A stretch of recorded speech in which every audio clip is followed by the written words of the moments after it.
queens, prophets, and rulers, judging the earth. But now we're stuck at the bottom of the totem pole. Where did we go wrong as a people? I think our people need to understand this with a wake-up call and give them understanding on what's going on. So bring it. Early morning, rise up, open your eyes up, looking in the mirror, it gets no clearer. Cause we don't understand our own selves, drowning in sorrow with empty Hennessy bottles upon the shelf. Cause everybody wanna be a king, selling out their soul for this mean green cream thing. Paper chasing but not facing the facts that as a nation we all done got lax, and letting the devil control us, and thinking like them damn Africans that sold us. We in captivity because they hold us, working hard with heavy burdens. Alright, Shalom Israel. Shalom. Alright, for y'all online, welcome to Israelite School of Biblical History and Practical Knowledge. We're at 8524 South Braeswood Boulevard, Houston, Texas 77071. We have classes Monday and Wednesday from 7 to 10 p.m., Friday from 6 to 9 p.m., then we have Saturday classes 10 a.m. to 2 p.m. Tomorrow will be children's class, kids class. You can catch that on ISB HBK Kids. That'll be from 11 a.m. to noon. All right, 11 a.m. to noon. And that's on ISB HBK Kids on YouTube. If you have any questions during the course of the class, you can hit right there on the bottom on the YouTube live chat, or you can text. Please text only 832-941-2443. Questions between classes, you can text or call either myself at that same number or Priest Kazakia at 281-707-2737. If you're in the San Antonio area, come catch us at 4219 Centergate Street, San Antonio, Texas 78217. And if you're in New Mexico, we're in Albuquerque at 501 Copper Avenue Northwest, Albuquerque, New Mexico 87102. We're accepting donations of all types.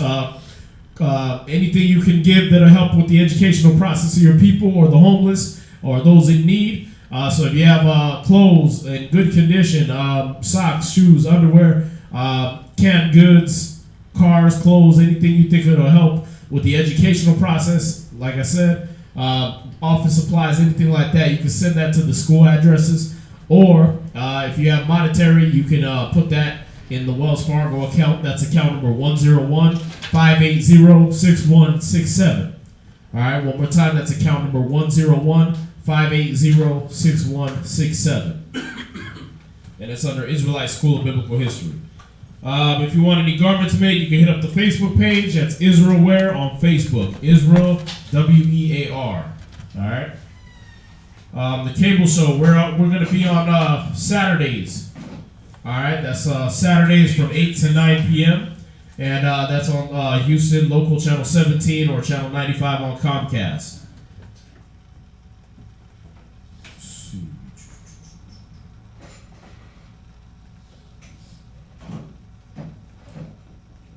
All right, so I guess that's it.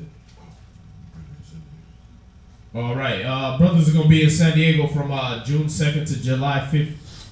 June 2nd to July 5th. So we're going to have a few brothers out there in that area. So if you're out in that area, you come see us at the San Diego State Fair, right? And then, we'll probably be trying to link up with the brother Alazar and the Sakari guys down there. So you can catch us out in San Diego also. Let's see. I guess that's it right there, right? All right, so once again, I'm going to leave it open for questions. First hour of class, we usually leave open for questions. So if you have them, go ahead and bring those. Any questions from y'all in class so far? What you got? Luke, chapter 17, verse 37. Luke 17, verse 37. Luke chapter 17, verse 37. And they answered and said unto me, Salah, and they answered and said unto him, Where, Lord? And he said unto him, Wheresoever the body is, thither will the eagles be gathered together. So I basically my question is on the last two lines, where the body is, the eagles Right. So I'm not sure. What are they saying? Well, I mean, he's basically just like how you know if there's a dead body around, right? Or if you know if there's some dead flesh around. You see the vultures flying around it, right? Same thing. Eagles do the same thing. All right. So where the body is, and that's where the eagle's gonna be. That's where the vulture's gonna be. All right. Where we at? Luke chapter 17, verse 37.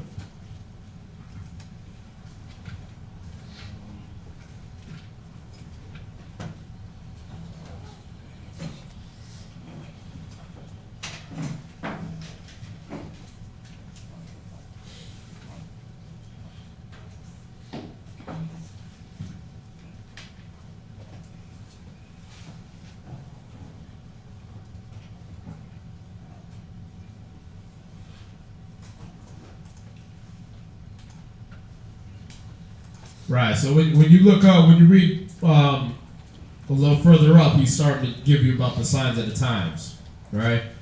Yeah, so he's showing you basically these are the signs. So when he says where the body is, that's where the eagles will be. He's showing you where you look at that for a sign of where a body is, right? So look at these things that I'm telling you as a sign of the time. There's going to be wars of rumors of wars. Two are going to be left in the field, or shall be in the field. The one shall be taken, and the other left. You're going to see these things. These are going to be the signs of the times. You understand? So when it says two are left, two are in the field, right? The one's going to be working, the other one's going to be taken, right? What is that? That's how y'all got here, right? You got jobs and everything like that, but you try to tell people work, they don't want to hear it, but y'all separate from that and start coming to class, right? That's happening already. So we got to start seeing the signs of the times that you look out in the world and people all doing their business and everything like that, but brothers and sisters are getting separated from that. You see that? They're getting taken from that. That's the gathering. That's the gathering that the Most High has been calling everybody to. All right? When he said in Zephaniah 2:1, he said, gather together, O nation not desired. Well, how was that going to happen? You was going to leave and separate from the world and become part of the truth. Y'all see that? All right, so these are the signs that we should be looking out for as they're asking when's the end of the world? Where is that going to happen? Right? So he's showing you wherever the carcass is, that's where the vulture's going to be. Wherever the body is, that's where the eagle's going to be. So look at the signs. All right? Good. Anybody else?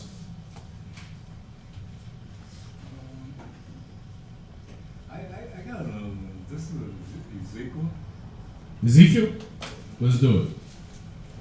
Verse 20, chapter 20, verse 46.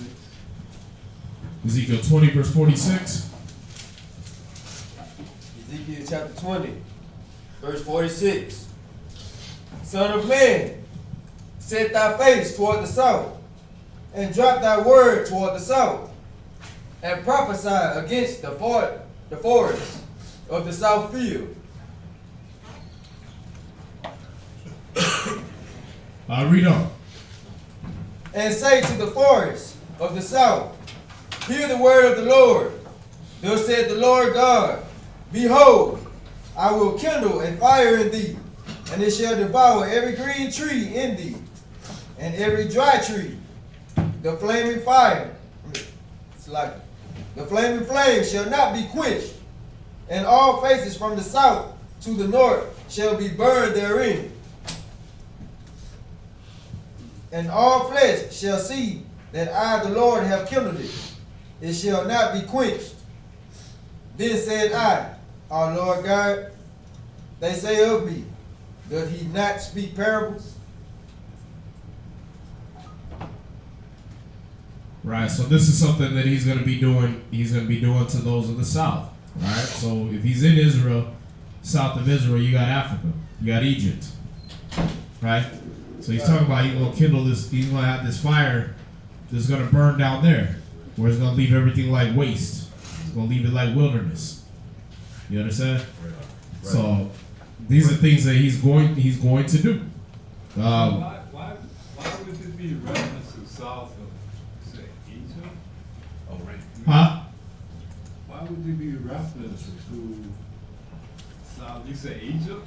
You said south of? South of Israel, right? So you got Yeah, but everything south of the land of Israel be like Africa. So why would it be reference to that? Well, he's saying he's gonna put a fire there. He's gonna bring destruction on Africa. You understand? Yeah. So why? Because when you read in Babylon the Timbuktu, it was them helping sell us into slavery. You see that? When you go to Psalms 83, you find out that it wasn't just the Moabites and the Ammonites, but it was also the Ishmaelites or the Arabs, right? And then you got the other nations he names, which are some of those are African nations. He said, let's see, this is verse 6, Psalms 83 and 6. The tabernacles of Edom, so we know the so-called white man, the Ishmaelites, right, the Arabs, of Moab and the Hagarenes, right, Gebal and Ammon and Amalek, the Philistines with the inhabitants of Tyre. Philistines and Tyre, those are the African nations that helped sell us into slavery. You understand? All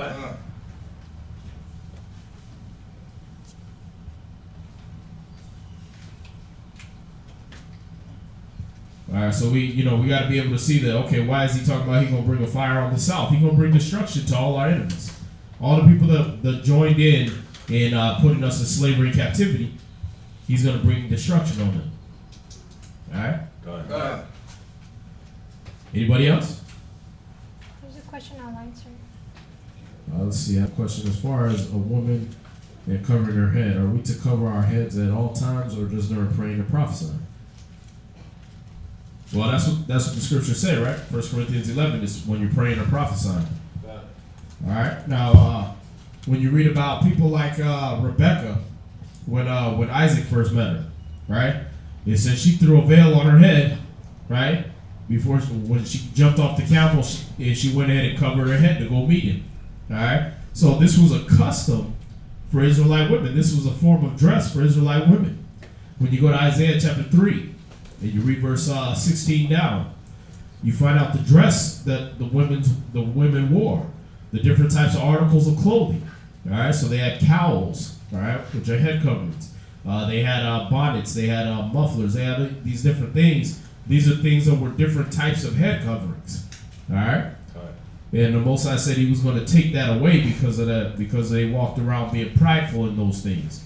But that was the way Israelite women dressed. So just like brothers, we rock our beards and we have our fringes on and everything like that. Y'all wore head coverings. That was normal standard apparel. All right. If you go deal with the Nigerians and stuff like that, you see the women, they rock those real beautiful headdresses and everything like that. You know, on their special occasions. And then, a lot of times you'll see that they'll be walking around with a head covering of some type on anyway. All right. But yeah, the woman's beauty and her glory was in her hair. So that wasn't something that was shown to every man. That was a lot of that was reserved for her husband. So you see these cats in Islam, they like to carry on that custom, where the woman is always covered from head to toe all the time and everything. And that's the thing is, our women weren't covered like ninjas like that, but they did wear head coverings. You understand? And on the special occasions and everything like that, they'd have a veil over their face and things like that. But just on regular attire, a woman wasn't always dressed with a head covering on. She wasn't always dressed in a veil. You understand? When you look at the book of Judith and when you look at these certain books, you find out that the woman will put on those things for a certain occasion, but she wasn't always necessarily dressed like that.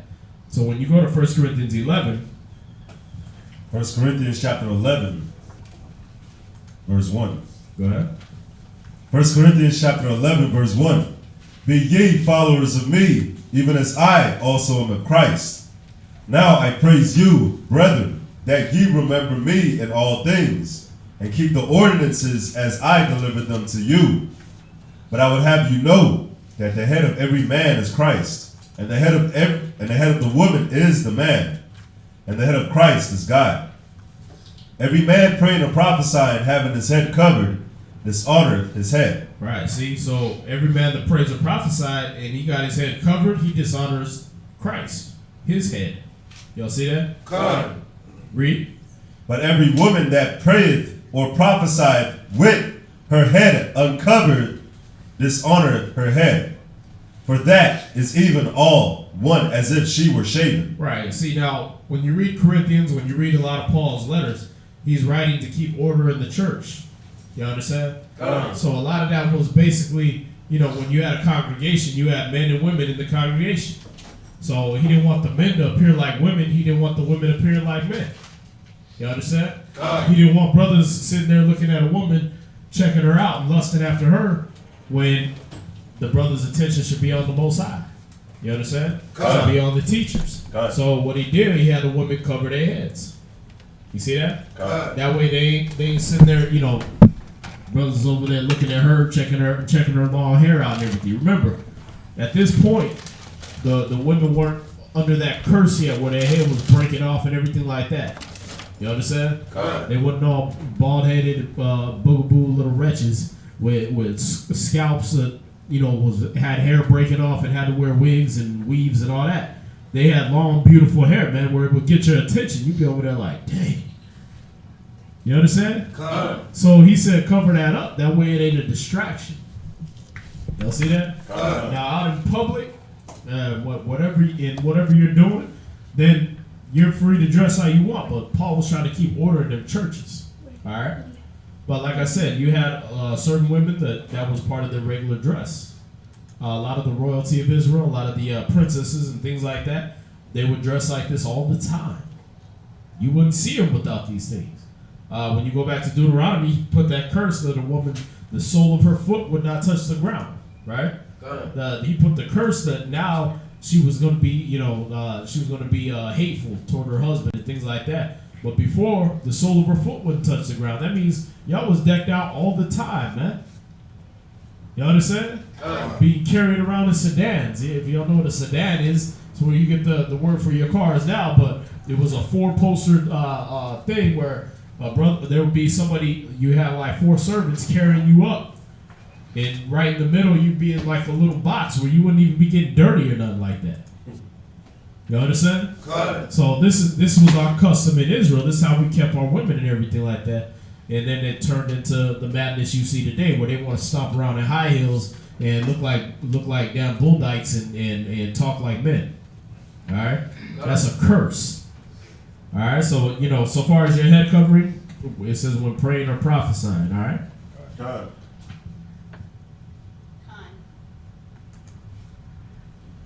How can we best contribute to helping the nation wake up if we can't physically be in a camp? Like, share, subscribe. All right, you got the videos, you've been getting the word. If you need, give us your email address. We'll go ahead and send you a template for the flyers. You can get some printed out in your area, hand them out. All right, get us on a local cable access show that you got out there, a radio station. Get our videos getting played out there. Get other brothers and sisters in your area that agree with what you believe and that believe like you, and we'll try to get a school going out there. All right, so there's many different steps you can take if you're truly serious about getting the word out and getting a school or a camp out in your area. All right. Got it. Done. Anybody else? I have a question that's different from what you were saying. Let's go. Deuteronomy chapter 28.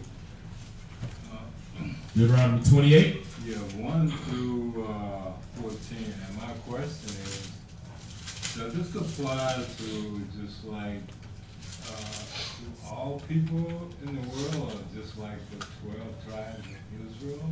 Oh, let's see. Go to Deuteronomy chapter 1, verse 1. Let's look who the whole book is addressed to. Deuteronomy chapter 1 verse 1. So you're in Deuteronomy 28, right? Yeah. But at the beginning of the entire book of Deuteronomy, it says this. Read Deuteronomy 1, verse 1. Deuteronomy chapter 1 verse 1. These be the words which Moses spake unto all Israel. Unto who? All Israel. The whole world? All Israel. You see that? So these blessings and cursings are to all Israel. You understand? Come. And it'll show you a little more on that. We'll get Psalms 147 verse 19 and 20. Somebody else get Psalms 78 and 5. Psalms chapter 147. Psalms chapter 147. Let me know when y'all got it. All right. All right. The other one is Psalms chapter 78, verse 5. Go ahead. Psalms chapter 147, verse 19. He showeth his word unto Jacob, his statutes and his judgments unto Israel. Right. So who did he show his judgments to? He showeth his word and his he showeth his word unto Jacob, his statutes and his judgments unto Israel. You see that? So his judgments, his decisions, those curses you read about in Deuteronomy and those blessings you read about in Deuteronomy, that's to Israel. You see that? So this will give you a little ammo to show you. Listen, the law wasn't given to everybody. All right? The word, the statutes, the judgments, everything like that, his decisions, the mind of the Most High wasn't given to everybody. It was only given to Israel at first. All right? Go to Psalms 78 and 5. Psalms chapter 78, verse 5. You read 19 and 20? No, that was just 19. Read verse 20. Verse 20, back in Psalms 147. Verse 20, he hath not dealt so with any nation. So that makes it more clear, right? He dealt so with any nation. Beside Israel, he has not dealt this way with any nation. He didn't give any other nation his law, statutes, and commandments. You understand? Go ahead. Go ahead. And as for his judgments, they have not known them. There you go. All right. So that's why the rest of the world don't understand, and why they look at us as such a wise and understanding people, because Buddha didn't tell them, hey, you can't sleep with another man. Hey, you can't do drugs. Hey, you can't do these things. You see that? Horus and Isis and Ra and all them, they didn't tell them you can't be a child molester, a pedophile. You can't be a person that commits bestiality. None of these other nations got told these laws. You understand? What's that? So, when other religions religions, if the nations get this word and then they start teaching the word, how does that go against what the scriptures are saying about how the Most High didn't give this law statutes to all the other nations, but only Israel, but then they're teaching the word? So far as the other, okay, so for example, I'll give you an example. Jehovah's Witnesses, they have a lot of nations there because they say that the word is for everybody, right? Right. And then you have, they have nations that are actually teaching, like they're preachers, they're elders that are teaching the word to all of the people. Right. So if they weren't given this, they weren't given the law, statutes, and the commandments, because they're teaching it, and they're teaching it to Israel too. How is that? Well, for one, let's go to Romans chapter 11. Or no, I think it's Chapter 9. For Israelites in the table of doctrine. No. That too. We're gonna go there after, but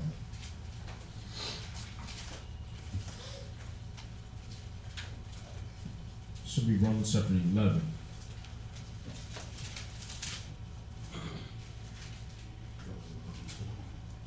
There we go. Wait, no. 14. Hold on. It's 11. There we go. Come. So Romans 11:11. Come. Romans chapter 11, verse 11. I say then, have they stumbled that they should fall? God forbid. But rather through their fall, salvation is come unto the Gentiles. See that? So we didn't stumble that we should fall, but the only reason, the reason that the opportunity the Most High took was that when we fell, the salvation was offered to the Gentiles now. Now they were offered a chance to go ahead and lock into these laws, statutes, and commandments. How? Christ had told the apostles, go and teach all nations. Right? Baptized in the name of the Father, Spirit, Father, Son, and Holy Spirit. So we did that to reach Israelites scattered all over the earth. Right? But in doing that, because we fell, we had to go and teach all the other nations now because we were scattered according to Deuteronomy 28:64, right? So all the nations got to hear this. Okay. They got the opportunity to hear these things. Now, unfortunately, they took it on themselves to make themselves teachers, which is off because right there in Romans chapter 9, you find out that that doesn't pertain to them. So let's read that. Romans chapter 9, we're going to start at verse 1, and you're going to read through verse 4. Good. Romans chapter 9, verse 1. I say the truth in Christ. I lie not. My conscience also bearing witness. My conscience also bearing me witness in the Holy Ghost, that I have great heaviness and continual sorrow in my heart. Verse 3. For I could wish that myself were accursed from Christ for my brethren, my kinsmen according to the flesh. See that? So he said he wished he could be accursed for his brethren, his kinsmen according to the flesh. Who are his kinsmen according to the flesh? Not the spirit, but the flesh. Read. Who are Israelites. Right, they're Israelites. Go ahead. To whom pertained the adoption. Right, so the adoption, the fact that the Most High called them sons, who did that go to? Israelites. Israelites. Read. And the glory. And the glory. Go ahead. And the covenants. So the covenants, old and new, go to the Israelites. Go ahead. And the giving of the law. Right, so the giving of the law only belongs to the Israelites. They're the only ones supposed to be giving the law to these other nations. There ain't supposed to be no other nations teaching in that position. All right? Go ahead. And the service of God. And the service of the Most High. Y'all see that? All that was given to Israel. We're the servants of the Most High. Whenever you see that phrase, his servants and things like that, he's talking about Israelites. Y'all see that? Let's see. Right, so yeah, they took that on themselves to do that. That's why Paul has to talk about also in Romans, he has to talk about the branches, right? That they boast themselves and lift themselves up against the natural branches. Right? The wild branches that lift themselves up against the natural branches. He said, listen, you got broken off, or they got broken off for unbelief. You see that? And you were grafted in, contrary to nature, meaning this didn't even belong to you. You see that? But now these churches, they come up and they want to tell you, oh, you guys ain't Jews. The people over there are Jews. Well, you ain't even supposed to be teaching. What are you talking about? You ain't neither one. You ain't us or them. So why are you even having it? Your opinion don't even matter. You see that? Was that it? Romans Oh, no, I mean on your question? Yes, sir. All right, what's that? You want to read Psalm 78, 5? Yeah, read that. This is for Henry, right? That one day. I still remember. Go ahead. Psalms chapter 78, verse 5. For he established a testimony in Jacob and appointed a law in Israel, which he commanded our fathers that they should make them known to their children. Right. See that? This is how the law was given. It was given to Israel, and they was them known to their children. That's why at the time of Christ, he had to go and say, "Go and teach all nations." Why? Because we at the time before, we were only giving it to our children. Y'all see that? We weren't going out there passing out flyers in China, being like, "Hey, you need to come to Israel and hang out with us." We didn't give a damn about them. You understand? And neither did the Most High. So we didn't bother with the rest of these nations. But when we were scattered, when he brought down the curses on us that he said was going to happen, when we got scattered, then it was like, okay, well, now you got to go and teach everybody. Now the wheat and the tares got to grow together. Y'all see that? All right, so what do we mean by the wheat and the tares? The wheat counts as Israel. The wheat is what you would eat, right? You gather when you go harvest something. You would go gather the wheat to make bread and things like that, right? The tares will be the weeds. You ain't gonna grind them up and make bread out of them, right? But he said, let the wheat and the tares grow together. When you go to that parable, you find out that the farmer, he threw good seed out, right, into the field, the wheat. And then, but then his enemy came at night while he was sleeping, and he threw some weeds in there. He threw weed seeds in there, right? So when the harvest time came, the servants were like, "Hey, didn't you put good seeds in the field? Where did all these weeds come from?" And he was like, "Well, an enemy did this, right?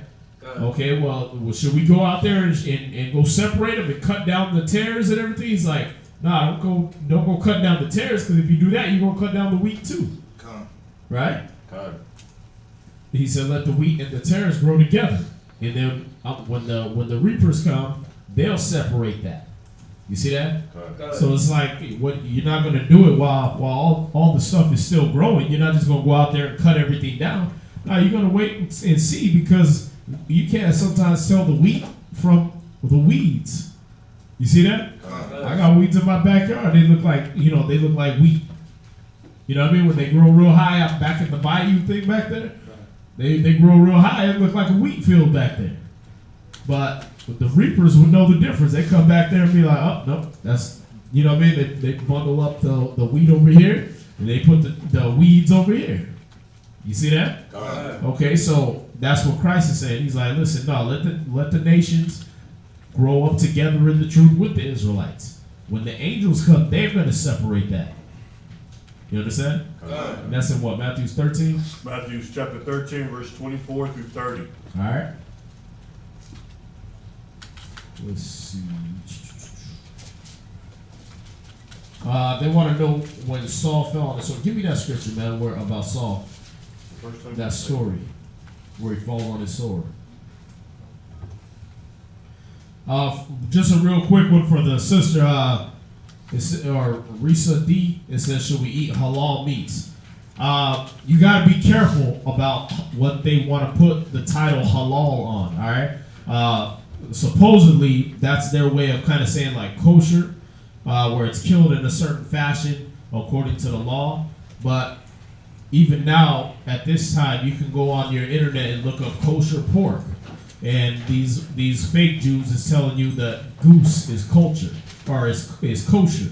They're letting you eat duck and pork and things like that. And all they're saying is basically, all they're saying is kosher basically means you just drained all the blood out of it. So they're making every kind of meat kosher. And now you even got Tropicana putting out an orange juice to say kosher for Passover. How the hell is orange juice going to be not kosher? Or not kosher? It's orange juice. It's orange, right? You know the blood of the orange you're supposed to eat anyway, right? But they telling you it's kosher. Y'all see that? It's like, how you gonna make oranges kosher? So their rules on kosher and what's not kosher is different than us. When you deal with halal, you got places that sell halal pork, halal shrimp, halal this. When you go over to the Middle East and you deal with the Arabs and everything like that, they eat pork, shrimp, crab, lobster, everything.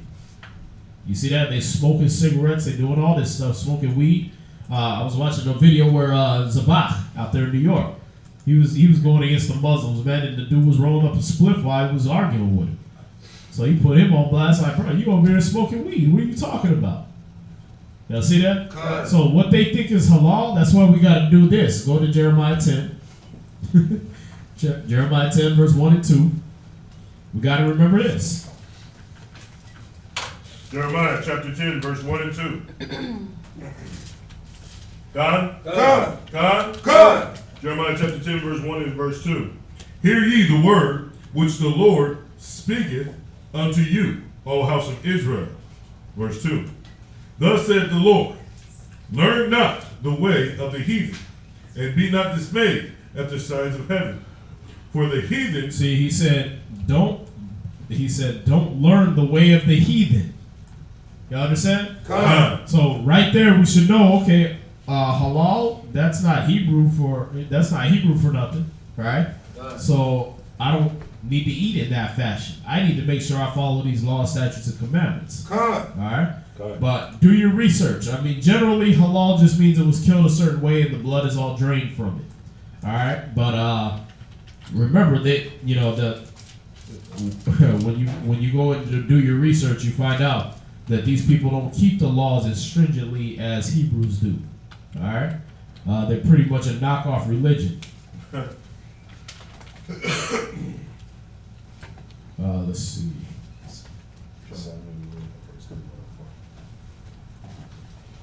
Okay, we're gonna read that whole story on that one. Let's see.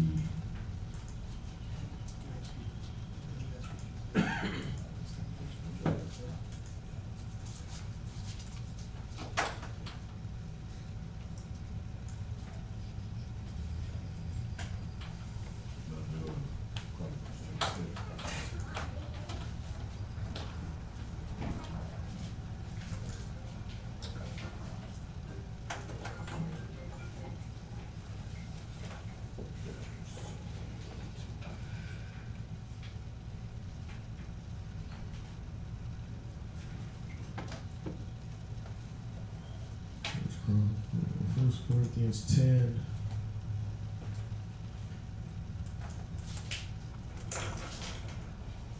Yeah, this is First Corinthians 10, verse 20 right here. Come on. Just on the sister's question about halal. All right.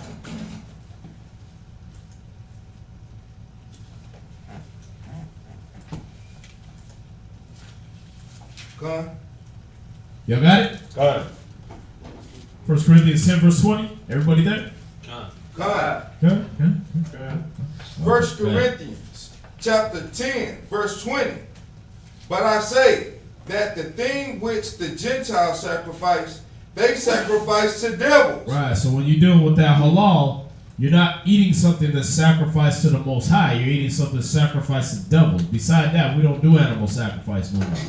Y'all see that? God. So a lot of the times when you have them praying, they doing their prayers and everything, they're literally sacrificing your animal they're killing in that halal fashion. They're sacrificing it to Allah, a moon god. All right? God. Go ahead. And not to God.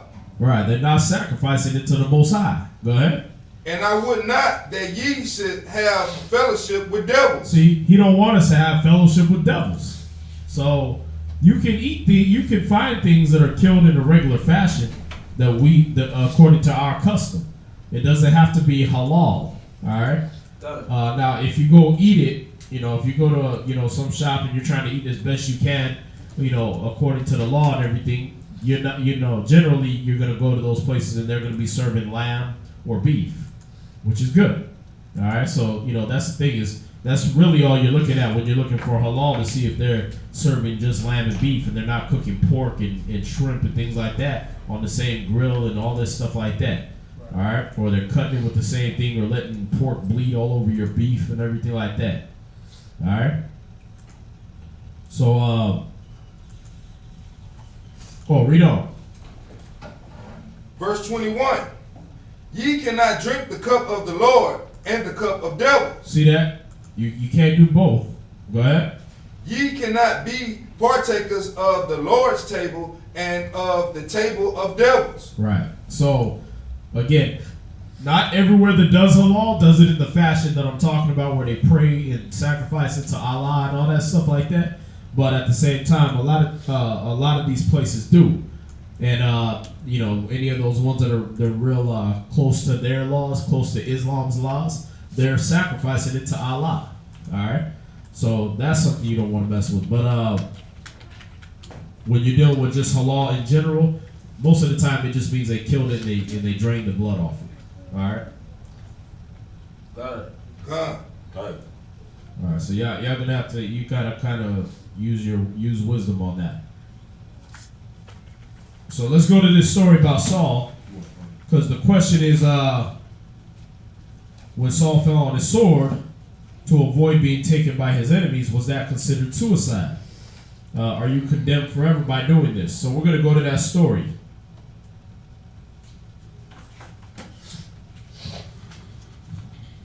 Where is it? 1 Chronicles chapter 10. All right, so we're going to 1 Chronicles chapter 10. 1 Chronicles chapter 10. Is that where it starts? Just start at verse 1. Right. First Chronicles chapter 10, verse 1. Now the Philistines fought against Israel, and the men of Israel fled from before the Philistines, and fell down slain in Mount Gilboa. And the Philistines followed hard after Saul, and after his sons. And the Philistines slew Jonathan, and Abinadab, and Malchi-Shaul, the sons of Saul. And the battle went sore against Saul, and the archers hit him, and he was wounded of the archers. Right, now when you read in 1 Samuel 15, and when you read earlier in Chronicles, you find out Saul did wicked. He went and tried to call up the spirit of Samuel from a witch with a familiar spirit on her. He had basically disobeyed the Most High before Samuel died, and set up sacrifices before Samuel told him to do it. So he basically became disobedient to the Most High, and he was a very weak king. All right. So these things that are happening to Saul, him getting hit by the archers, him getting shot with an arrow, these things are the completion of the curse the Most High sent out against him to take the kingdom from him and give it to David. All right. So when you get down to where he goes and falls on his sword, this was basically all set up by the Most High. He forced him into the situation. Like, listen, you do whatever you want because your spirit don't mean nothing to me no more. You understand? God. All right. So when we get down to this, whether it's suicide or not, would the Most High put you in a situation where you have to commit suicide? All right, because it is suicide. The actual definition of suicide being that you kill yourself. All right, so he did kill himself. All right, let's read on though. Okay. First Chronicles chapter 10, verse 4. Then said Saul to his armor bearer, draw thy sword, and thrust me through therewith. Let these uncircumcised Least. it's like the water. Lest these uncircumcised come and abuse me. But his armor bearer would not, for he was so afraid. So Saul took a sword and fell upon it. Right. Verse 5. And when his armor bearer saw that Saul was dead, he fell likewise on the sword and died. Yeah. So Saul committed suicide right there. All right. And yeah, it would be considered suicide. Read. Okay. Verse 6. So Saul died, and his 3 sons and all his house died together. Verse 7.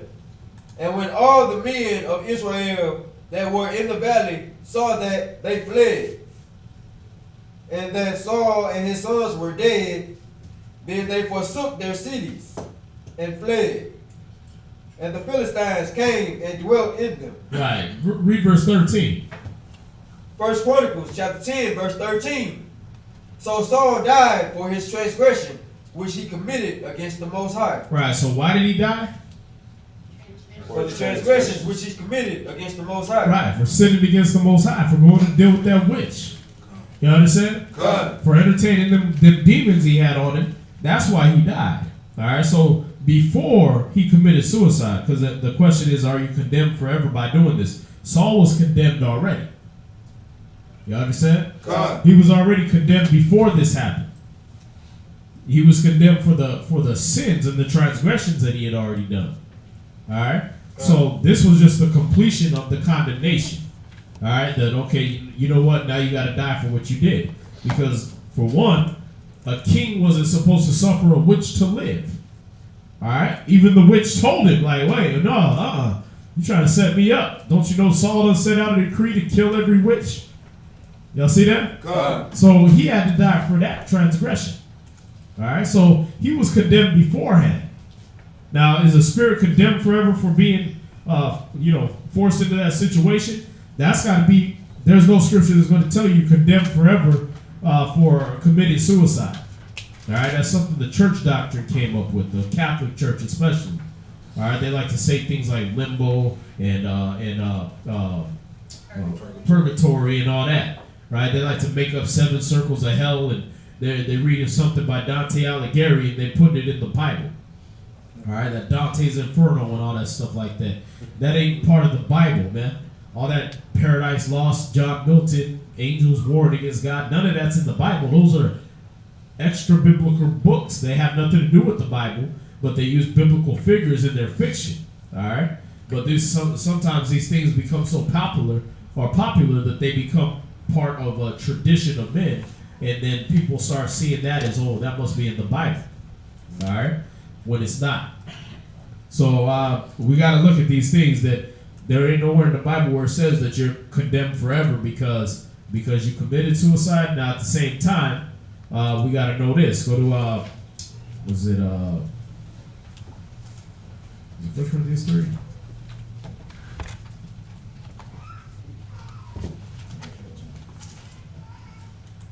Should be 1 Corinthians 3:16. Come. Right, 1 Corinthians 3:16. Come. Go ahead. 1 Corinthians chapter 3, verse 16. Know ye not that ye are the temple of God, and that the Spirit of God dwelleth in you? Y'all see that? Go ahead. God. So you're the temple of the Most High, and He dwells in you. So if you kill yourself, read on. Verse 17. If any man defile the temple of God, him shall God destroy. Well, there you go. All right. So that's what happened with Saul. He messed with that witch.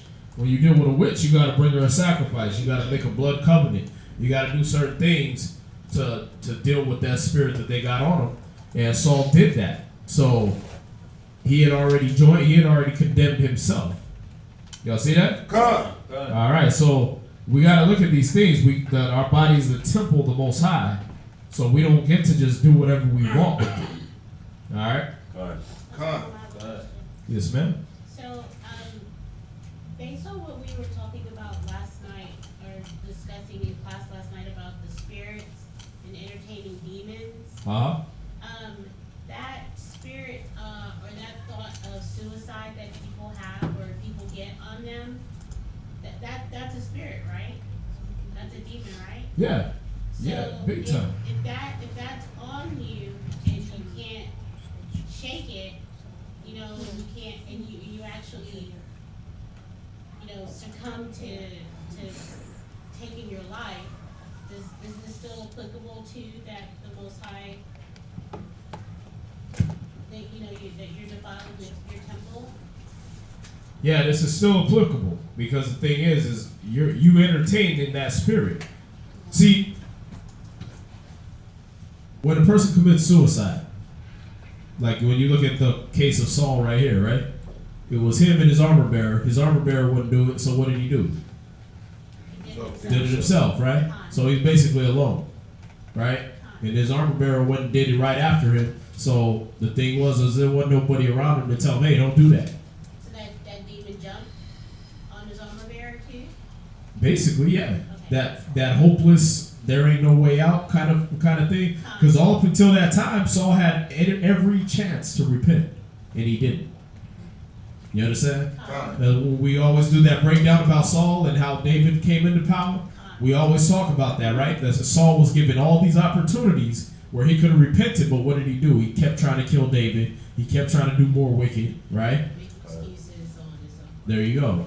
Right? So the Most High had already said, okay, you know what? I'm taking the kingdom from him. You see that? But all up until that time, he had time to at least repent and just be some guy that, was put out of Israel. But he drove himself to this madness. When you look at anybody that commits suicide, right? Is there usually a big crowd around when they do it? Right? When the girl slices her veins open in the bathtub, is her friends and family all around just watching her? Nah. Why? Because there will be someone to talk them out of it. And that's what we were talking about last night with them demons. They try to separate you and then devour you alone. You understand? So is it your fault? Yes, because why? You separated yourself. You could have been around people that would have told you, hey, don't do that. You got this much to live for. You got this, and that. But it comes from selfishness. It comes from pride. You understand that you're the only one going through this, and nobody will understand, and da da da da da, and you kill yourself out of damn foolishness. You see that? It's never nothing as romantic as what they try to make it sound like. You know what I mean? Or somebody was just pushed to some point that they just couldn't escape out of. That would defy the scriptures, right? Where's that? There's no temptation taking you.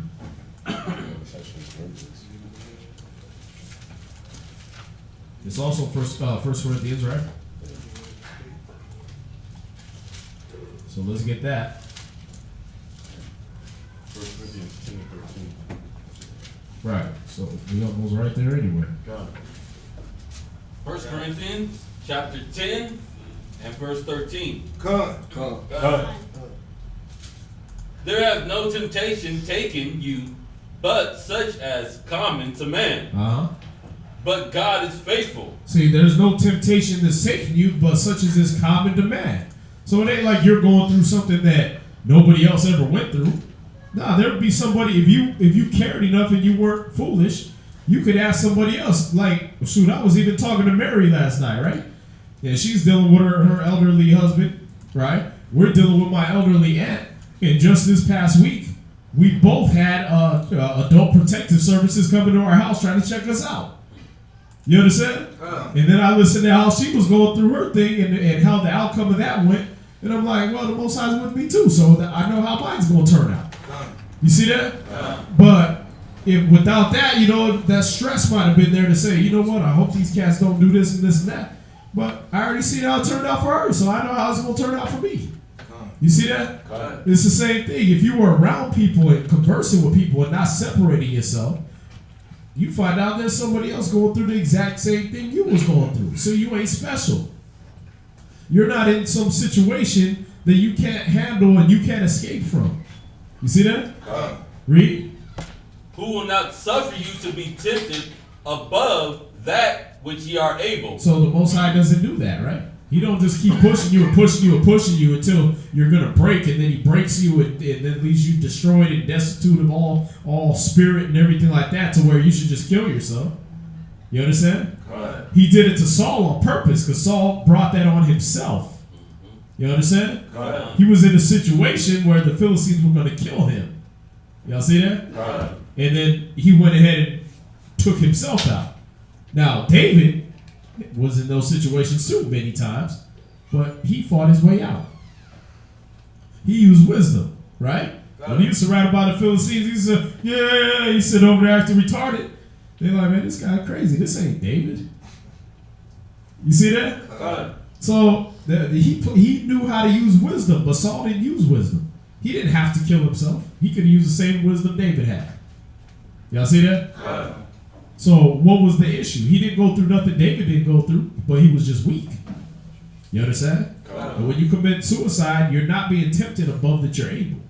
You're not being tempted with anything that isn't common to everybody else, but you let them demons play on.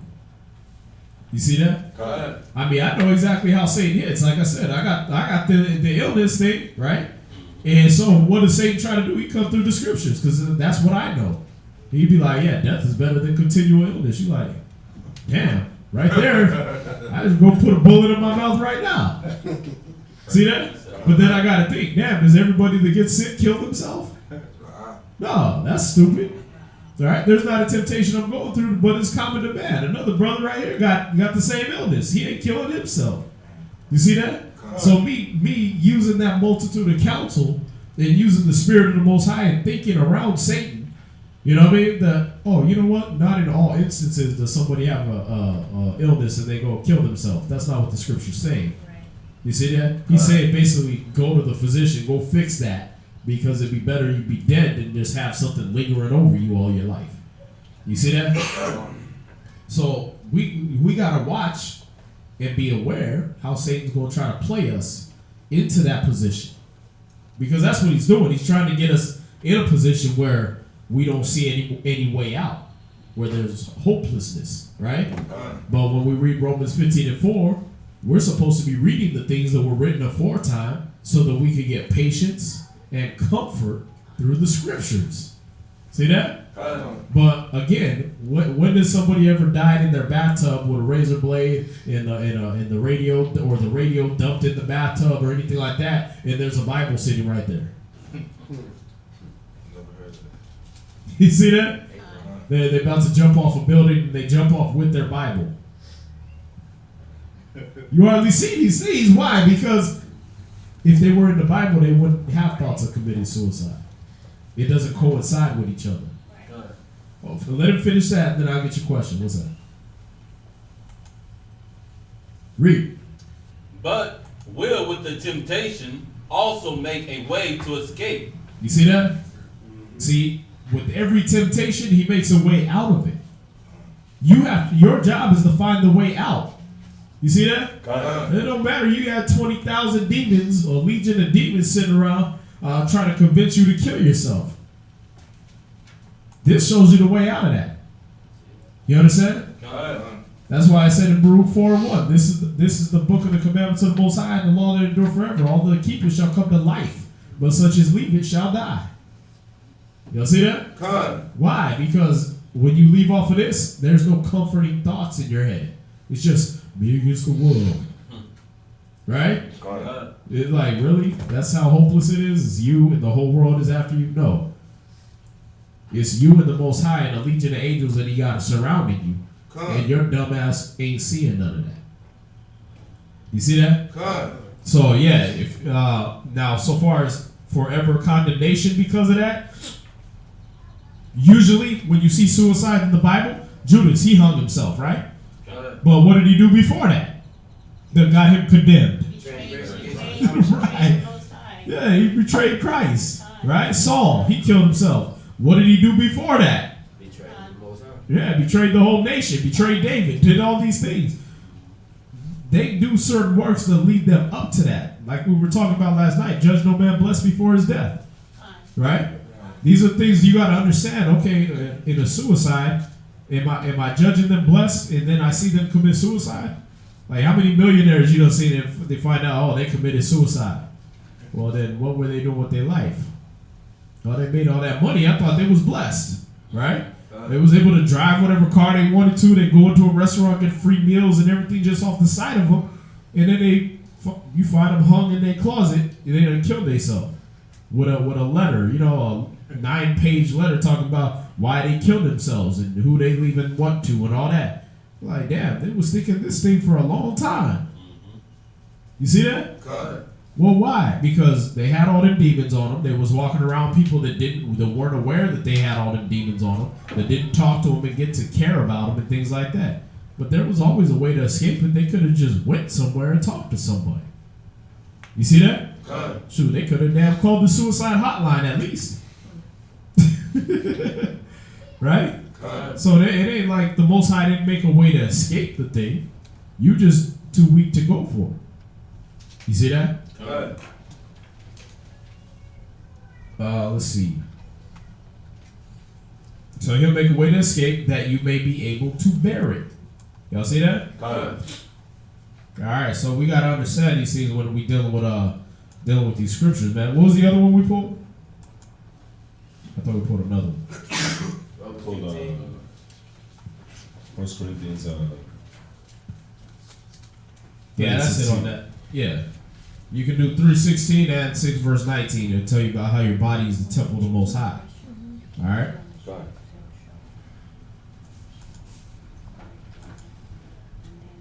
Let's see, what else we got? What is the doctrine of the Nicolaitans in Revelations chapter 2? Alright, let's get that.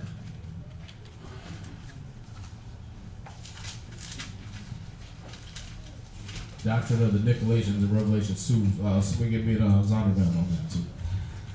Revelation chapter 2. You read, he get it.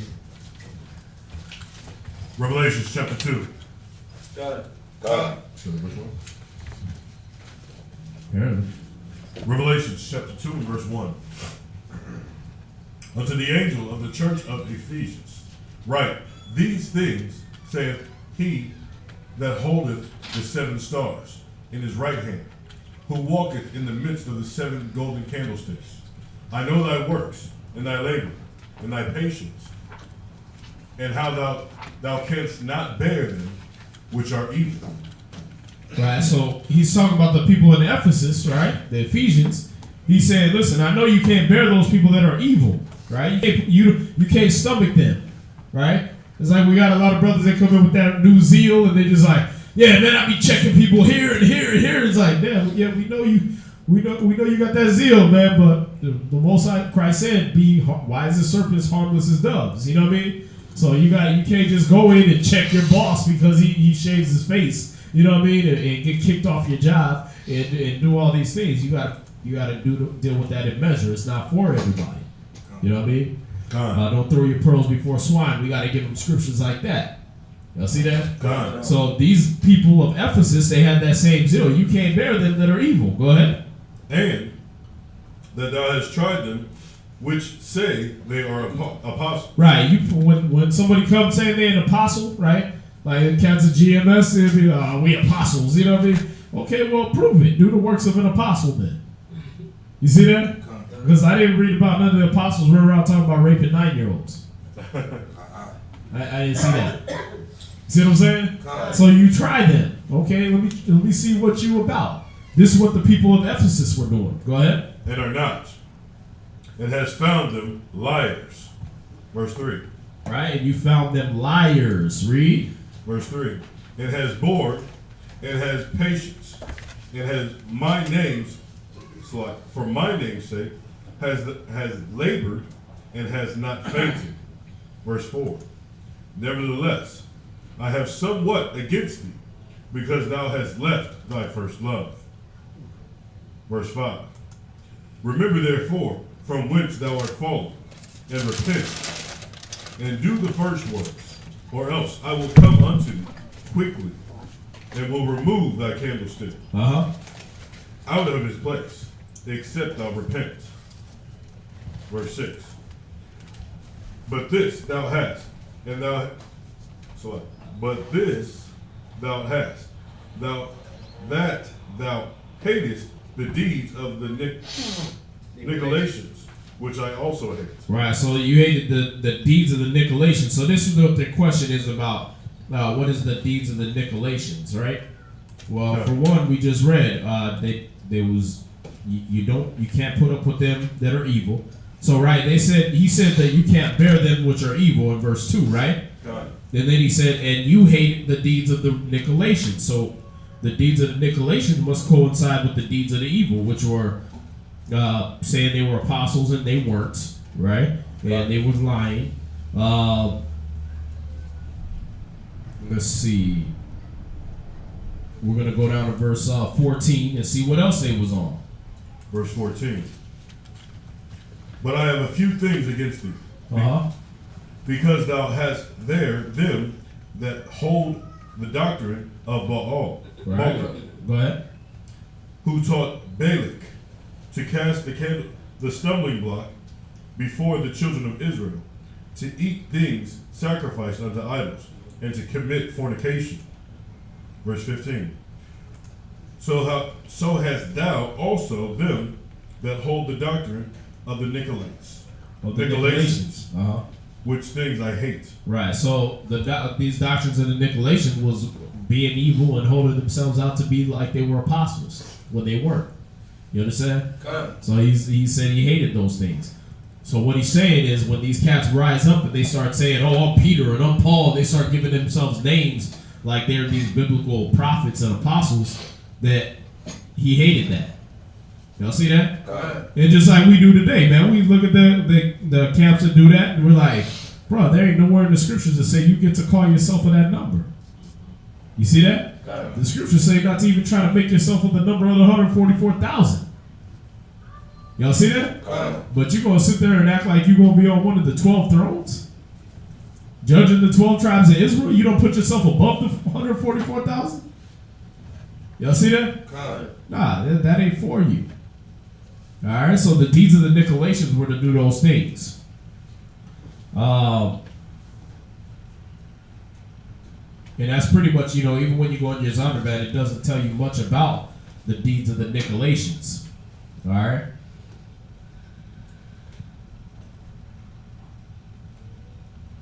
But let's see.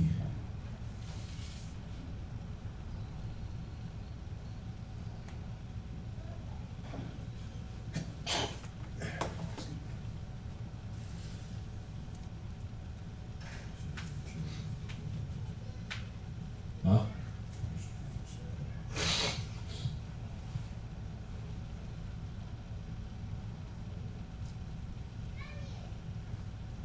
You see, the commentaries are wrong on that because it wasn't them that was charged. It wasn't the Nicolaitans that was charged with that. It was the church at Ephesus that was charged with that.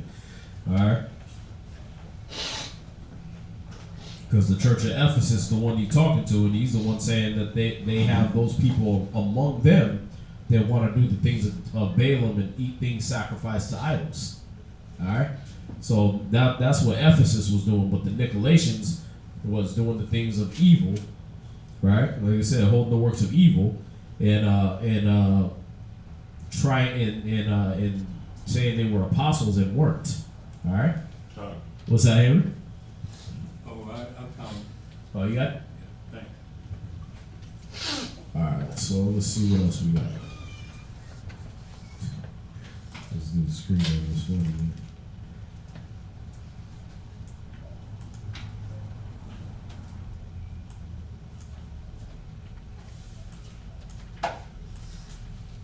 Revelations 13, verse 1 through 14.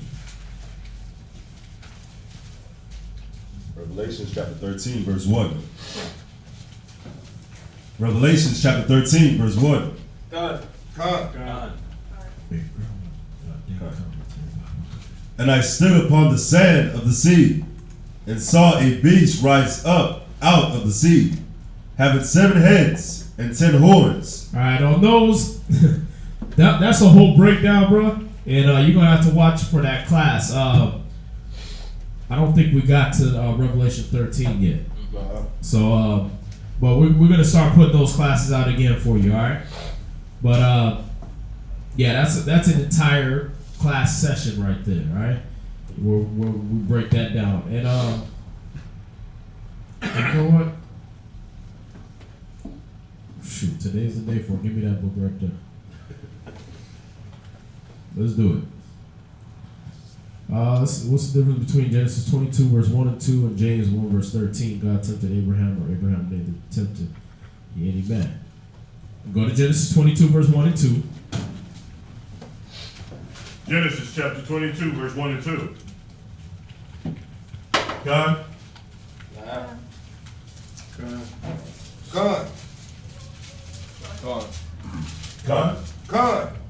And for what says, there's a lot of questions coming, man.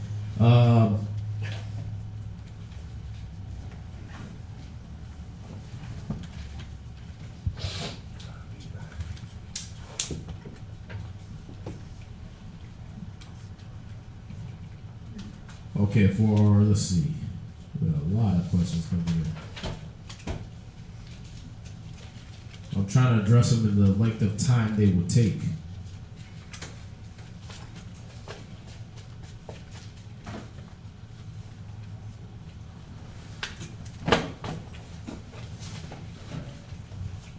So this is Revelations.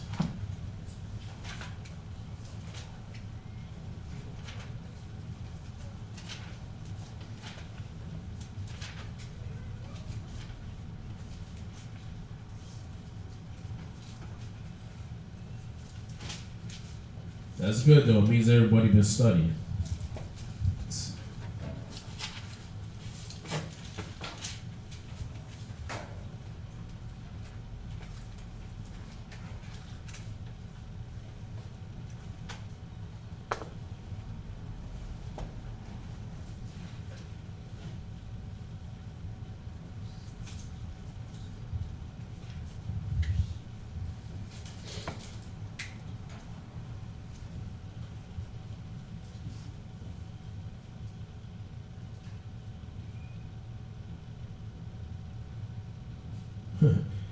This guy has in the commentary, this is in the Bake's annotated reference Bible.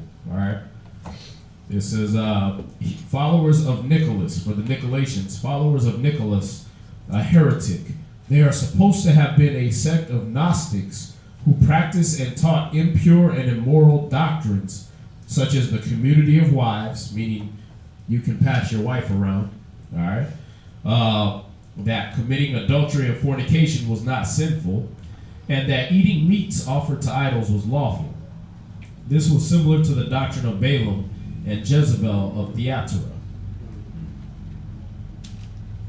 All right, so that'll give you a little insight on them, on the Nicolaitans. What Bible was that? It's called the Dake Annotated Reference Bible.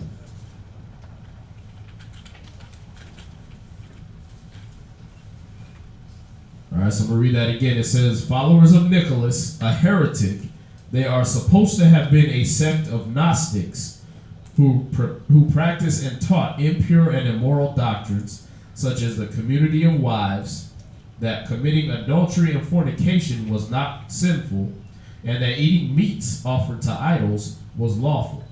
This was similar to the doctrine of Balaam and Jezebel of Thyatira. All right. Let's see. So for D. Trini Benjamite, give me a second. We're going to go through that Revelations 13, verse 1 through 14 for you, all right? Why is the letter of the churches in Revelation is addressed to the angel of the church, right? So a lot of times when you see something that's said when it's written to the angel of the church or whatever, it's talking to a person, the leader of the church. All right.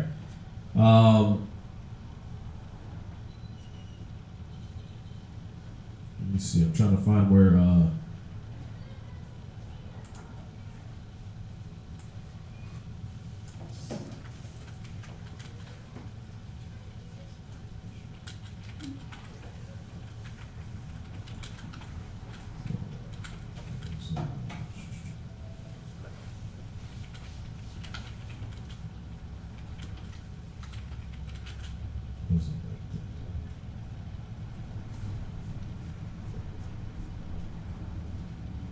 Right, 2 Samuel 14 and 17.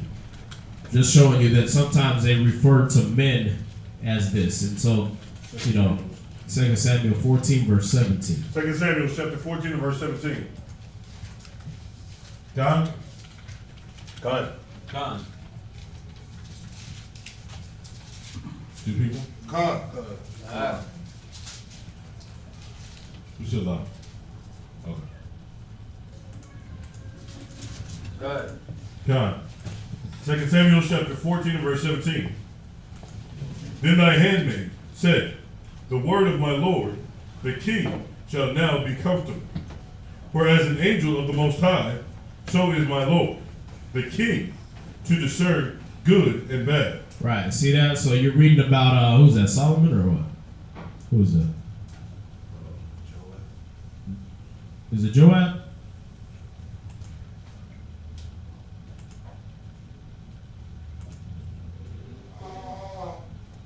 Let me see, who was king with it? Now Joab the son of Zeruiah proceeded with the king's heart. Yeah, this is talking about David.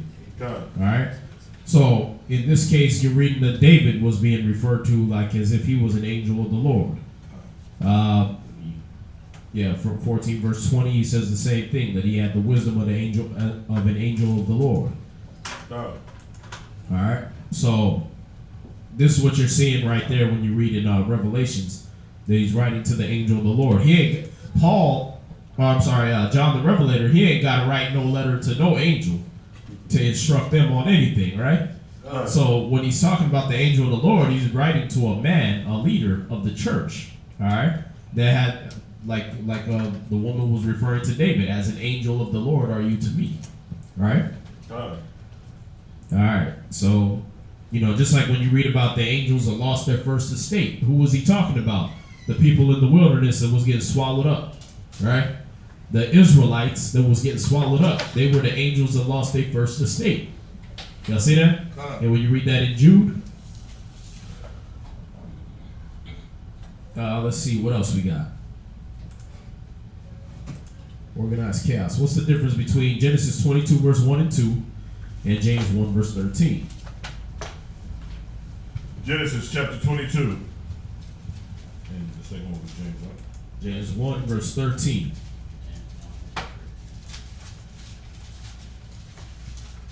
God.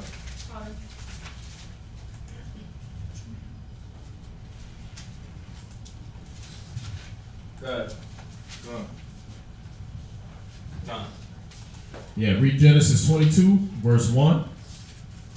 Genesis chapter 22 and verse 1. And it came to pass after these things that the Most High did tempt Abraham and said unto him, Abraham. And he said, Behold, here I am. Okay. Verse 2. And he said, Take now thy son, thine only son, Isaac, whom thou lovest, and get thee in the land of Moriah. And Right, so let me get there with y'all. Genesis chapter 22. All right. God. Right. So Nasha. All right. Or no, Nasa. Sorry, Nasa. To test, try, prove, tempt, assay, but to the proof or test. You understand? So it's more like he tested him. All right. So when you look at Hebrew, you got to know that one word can mean several different things, and the scriptures aren't going to contradict themselves. So when you see here, he said to test, that he tested Abraham. All right. That word nasa in Hebrew means to test. All right. Right. Now when we go to, like I said, by implication, to attempt. So he attempted to test Abraham. He was trying Abraham. Can you spell Nasah for me, brother? Nasa, Nasah. What? Mm-hmm. And then when we go to James, what? Chapter 1, verse 13. Read that. James chapter 1 and verse 13. Let no man say, when he is tempted, I am tempted of the Most High. For the Most High cannot be tempted with evil, neither tempteth he any man. Right. So let no man say when he is tempted, right? God.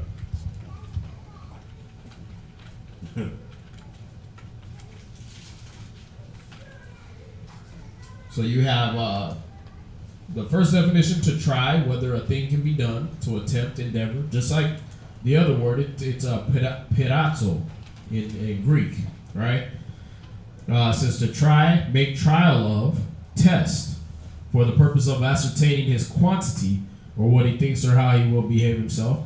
Now it says in a good sense, right? So now in a bad sense, to test one maliciously, craftily to put to the proof his feelings or judgments, to try or test one's faith, virtue, character, or enticement to sin, or by enticement to sin.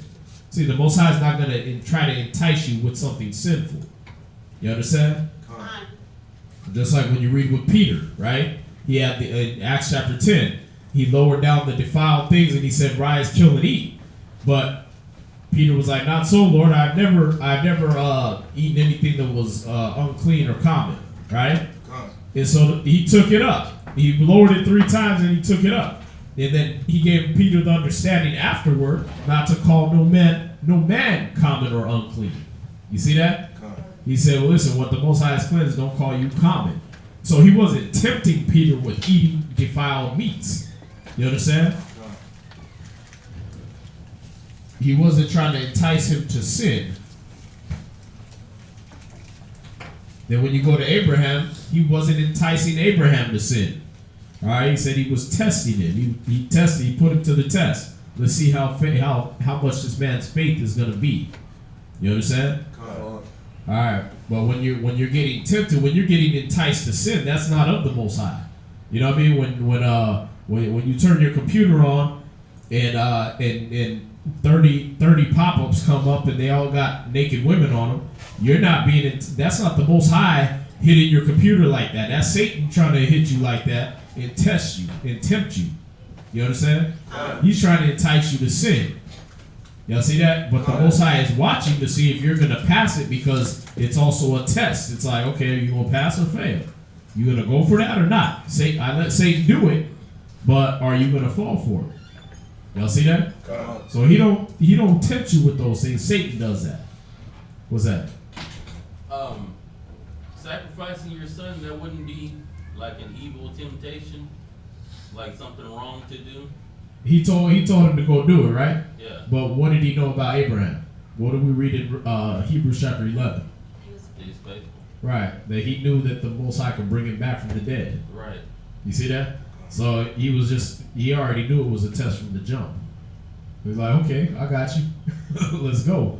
Because if that's what the Most High's will is, he'll just bring you right back. Mm-hmm. Because he already promised, in Isaac shall your seed be called. See, Abraham already knew that part from the jump. You see that?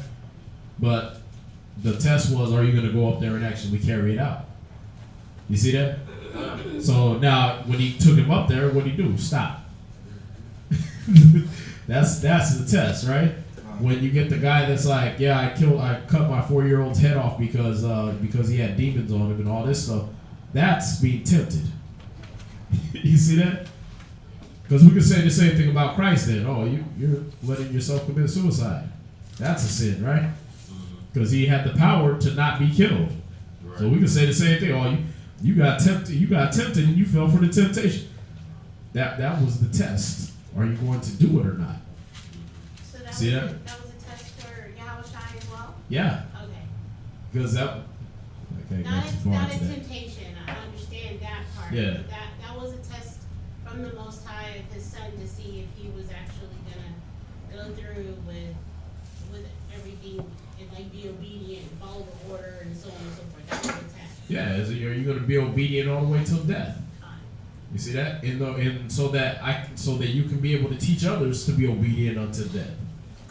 You see that? But yeah, he don't tempt you with that evil. He don't tempt you with the things of, oh yeah, listen, go over here and drink blood. He don't tempt you with that. That's Satan. You understand? Right. What else we got?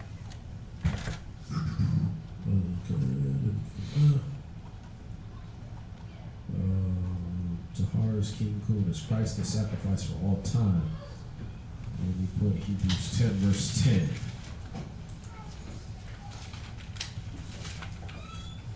Hebrews chapter 10 verse 10. Hebrews chapter 10 verse 10.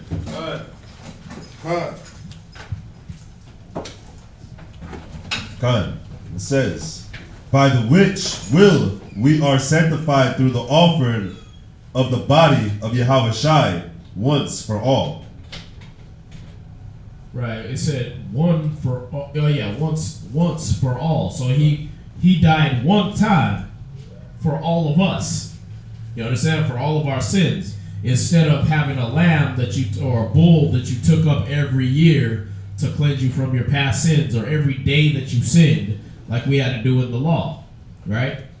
So we might end up touching in that when we go over the reading a little bit, but instead, when you deal with Christ, he only had to die one time to cleanse us all of sin,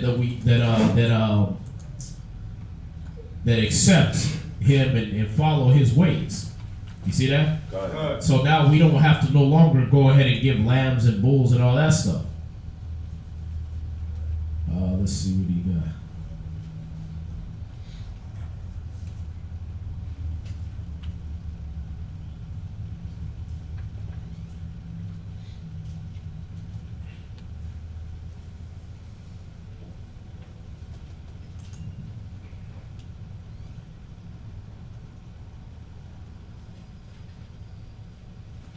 Now go to Isaiah chapter 56.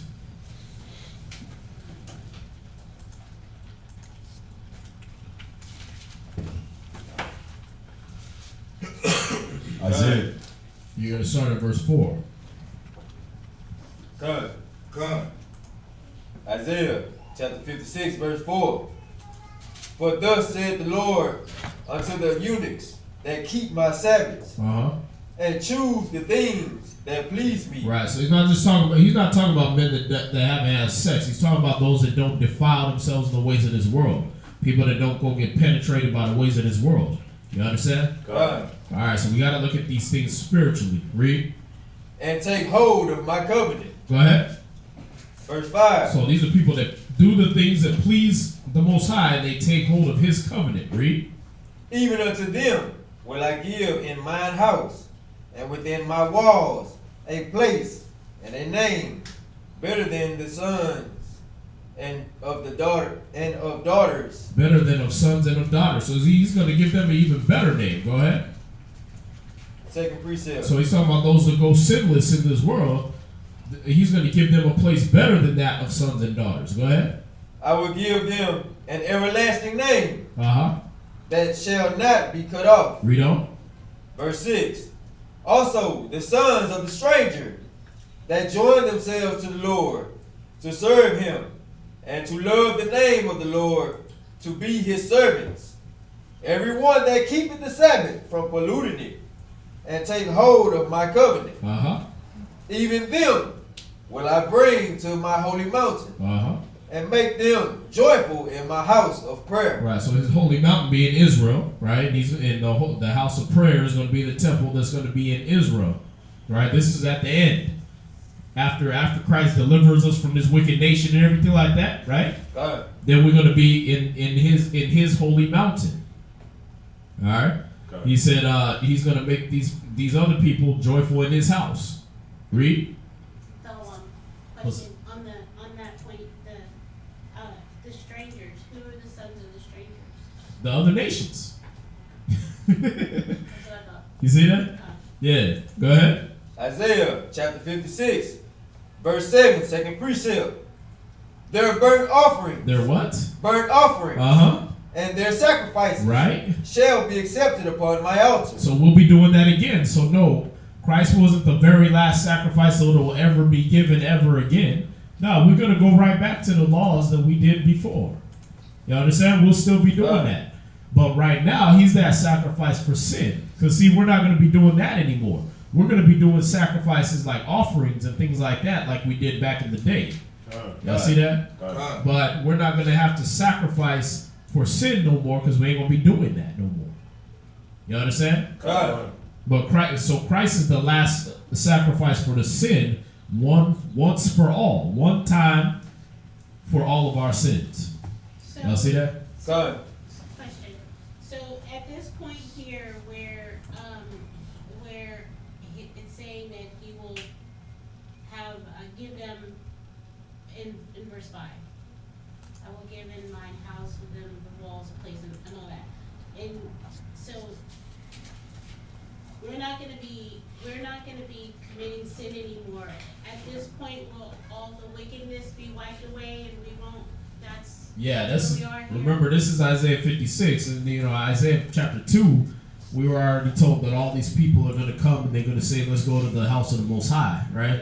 And we'll learn His ways and we'll beat our swords into plowshares. So this is after Christ done nuked America and everybody's like, "Oh, damn!" And every knee done bowed and confessed. Okay, now.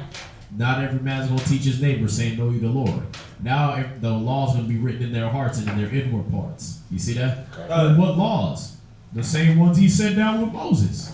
You see that? The same ones that Adam and Eve was walking around with when it says they made them coats of skins. Right? That was a sacrifice. That was the first animal sacrifice. You understand? So we got to look at these things and say, "Oh yeah, we're going to go back to sacrificing of animals and things like that." But Christ was the last sacrifice for sin.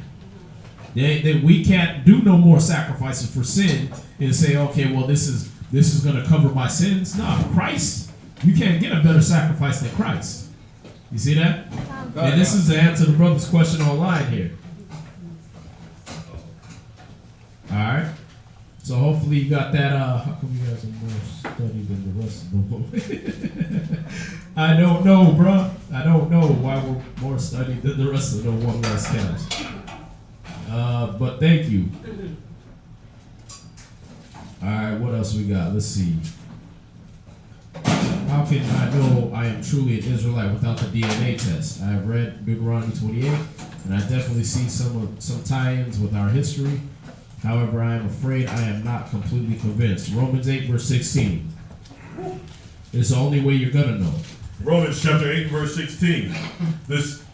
You know y'all got it. And for all y'all watching, Yahweh Shem Yahweh Shai Baraka, thumb to y'all too. Alright? So the Most High Christ bless you. Go ahead. God. Romans chapter 8 and verse 16. The Spirit itself bears witness with our spirit that we are the children of the Most High. That's the way you're gonna know. DNA test ain't even gonna tell you because DNA tests lie. How the hell you got everybody on that is of some kind of Negroid ancestry all going back to Africa? That don't even make sense. There was other dark races on the planet beside Africans. How come every dark person, they got an African gene? That don't make no damn sense. Then we didn't all come from Africa. Africa wasn't even a nation. It wasn't even a continent. It wasn't considered a habitable place to live when we was ruling Mesopotamia. But what? Oh, you ain't got no DNA records from Mesopotamia. Why not? Oh, because ISIS blew it up. That's some bull right there. You understand? But that's why they going over there and trying to destroy places in Iraq and Afghanistan and all these places, because that's ancient Mesopotamia that has all our real records. You understand? That if they was able to unearth them tombs or them caves or anything like that, they would be able to match that DNA with you Negroes over here and say, hey, you guys are the lost tribes of Israel. You guys are the rulers of ancient Mesopotamia. Y'all the ruler of Damascus. Y'all descended from Abraham and Isaac and Jacob. Y'all see that? So they really trying to blow up our history. Alright? So yeah, when you look at these things, the only way you're gonna know nowadays, because remember what we read in Matthew 13, the wheat and the tares are gonna grow together, right? So when we came off the boat, a lot of niggas, they look like niggas. Oh, guess what? Slave master raped your mama, your great-great-grandma, right? Your great-great-great-great-grandma, and somewhere, and you popped out from that lineage.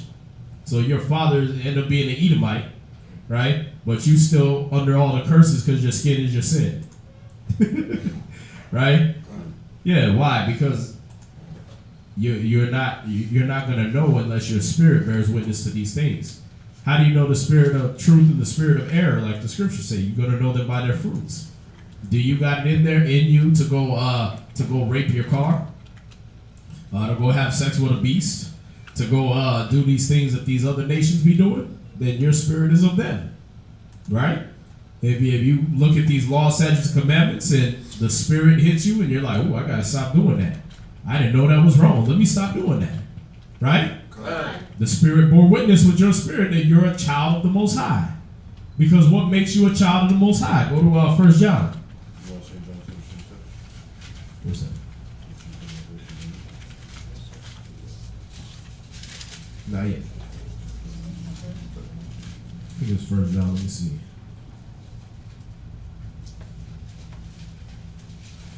I gotta get this highlighted up. So it's on the top of my brain already.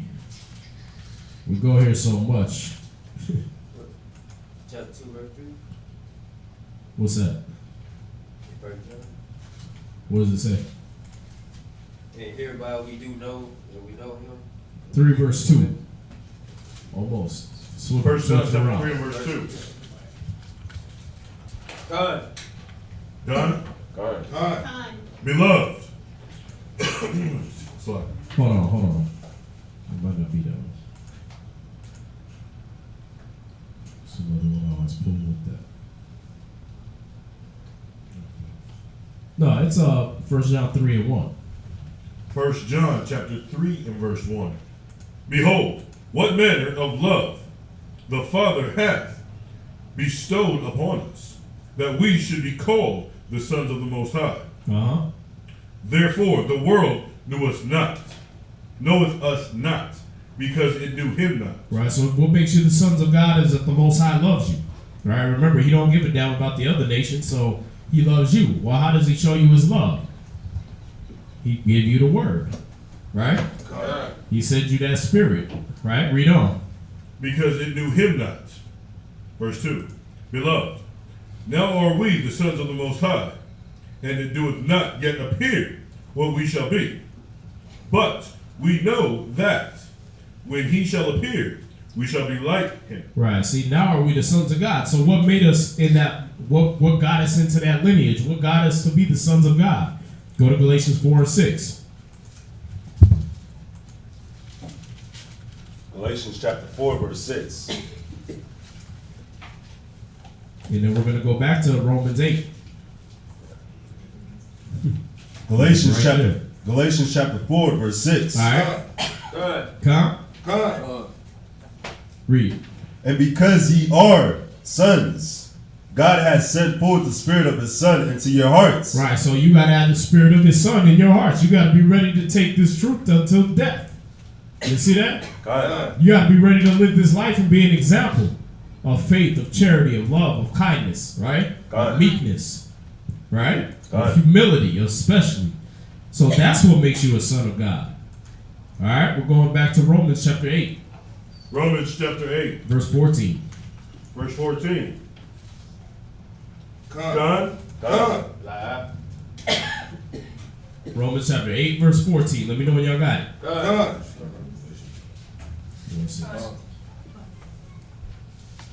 Done? Come. All right. Romans chapter 4, verse 4, or 8 and verse 14. For as many are as led by the Spirit of the Most High, they are the sons of the Most High. See, when you're led by the Spirit of the Most High. Now, who knows what the Spirit of the Most High is? Abadiah. First hand up. John 6:63. The Spirit is life. Close. Well, read the whole thing of St. John 6, verse 63. St. John chapter 6, slide. St. John chapter 6 and verse 63. It is the Spirit that quickeneth. Right, so the Spirit, as many of our sons of God are led by the Spirit of the Most High, right? So it's the Spirit that quickeneth, read. The flesh profiteth nothing. Right. The words that I speak unto you, they are spirit. So what is the Spirit of the Most High? The words. So as many as are led by the words of the Most High are the sons of the Most High. Y'all see that?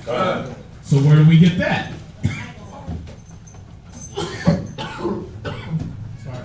Right here, right? In that book. So these are what make you a son of God. All right? So we got to know these things, that no, it's not going to be a DNA test. The things that's going to make you a son of God is going to be these scriptures, whether you adhere to them or not.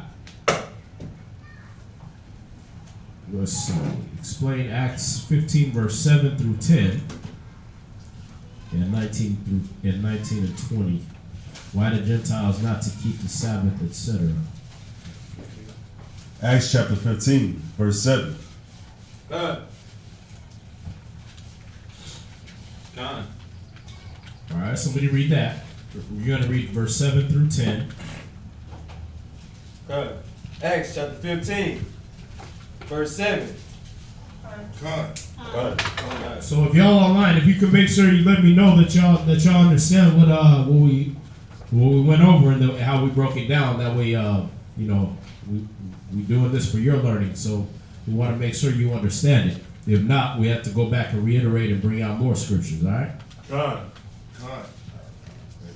Acts chapter 15, verse 7. And when there had been much disputing, Peter rose up and said unto them, Men and brethren, ye know how that a good while ago Elohim made choice among us, that the Gentiles by my mouth should hear the word of the gospel and believe. Verse 8. And Elohim, which knoweth the hearts, bear them witness, giving them the Holy Ghost, even as he did unto us. Verse 9. Okay, so he's showing you know a long while ago, right? He said how a good while ago the Most High made choice among us that the Gentiles by my mouth should hear the word of the gospel and believe. So he's like, listen, you know the Most High said a while back in Acts chapter 10, sent me to start dealing with the Gentiles, sent me to start dealing with the other nations, right? God. To go ahead and be sitting with them and start teaching. Why? Because our people are scattered among those nations. You see that? Verse 8. And the Most High, which knoweth the hearts, bear them witness, giving them the true spirit, even as he did unto us. Right? Talking about Israelites. Go ahead. Verse 9. And put no difference between us and them, purifying their hearts by faith. Right? Verse 10. Now therefore, why tempt ye Elohim to put a yoke upon the neck of the disciples, which neither our fathers nor we were able to bear? Right. Why are you trying to put this on them? Because see, at this point, you're dealing with the brothers sitting up there saying you can't come in the sanctuary if you ain't circumcised. You got to make sure you circumcise first. Well, why are you putting the yoke on them that our fathers couldn't even bear? You understand? That they had sold out and went deal with the Greeks when you go in the time of Maccabees and stop circumcising their kids. You understand? Why are you trying to put that on them right off the bat? Y'all see that? Are they to follow the laws? Yes. Are they to, when they come into Israel and start knowing that, hey, the Israelites and all these laws that I'm dropping to you are still in effect, then yes, they have to take those things on. But you're going to try to put that on them right in the door before they even get to learn who the Most High is and learn of the ways of the Most High? That ain't how you do it. It's like we have to check these other camps about fringe checking before the brother even had a class or not. You know what I mean? Like, you gonna tell him where his fringe is at. He don't even know why the hell he's in the building. Y'all see that? You gonna sit there and be like, "Yo, grow your beard out," like he can just do it on demand. Nigga, I just found out about the truth yesterday. You want me to grow my beard? Right? Then you're gonna do to one himself before he even get into class. Y'all see that? So he had to check them for doing this, for trying to put that heavy weight of the whole law on them before they even knew anything. You understand? What's that? So in verse 9, Uh-huh. and it's saying it put no difference between us, meaning us being Israel, right? Uh-huh. And them being the Gentiles. Right. Purifying their hearts by faith. Right. Why does he say put no difference between? Because they accept it? Yeah, he didn't close, meaning he didn't close their ears up so they couldn't hear, but the Israelites could. No, he gave everyone an opportunity to be able to hear. You see that? Obviously, he didn't change their DNA and they became Israelites all of a sudden. You know what I mean? They just start growing melanin and their hair got nappy and their lips got big. You see that? No, he said he made them no difference, meaning that he gave them the opportunity to hear it as well. You see that? And if they had the faith and the belief and they continued in it, yeah, there ain't no difference between them and an Israelite that's following, because we were all concluded under sin at one point. You see that? God. But that doesn't mean, again, they don't get the opportunity to be in the kingdom. There's going to still be an order, but they're going to be saved from the destruction just like us. There ain't no difference. You see that? God. So we go through this all the time. We go through Ezekiel 33:15 down, right? If they restore the pledge, if they give again that what they had robbed, walk in the ways of righteousness, then they're acceptable, right? Same thing we have to do. So there's no difference, right? But there's still going to be an order in that kingdom, right? Okay, you know what? You walk sinless. Okay, so you're going to be up here. You sinned, you an Israelite, you're going to be around in this area. You didn't sin and you a nation, you're going to be right under them. You sinned a little bit and you know, you're a nation, you're going to be down below them. But, you know, y'all going to be servants to these people. You see that? God. So it's still going to be an order, but at the same time, there's not going to be no difference in the salvation. We're still going to be, oh, okay, you're hanging with us while the nukes are dropping over there. You see that? God. Right. Go ahead. Verse 11. Acts chapter 15, verse 11. Uh-huh. But we believe that through the grace of the Lord Jesus Christ, we shall be saved, even as they. So he's explaining exactly what he means right there. You see that? We both believe that we can be saved. Saved from what? Destruction. You see that? God. So just like they do. So that's what there is no difference on, our belief, that we can be saved through Christ. Y'all see that? God. It doesn't mean that there's, in the truth, there's no difference between a Jew of that nationality and a Gentile that took on our ways. No. That's why he talked about the branch, right?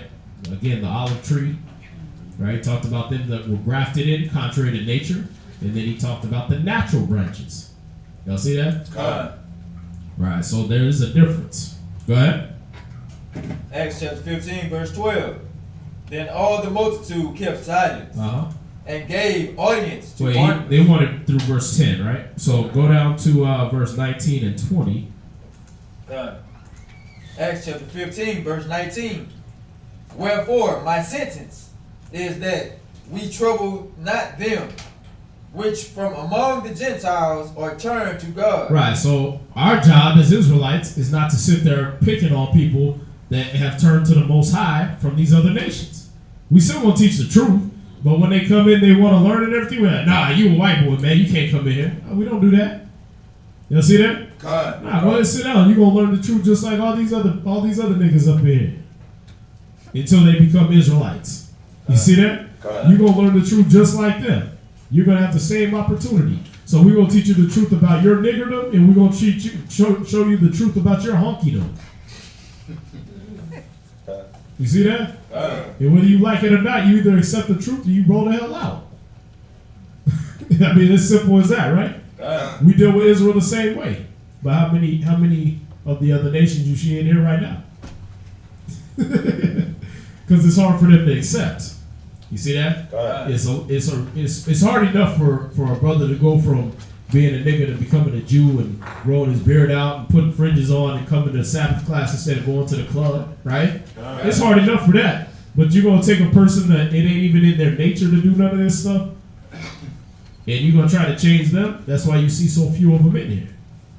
You see that? It's even harder for them to be grafted in because they have so much to give up.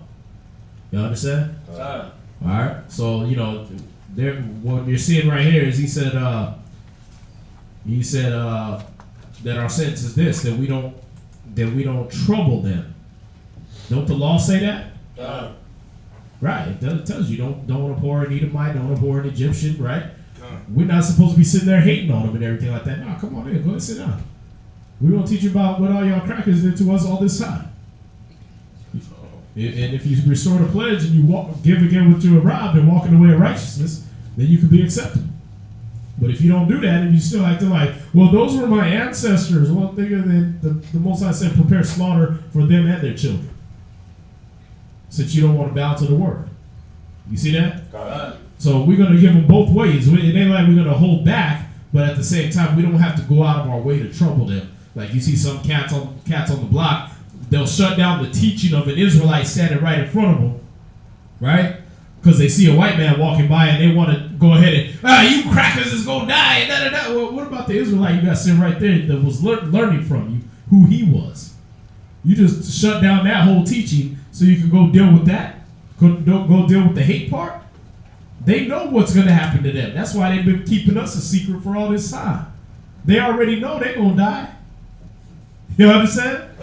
What do you got to take time out of your busy schedule of building Israel for to deal with that madness? Y'all see that? So what Peter has ordered us not to do is to trouble them. They're the strangers trying to turn to the Most High. Y'all see that? So no, we ain't going to Joel C's church talking about you wicked, you the devil and all that. Okay, some of them people out there in that audience, they might actually be turned toward the Most High. You understand? And they might be trying to find a way. Well, they gonna see us somewhere. His sheep know his voice, like you had pulled, right? They gonna hear it. But what kind of example are we gonna set when we take time out of teaching y'all to go hang out with Joel Osteen and go cuss him out? See that? Our job ain't to trouble the Gentiles. Our job is to teach and feed his sheep. Who better to tell you that than Peter, who his last commandment given to him was feed my sheep? Y'all see that? He didn't get go out there and stone the Gentiles. Go out there and kick them down the block and call them crackers. Go out there and call Chinese people chinks and kick them down the street. He didn't get that. But you see camps doing that, right? Well, if you see camps doing that, that's not the Bible. That's niggas holding the Bible. Y'all see that? Let's finish this and I'll get that question. Read that. Acts chapter 15, verse 20. But that we write unto them that they abstain from pollutions of idols. Right, but at the same time, what do we still do? We still write to them. We still talk to them and tell them, stop doing y'all wickedness, man. Stop polluting yourselves with these idols. Stop doing these things that you were doing as a red-blooded American. You see that? Stop praising Donald Trump. Stop doing all these things and chasing money and teaching our people this wickedness, man. Y'all see that? So these are the same things we're still supposed to do. If we're going to deal with them in any way, we're going to deal with them in the way that we tell them to stop dealing with that idolatry and pushing that on our people. All right? God. Let's see. Right. So he goes on basically the stuff we're supposed to teach them not to do. Basically give up their evil ways. Now, do we have a school in Dallas? We could. Same thing I told the other brother. Get it started. We'll do it. Going off what you just said, if an Edomite accepts the truth and follows all the laws, etc., are they just saved for servitude, or will they have a special place in the kingdom? They are saved for servitude. When you read Isaiah chapter 60, when you read Isaiah chapter 2, they're going to be saved for servitude. The only thing they are saved from, all right, don't think of saved in the church mind state. Oh, I'm saved. That means when you die, you're going to heaven. There ain't no scripture say you die and you're going to heaven. Now you die and you just hanging out with angels and everything. Nah, it says you reincarnate, you come back, you do it again, right? But it ain't saying you die and go to heaven. All right? You return to the one that made you, and then he sent you right back down. You turn into a spirit, he sends you right back down. You understand? But yeah, don't let them think. Don't think of this as a church mind state that, oh, when I'm saved, that means I'm automatically one of the righteous. No, that's what the church thinks. You see that? Saved don't mean nothing. That term saved only means that you're saved from the destruction. You see that? And then you'll have a place in that next kingdom to come, whatever that place may be. Y'all see that? Remember, every kingdom got a dungeon, so you might be in the kingdom in the wrong place. Y'all understand? You might be under the kingdom getting tormented by demons and angels and everything. That's you still in the kingdom, right? Or you might be in the kingdom as a servant or a butler or a foot washer or whatever. But hey, at least you in the kingdom. You see that? Or you might be in the kingdom as a ruler, a king, whatever. You still in the kingdom, regardless. It's still going to take the same humility and the same shunning of wickedness to get there. Y'all see that? All right. So yeah, no. Yeah, we're not thinking of these things on the level of the church where, oh, I'm saved and I'm gonna get beamed up any minute now. You see that? Oh, I'm saved. I can still go ahead and smoke, drink, eat all the defiled foods. I don't have to follow none of the laws. As long as I put money in the collection plate every Sunday, I'm saved. When I die, I'm going to heaven. I know it. They be saying all them little phrases in church, right? Who right now, if they die, will go right to heaven? Like, none of y'all niggas. What are you talking about? The scripture say, the righteous shall scarcely make it. Where shall the ungodly and the sinner appear? Y'all see that? So, how you get that you're saved? Have you endured to the end? Then you ain't saved. You see that? So, all that stuff the church taught you is bull, man. You're not saved in the way that you're going to heaven just because you start reading the book. You understand? No, but you can't be saved from the destruction when you follow the ways the Most High has set down. All right? What's that? Scarcely say why did he put it like that? Why would it put it like that? Because even the righteous among us are barely going to make it. That's what it means. They're barely going to be saved. Because of the wickedness they've done. You literally going to get in by the skin of your teeth, man. It's going to be like, I believe Yahweh, and I want to follow your ways, and I'm sorry for all the wickedness I did, and please have grace on me. And the Most High is going to make the decision whether you get in or not. You understand? It's going to be up to Him. Hey, did you keep my commandments? Okay, then you love me. Did you feed the poor? Did you feed your brothers? Did you help these? What did he say? Was it? I forgot what scripture is in Matthew, but he tells it. When I was sick, you clothed me. Right? Or when I was sick, you visited me. When I was in prison, you visited me. When I was naked, you clothed me. Right? Sure. These are going to be the deciding factor. What was your works doing? Because remember, at the end, he's going to say, many are going to come in his name, and they're going to say, hey, didn't we in your name cast out devils, and we did all these mighty works? He's going to be like, depart from me, I never knew you. So the righteous is barely going to make it. You understand? Because it's going to have to be so many things there's going to be so many things that are going to be trying to stop them that so many are going to fall, man. You understand? You got 7 billion people in the world, and only 144,000 are going to be the ruling body over a third of Israel. And then there's going to be a remnant of the other nations. It ain't even going to be entire nations of these other nations. It's going to be a remnant. You understand? Like one family that was like, man, I'm hanging out with y'all Israelites. They going to be here. Next thing you know, hey, y'all got to repopulate China, man. Go on over there and do your thing now. Right? That one Edomite that came with us and was like, yeah, I want to follow what y'all do. We're okay, well, cool. Well, you know, we'll find you a husband or wife or something and go repopulate Edom. Or go repopulate whatever land that the Most High has put you in. Y'all see that? God. Or be servants. Make a population of servants for us. It ain't gonna be that all these nations are gonna become us. You understand? And we're gonna be saved in a different way than they're saved. All right, the salvation is going to the salvation from the destruction is going to be the same, but that end salvation, that everlasting life, and all that belongs to Israel, man. All right. So the other nations is kind of like die off. Is that what you're saying? No, they're going to be destroyed. Yeah, they ain't just going to die off. They wish.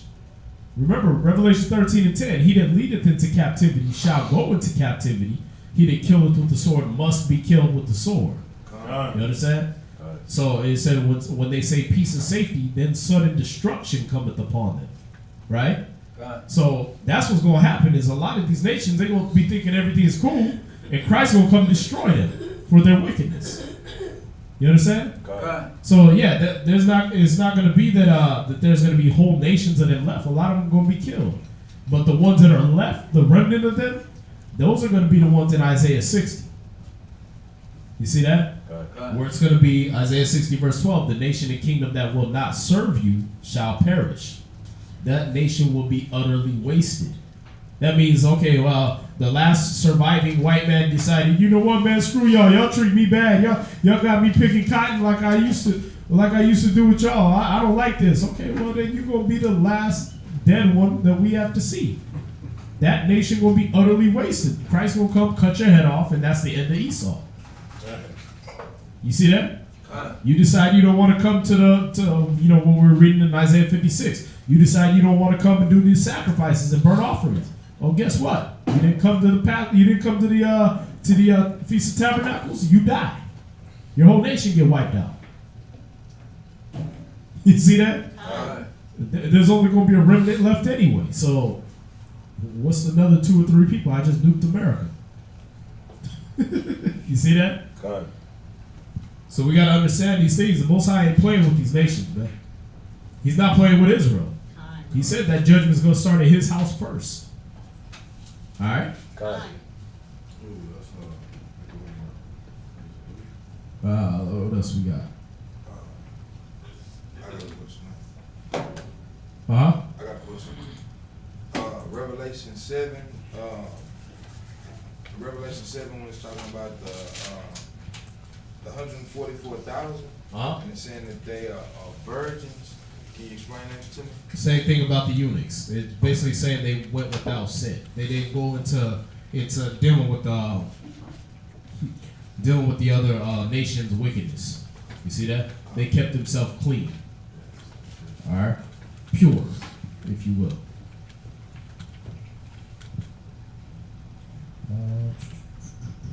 So the brother asked a question a little while back, and I told him we'll go through that for him. And he wanted to break down the Revelation chapter 13, verse 1 through 14. So y'all gonna get a little bit of Revelations today, and then we'll go into the reading if there ain't no other questions. But there will be.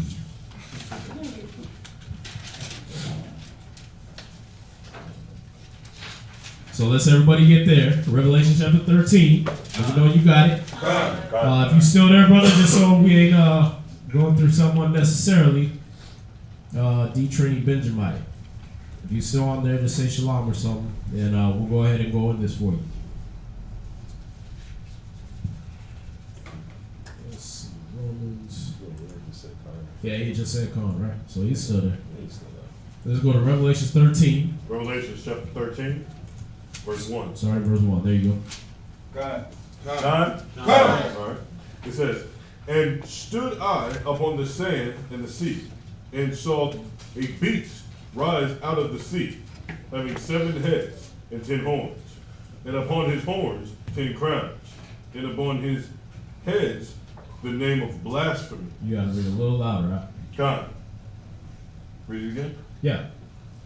Revelation chapter 13 and verse 1.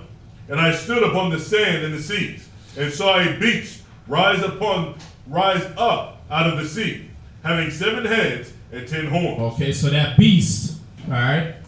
When you take your notes, you want to be able to break down each part of these scriptures, all right.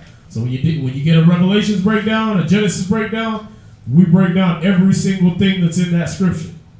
All right. So you want to write this down verbatim, so that way you don't get tricked by none of these people trying to tell you it's a different way, because they like to go off of what the artists have drawn of it, and they make it like it's an actual beast, right?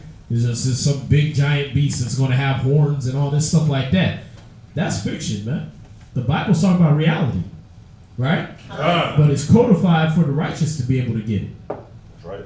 So this beast represents the Edomite nation, or the so-called white man. All right, so-called white people.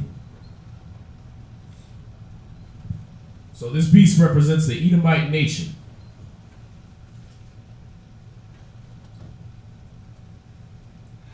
And it said he did what? He saw a beast rise up out of the sea. Right? So this beast rose up from amongst the other nations. The sea represents the nations. Alright? Now to prove that, we're going to go through some precepts, because through the precepts we get understanding, right?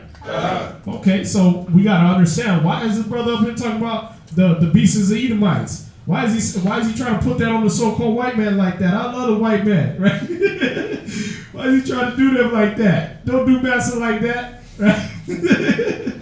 Well, why is he doing that? Well, because the scriptures show you this. So the beast represents the Edomite nation. We're going to prove that. The sea represents the nation. So this nation rose up from amongst the other nations. Go to Daniel 7 verse 3. Daniel chapter 7 and verse 3. Let me know when y'all got it. God.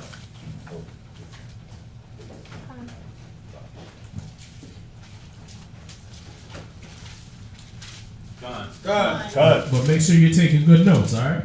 God. Go ahead. Daniel chapter 7 and verse 3. And 4 great beasts came up from the sea. Right, so 4 great beasts came up from the sea. So this is Daniel's again reiterating the same thing we're reading in Revelations. God. So these are 4 great nations that came up from among the rest of the people. Watch, read. Diverse, one from another. And these nations were different, one from another. Read. Verse 4. Read verse 17. Verse 17. God. To get the interpretation, read. These great beasts, which are 4 kings. 4 what? 4 kings. So when we see that beast in Revelation 13, we know this is a king. This represents a nation. You understand? God. All right, it wasn't an actual beast. It was a king. Y'all see that? God. All right, so these 4 beasts are kings, are 4 kings, read. Which shall arise out of the earth. Which shall rise out of the earth, meaning talking about the other nations. When it says the sea, the earth, right? They came from the other nations. Go ahead. Verse 18. Go to Revelation 17, verse 15.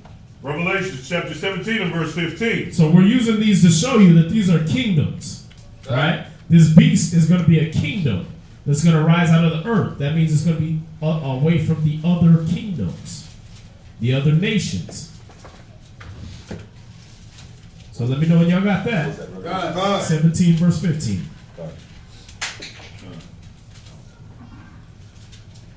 Let's go. Done? God. Revelation chapter 17 and verse 15. And he said unto me, the waters which thou sawest. So the sea, the waters which you saw, right? God. Come. Go ahead. Where the whore sitteth are peoples. Are what? Are people. So that sea was people. You understand? God. All right. So this great beast, this great kingdom, was going to rise up from among the people. Go ahead. And multitude. And multitude. and nations, right? And tongues. See that? Nations, tongues, different languages, right? Tongues. All right, so we're seeing that the sea, the waters, right? These represent the nations according to the Bible. All right? Tongues. So we have not followed cunningly devised fables when we spoke unto you. All right? We didn't just some brother made that up. We just think that brother's right because he was popular, right? No, the Bible tells you these things. All right? Abadiah. Okay, so in Daniel 7:3, you said the 4 great nations represent the beasts. They represent. It said the 4 great beasts. It said those 4 beasts. Those are the nations. It was 4 kings. 4 kings are Right, and that's just to show you that when he's talking about beasts, he's not talking about an actual beast. He's talking about men, kings. You see that?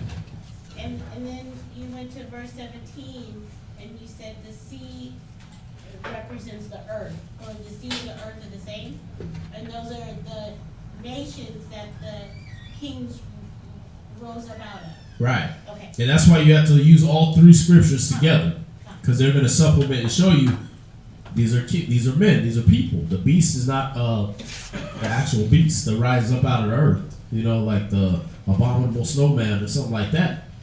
You understand? It ain't the Stay Puft Marshmallow Man from Ghostbusters. This is this is kingdoms. All right. So we gotta know that through the scriptures, it's gonna give us the understanding, so we don't end up having some stupid painting drawn by the white man, you know, showing some animal with 10 horns and all this stuff like that that's gonna take over the earth. How the hell is that gonna happen when we got tranquilizer darts and guns? And nukes. Right. You burn one of those and we'd be barbecuing it next Saturday. You know what I mean? That ain't what it's talking about. It's talking about a kingdom. All right? And you'll see it as we keep going through. But let's go back to Revelation. You finished Revelation 17, 15? Done. All right, let's go back to Revelation 13. Revelation chapter 13. Verse 1. Verse 1. Con? Con. And I stood upon the sea, the sand in the sea, and saw a beach rise up out of the sea. Right, so he stood amongst the nations, and he saw this Edomite empire rise up from amongst the people. All right? Con. Read on. Having 7 heads. He had 7 heads. Now these 7 heads is not, remember, it's not an animal that comes out and he is a victim of nuclear waste and radiation, and he got 7 actual heads. All right. This is a person. These 7 heads represent the seven leading empires of the Edomite nation. All right. Just like you have heads of a corporation, right? Or is it one guy with 7 heads growing on his shoulders and arms? No. He's a corporation. The head of a corporation is a person, right? Okay, so these 7 heads represent the 7 leading empires of the Edomite nation. And those nations are the Greeks. Just say Con after you write it down, all right? Con. Romans.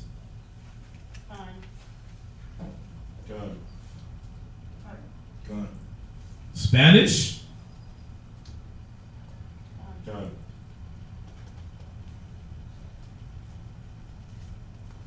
I ain't gonna go unless I hear you. All right. The French. The Germans.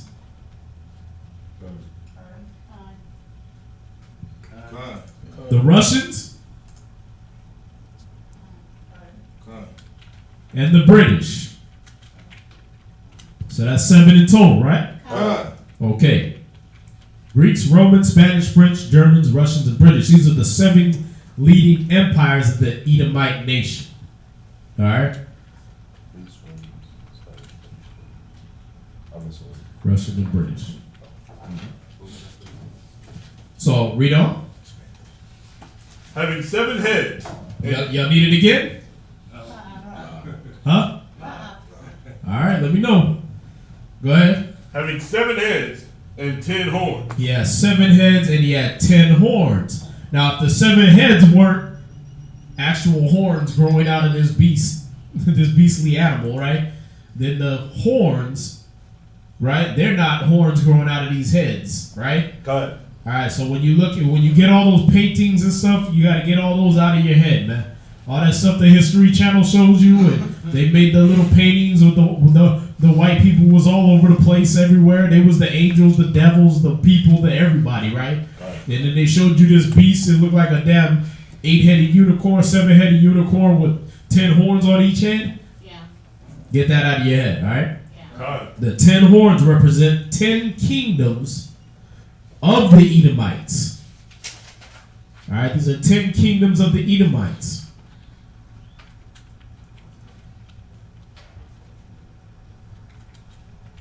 They are not power figures.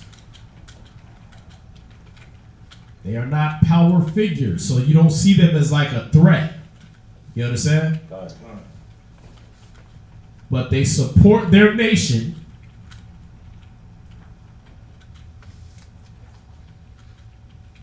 monetarily. So they support this beast with money. They support this Edomite beast with money, right? Militarily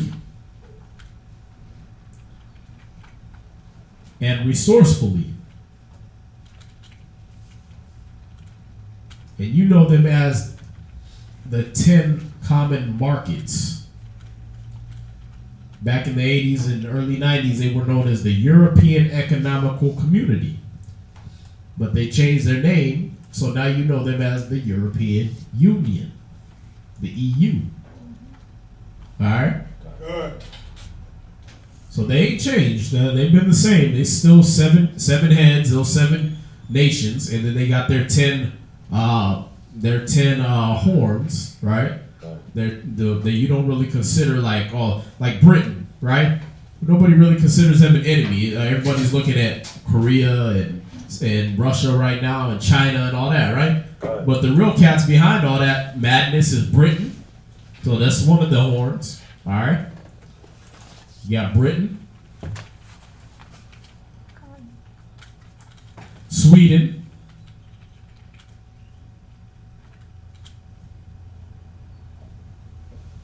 all right, Belgium, Norway.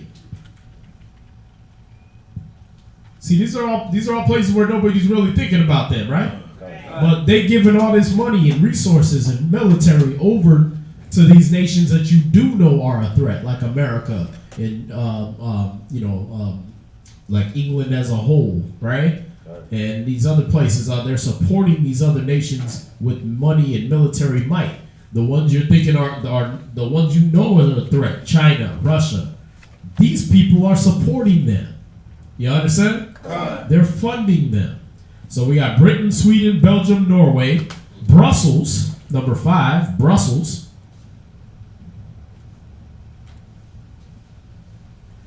Denmark.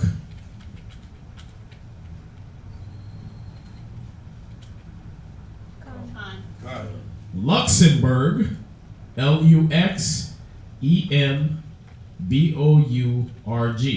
Luxembourg. Can you spell it one more time? Luxembourg.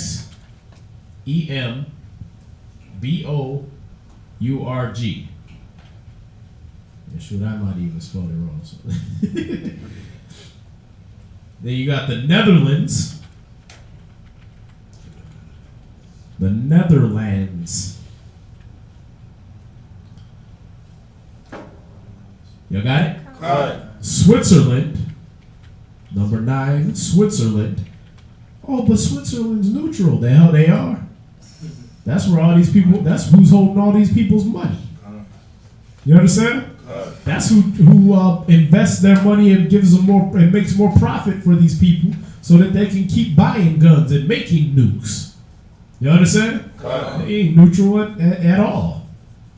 You understand? Matter of fact, when if you watch these if you watch Star Wars real carefully, I know a lot of people like you gotta be a nerd to watch Star Wars. Star Wars dropping to you exactly how this political system works, man. They show you how the banking clan, they call them the banking clans, and they start setting up these wars with these different planets and all this stuff. That's what these people do. That's what Sweden does. They're the banking clan. They make money off of the wars going on. So they go over and set up some guy to get a hit put on him, and then they put it out there that, oh, it was this nation that did that. And then next thing you know, you got World War II going on, right? Because some guy got shot over here and assassinated over here, and now we have to have a whole world war about it. And meanwhile, guess what? All the money made from that war got to be, you know what? Oh, you guys don't have enough money to fight them? Okay, well, we're going to loan you money.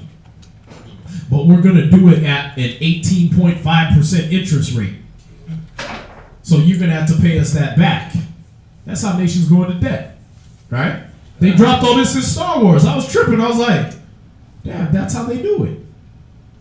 And then they go to the other nation, the one on the other side, and they be like, yeah, well, listen, we just gave them a loan of this much, so they're going to be over there buying all kinds of weapons. Y'all better stock up.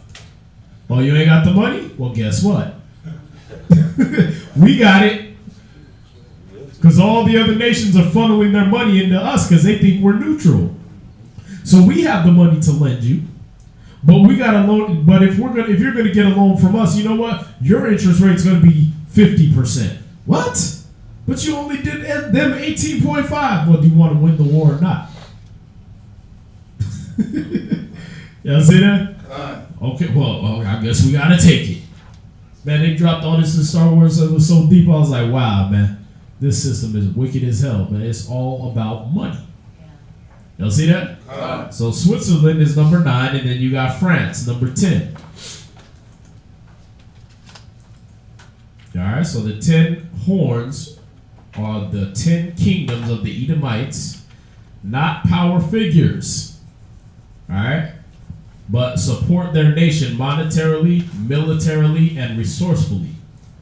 They are known as the 10 common markets, or the European Economical Community, or as they are known today, the European Union.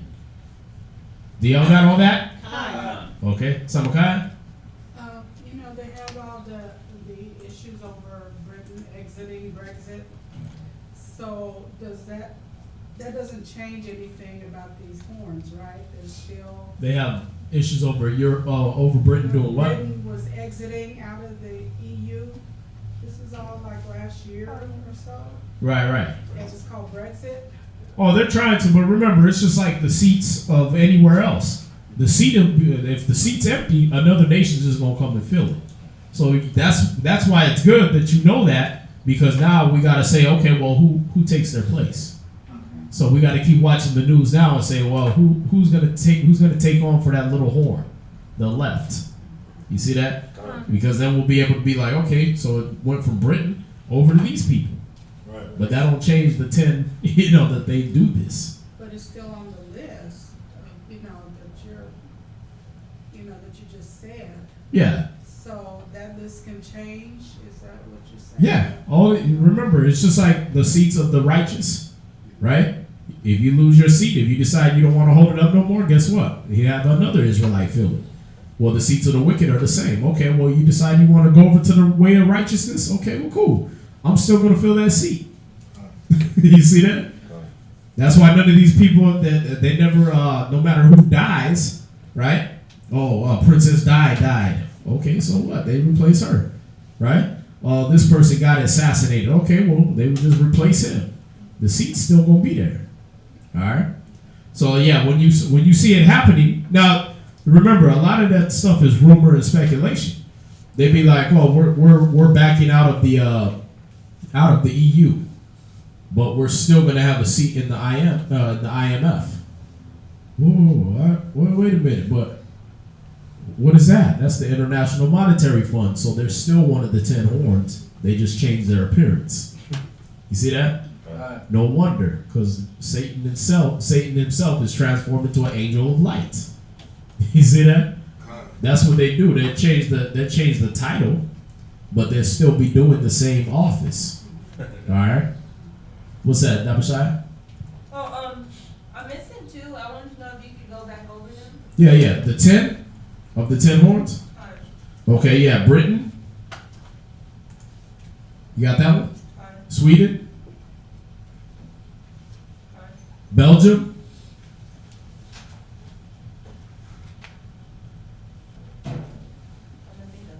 Huh? That's it. I was just missing two. Oh, okay, so you got all the rest? Okay, all right. Let's see. So let's read that again. Is everybody settled on that part at least? Okay, all right. This is some good stuff, man. I know you gotta go, man. But yeah, watch. Make sure you watch this one, all right? Oh, I always, when I leave, I always try to. I can't tune in when y'all be live. Yeah, but yeah. Like, just like for some reason when it's done. Yeah. I can be able to watch it. Okay, all right. Yeah, yeah. All right, brother. Shalom. Shalom. All right, so read that again. Revelation 13:1. 13:1. And I stood upon the sand of the sea, Uh-huh. and saw a beast rise up out of the sea, having 7 heads and 10 horns. Right. And upon his horns 10 crowns, and upon his head the name of blasphemy. Right. It said upon his head. So those 10 crowns or those 10 horns, they represent these ruling bodies, but they're not necessarily power figures. You understand? They're not the ones, the heads that you see. They're not the like, oh, you know Britain, you know Russia, you know these are power movers, right? But you didn't know that Sweden was in there actually playing behind the scenes. Luxembourg is in there.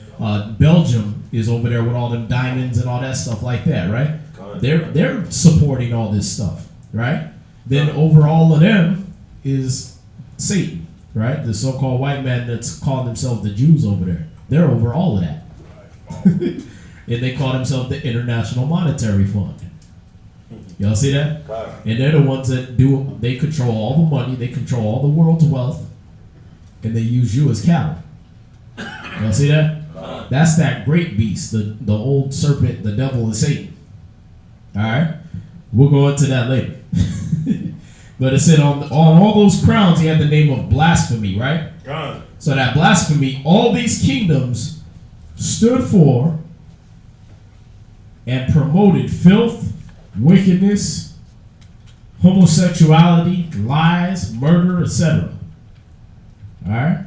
All these kingdoms stood for and promoted filth, homosexuality, wickedness, lies, murder, etc. And that's exactly how it is. Oh, okay, Muammar Gaddafi, he doesn't want to have homosexual on his land. Okay, let's kill him and sodomize him with a phone pole. We'll show him. Who's the other guy? The Saddam Hussein. Oh, he doesn't want to have his people part of the International Monetary Fund. He doesn't want this to happen. Okay, we'll kill him too. Y'all see that? Oh, let's go to Venezuela. We want that oil over there, but Hugo Chavez running things and he flipping us off. And so are 6 other guys throughout Central and South America. Let's kill them all with the same type of cancer. They just coincidentally dropped dead one after another, the exact same type of cancer. Y'all see that? It's a trip, man.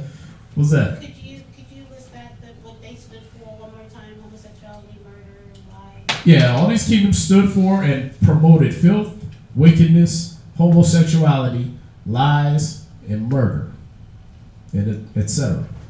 Like I said, that's what you have to do to get in there. Like, why is America part of this? Why are they the great beast that basically is the culmination of all these guys put together?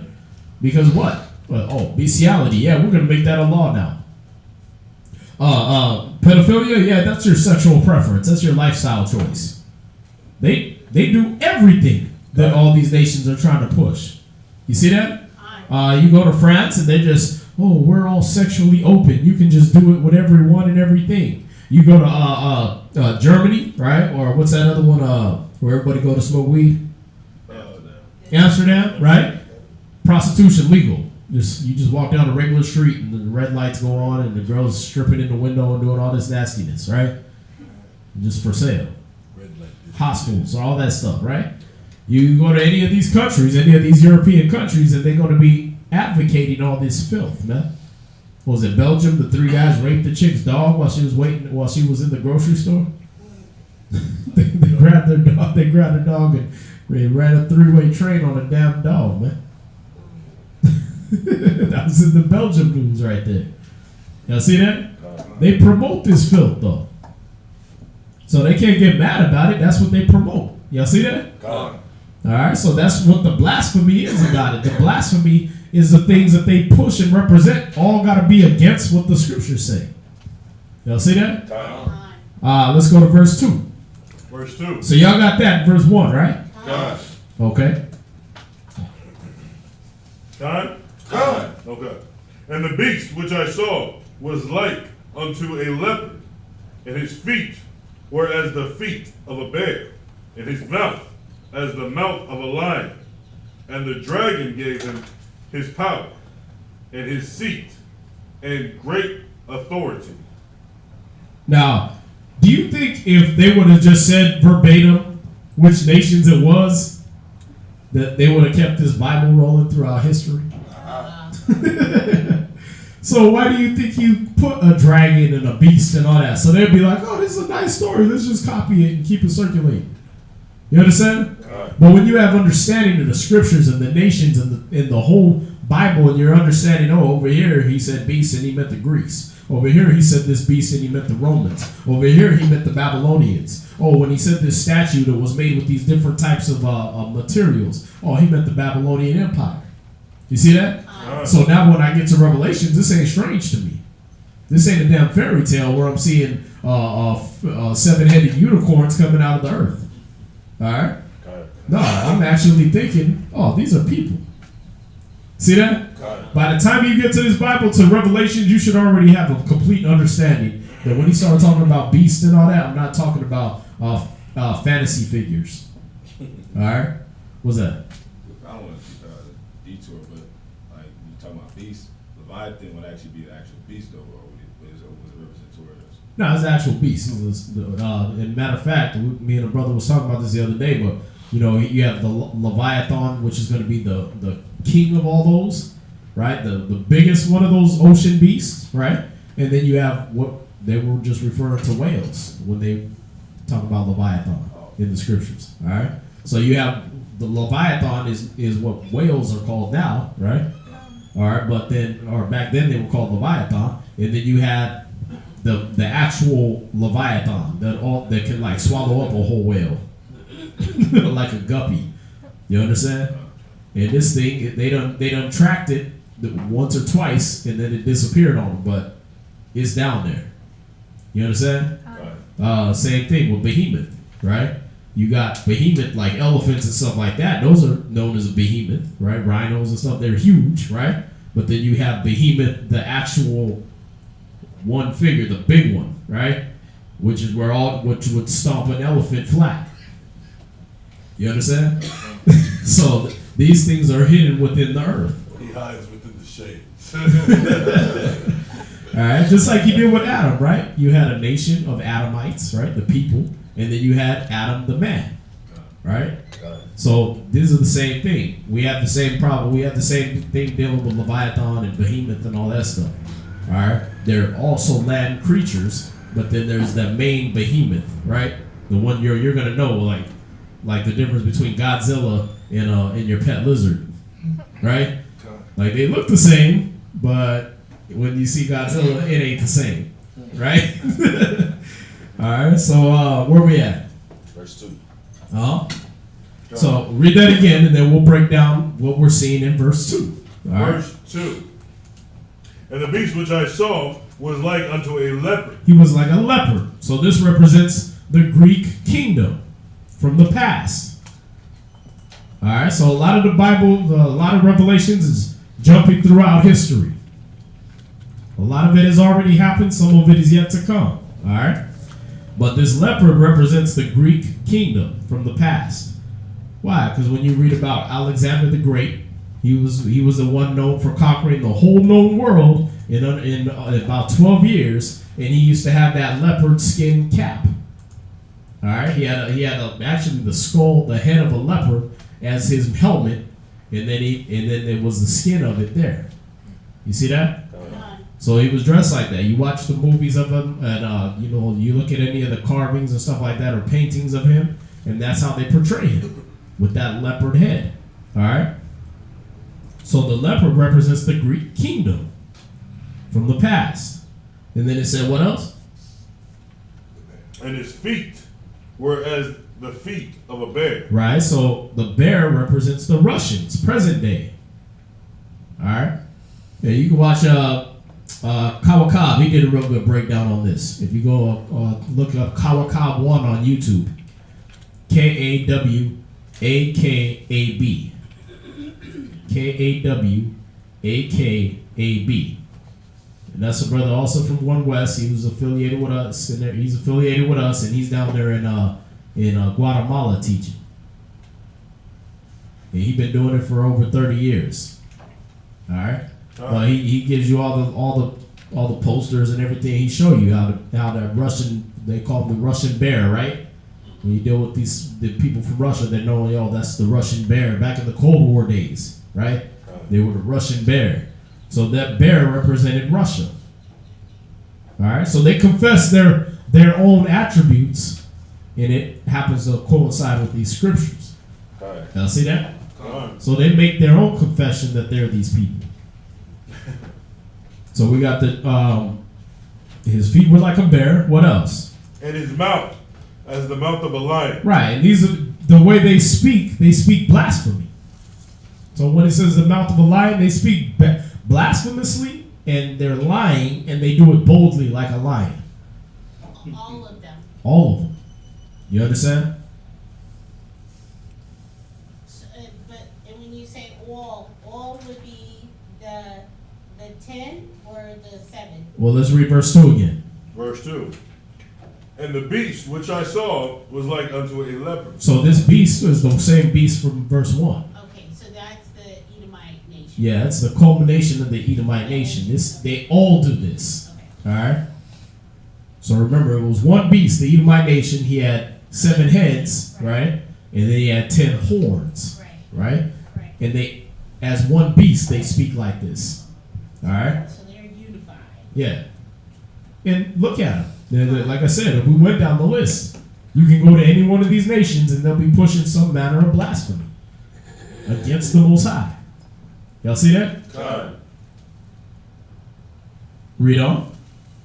And the beast which I saw was like unto a leopard, and his feet were as the feet of a bear, and his mouth as the mouth of a lion. Go ahead. And the dragon gave him his power. Right, so we're looking at the dragon. This is the spirit demon Satan. All right. So in this scripture, in this particular scripture, this dragon right here is talking about the spirit demon Satan gave him his power. Just like Satan offered Christ his power, right? All the kingdoms of the world I'll give you if you'll do this. We went over it last night. What's that? Can't be throwing no gang signs back there. Sorry. So the actual beast, that's the carnal. That's the reality. That's the carnal, right? Right. If we're gonna talk about what we talked about last night. Yeah, the people, the nations. Okay. And right. Then when you say the dragon, the spirit demon Satan. Right. Gave him his power. That is Satan. They've sold themselves over to the spirit of Satan, and so he gives them power in the earth. He lets them come up to rulership levels. You understand? Like it's like this. You look at Sodom and Gomorrah, right? The Most High destroyed that place, but Satan gave them power for a time. They were powerful cities. You understand? When he offered Christ, he said, all you have to do, I'll give you all these. And the power of them, all you have to do is fall down and worship me. Right? How could he offer that? Because it was his. See that? Now, when he did it for these nations, they went ahead and said, okay, we'll do that. What do we got to do? Oh, all you got to do is try to defile Israel. Come against them in some way and make sure that they're all slaves for their whole life. Oh, okay, no problem. You see that? So the spirit is that perpetuation There you go. That thought to do and concede to doing the wicked. No, they're literally trying to go against the Most High and His saints. All right. So it's beyond just like sin. It's into wickedness where they know what they're doing and why they're doing it. All right. Now check this out. Give me my Lost Tribes and Promised Lands right here. There we go.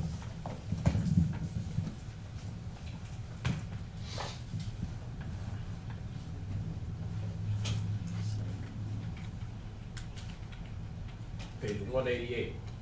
The Lost Tribes.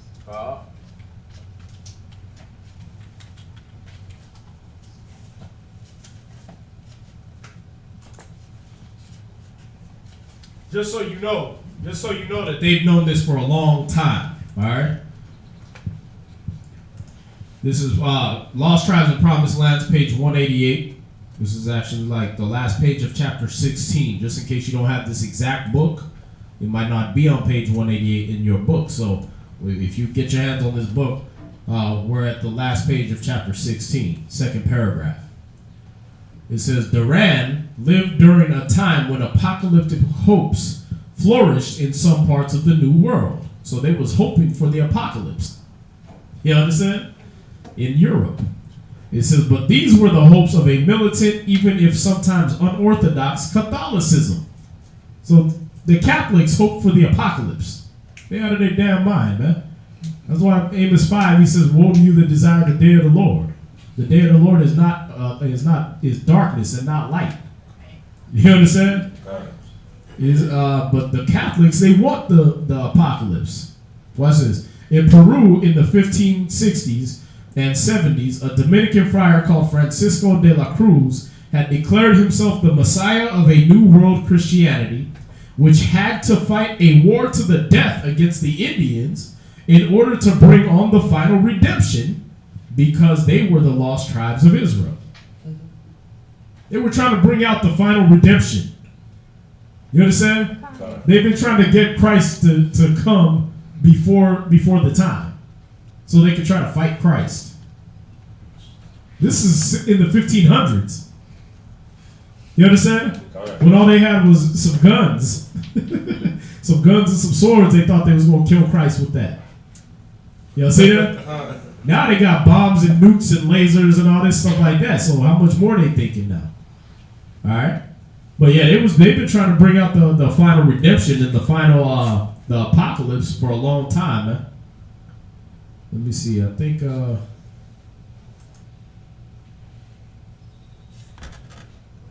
thought it said it somewhere else in here. It might have been in my Christopher Columbus book. But they've been knowing these things. They've been knowing that when if they could go to war with the Israelites to such an extent that they almost exterminate us, then Christ will come and defend us. And then they think they're going to kill Christ. Y'all see that? What was that? I actually just saw this 2 weeks ago. They have videos they have a Space Wars program as legislation in the U.S. Mm-hmm. They actually shoot laser beams at the chariots. And they have like the satellites that show you that. Yeah, they think they're gonna do that. But every time the chariots would just move, and you'll see the beam go. I'll send you the video. Yeah. It's crazy though. They actually are trying to fight against this. Bro, since the 80s, they had the Star Wars program back in the 80s, man. They were trying to set up all them little satellites and stuff they show you is so-called circling the whole globe, right? All that they setting up because they think they're gonna shoot Christ down as they see him coming in. Right? They think he's going to come like Independence Day. Oh, we got a 2-hour deadline before they come and blow up the whole earth, right? But it says the scripture tell you he's going to appear in the clouds. That means him and the angels already running through the earth, man. They already doing it. You just know everybody's going to see them. Isn't that the day of destruction too? Yeah. Which no man knows, so you can't even be prepared. Yeah. He's already ready. Him and the angels are already ready. They're already here. That's why it says he's going to appear in the clouds. He ain't going to have to travel nowhere. He's already going to have been here watching and waiting. Like, please, y'all, let me. That's why it says in Revelation 7, he holds them back and he says, listen, don't hurt the earth or the trees or nothing like that until we seal the servants of the Most High. They're already here. You understand? They already watching Esau make all his weapons and do all that. They like, oh, that ain't nothing. They laughing at him, man. Oh, yeah, these niggas really spent $1 billion on that. They could have cured cancer by now. You see that? Niggas can't cure the common cold. They think they're gonna shoot an angel. It's funny. You see that? So they can just randomly appear in front of you. Right. But see, that's the thing is he's going to appear. That means he's already there. You're just. It's like what they do with those. You know, when you watch all your little space movies and stuff like that, right? They do it a lot in Star Trek, right? Take off cloaking mode, and then the ship is just right there. And you're like, oh damn, it was there the whole time. That's how it is. It's going to be with them. They're gonna go from that fourth dimension, that spiritual dimension. They're gonna become 3-dimensional. You're gonna be able to see them. Predator. What's that? I can't remember the scripture where it says, "As lightning strikes from the east to the west, so is the coming of the Son of Man." There you go. It's gonna be so quick. They oh damn, well, he right there. Ain't gonna be no time to jump behind the gun turrets. Ain't gonna be no time to go get your nuclear codes and go try to turn the key at the same time. None of that. It's too late. You understand? Not that it would do any good anyway, because It wouldn't. you're not gonna. But see, when they do it, they're gonna think they're killing the angels, and they're gonna accidentally nuke somebody else. And then the people that's thinking they're gonna nuke the angels, they're gonna be firing one off on America. That's why he said, when I wet my glittering sword in Deuteronomy, he said, when I wet my glittering sword and I bathe it in heaven, right, it's going to come in. Then he goes down in Obadiah, tells you it's going to come down on Idumea. You ain't going to be able to stop that. That's just leave the wine press. Right. It's going to be destruction, man. All right? But the righteous is going to be delivered from those things. That's what the salvation is going to be. Y'all see that? All right, so where we at? Verse 2. So this dragon, he represented that spirit demon Satan, giving these nations his power, being able to, okay, you know what? I'm gonna let you rule. I'm gonna let you run this for this certain amount of time. All right. God. Go ahead. Verse 3. Verse 2. Verse 2. And the beast which I saw was like unto a leopard, and his feet were as the feet of a bear, and his mouth as the mouth of a lion. And the dragon gave him his power, right, and his seat. So when he gave the beast his power, the so-called white he gave the beast, the dragon gave the beast, the so-called white man in the Edomite nation, his power. You understand? Right. That's why you know all these cats talking about, oh, we're gonna do a black power movement, we're gonna get guns and we're gonna fight the white man. Dude, you gonna fight Satan with guns? That don't make no damn sense, man. That's why what they do. Oh yeah, he shot me a couple times, but I blew his brains all over the street because I had a Kevlar triple coated vest. You know what I mean? And none of his bullets got through, but I shot him 18 times in the face. Y'all see that? They always got way over that. Why? Because Satan gave them his power. He gave them, look, I'm going to give you defense against all the saints of the Most High, man. The only thing he can't defend them from is the spiritual power of the Most High. You see that? The only thing he can't defend them against is Israel unified. Because that's when Christ's going to be amongst us. Y'all see that? Where we at? So he gave the beast, he gave when he says he gave the beast his power, right? He gave his seat, he gave him his position, his seat of authority. All right? And how do we know that? We go to Job 9 and verse 24. Somebody else get Luke chapter 4 verse 5, and we're going to read through verse 7. So again, through the precepts, we're going to get understanding on this. So it's not speculation. It's not, y'all kind of reaching, man. I don't know. If you don't know the white man is the devil, then you dumber than the African, man. You dumber than them niggas in the mud huts down there in Africa. Because even when they see it, the kids watch out, right? What was that? Jim Carrey's movie? Ace Ventura, right? Even they know. They sit over there eating bowls out of bat doo-doo, but they know that's the devil. Then you go to China, right? When you watch all the Jet Li's movies and stuff like that, as soon as the white man jump off the boat, he's the devil. You know what I mean? They say it in Chinese. Like, everybody else know, but you. Your dumb ass over there trying to marry him. Your damn ass talking about interracial dating, man. Let's make an interracial dating site. Okay, go ahead. You know what all the other nations is calling him a devil for a reason, but you'll figure it out. Like that sister that just get peed on and hung on the internet while they had a Confederate flag in the background because she thought it was okay. Oh yeah, Biff's a nice guy. Chip brought my mom an apple pie. He's so sweet. Yeah, okay. Y'all see that? God.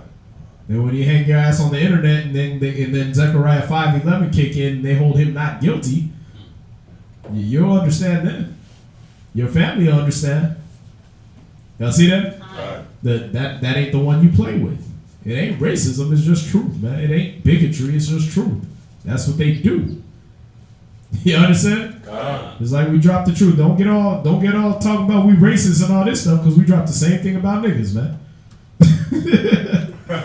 We do the same thing. When we dropping the truth on our own people, we let them know what wickedness they into. Running trains and hitting girls off on their period and doing all this stuff like that. We drop that too.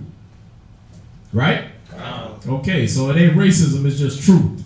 Where you at? Job 9:24. Read that. Job chapter 9, verse 24.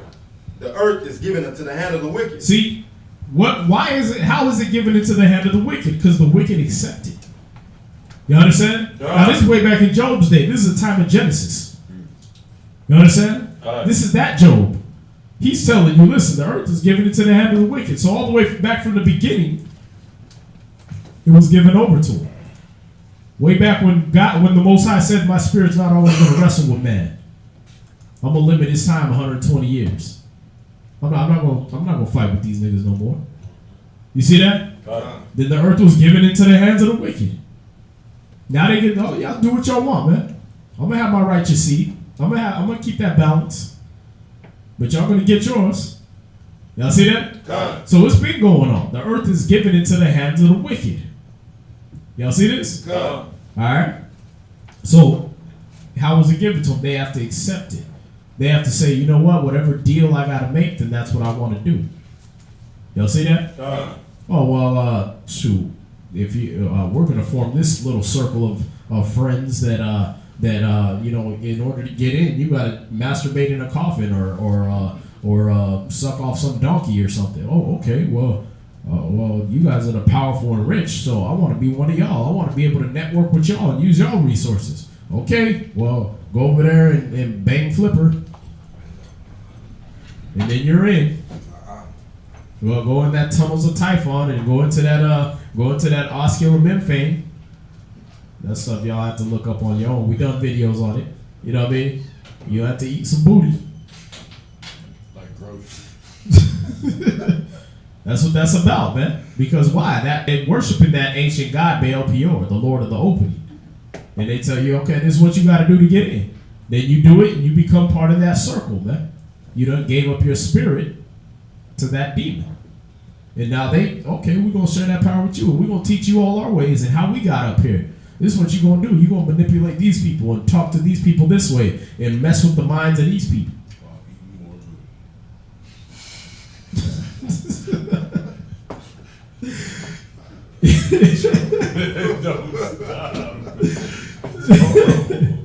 You understand?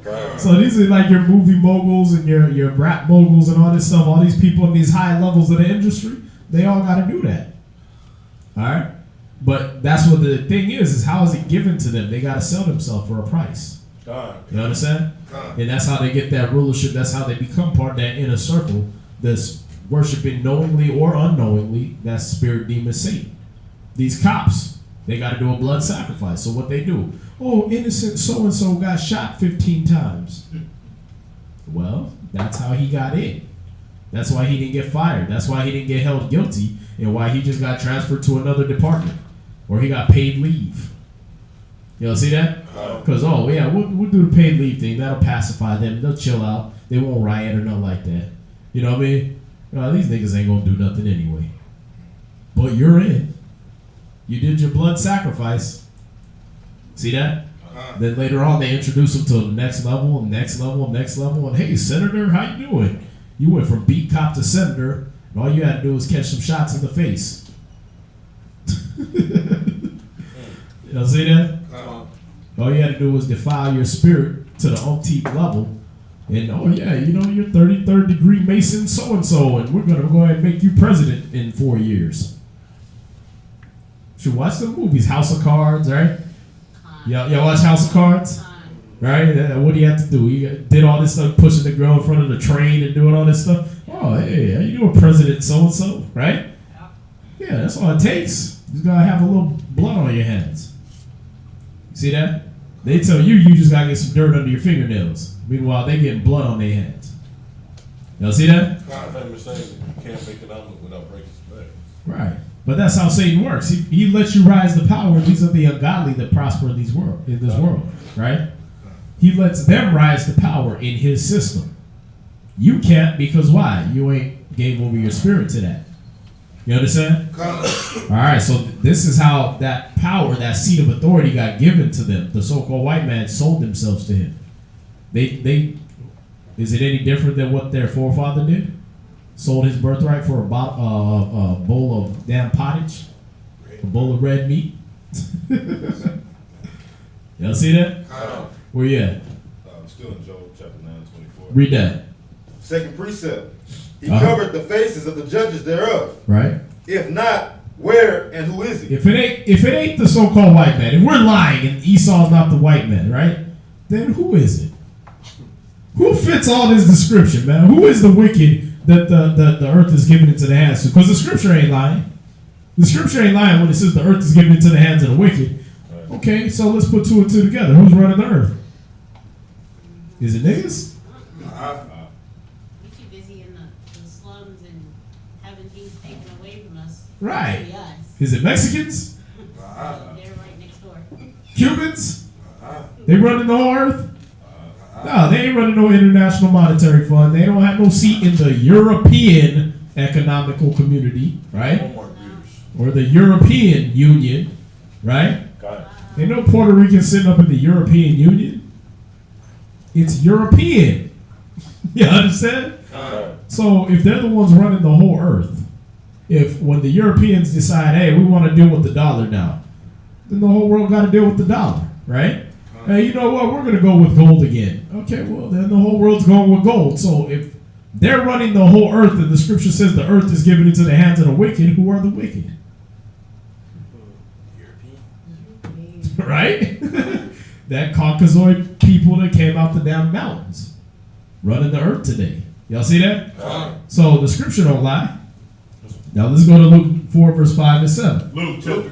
What you got? I was gonna say in First Maccabees chapter 4, chapter 3 and verse 48. It says, "And laid open the book of the law, wherein the heathen had sought to paint the likeness of their images." Right. So even if it were like we're trying to pull some racial scheme, right? Right. Okay, you want to look at all the art, all the biblical artifacts, right? That are painted, right? What color is it? White. So the wicked went and took our books, they painted their images in it, and it just happened to fit the description. Middle Eastern men in the Dark Ages, sitting around the table, Last Supper, right? All white. Sistine Chapel, God and Adam, right? And the little angels, what color? White. So was it us that did that, or was it them? Them. All right, so when we say these things, we're not being bigots and prejudiced. You understand? No, they've stepped into the position. What's that? What was the scripture again in First Maccabees? First Maccabees chapter 3 and verse 48. The what?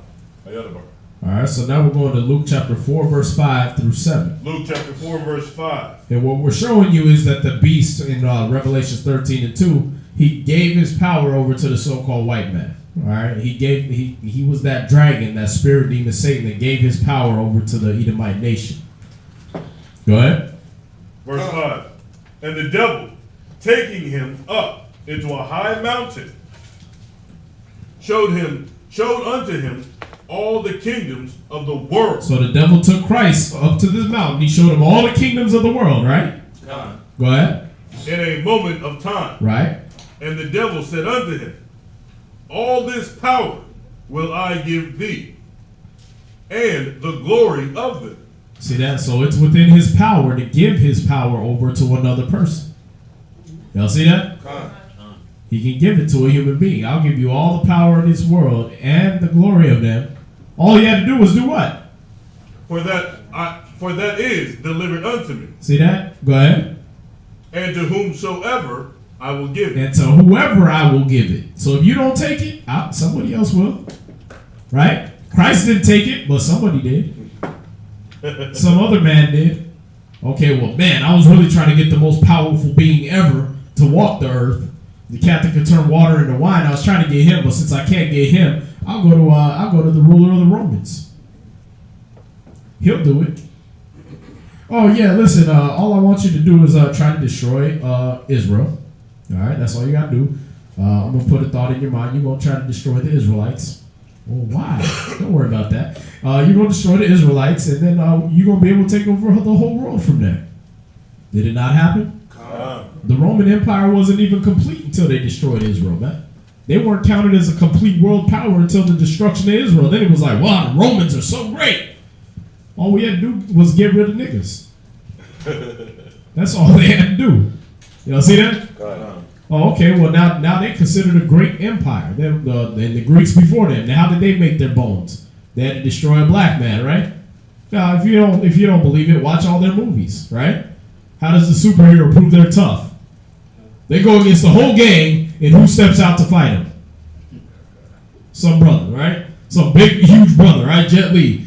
When he was in it, he did his movie. What proved him? He had to fight Mike Tyson, right? Oh man, Jet Li tough. You know what I mean? What was the other? That was It Man, right? That was It Man. And then the other one was Jet Li versus I forgot what brother it was they had him fight.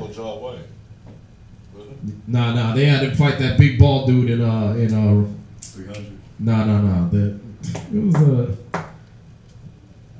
did Romeo Must Die? But no, the other one. With the he kicks the 8 ball into the dude's head and everything like that. The Kiss of the Dragon. Kiss of the Dragon, right? He had to fight the big black dude, and then you knew, little Jet Li's tough. You know what I mean? They got to do that in all their movies. They always got to prove their bones by fighting some big black brother, right? Why? Because that's how they had to do it throughout history.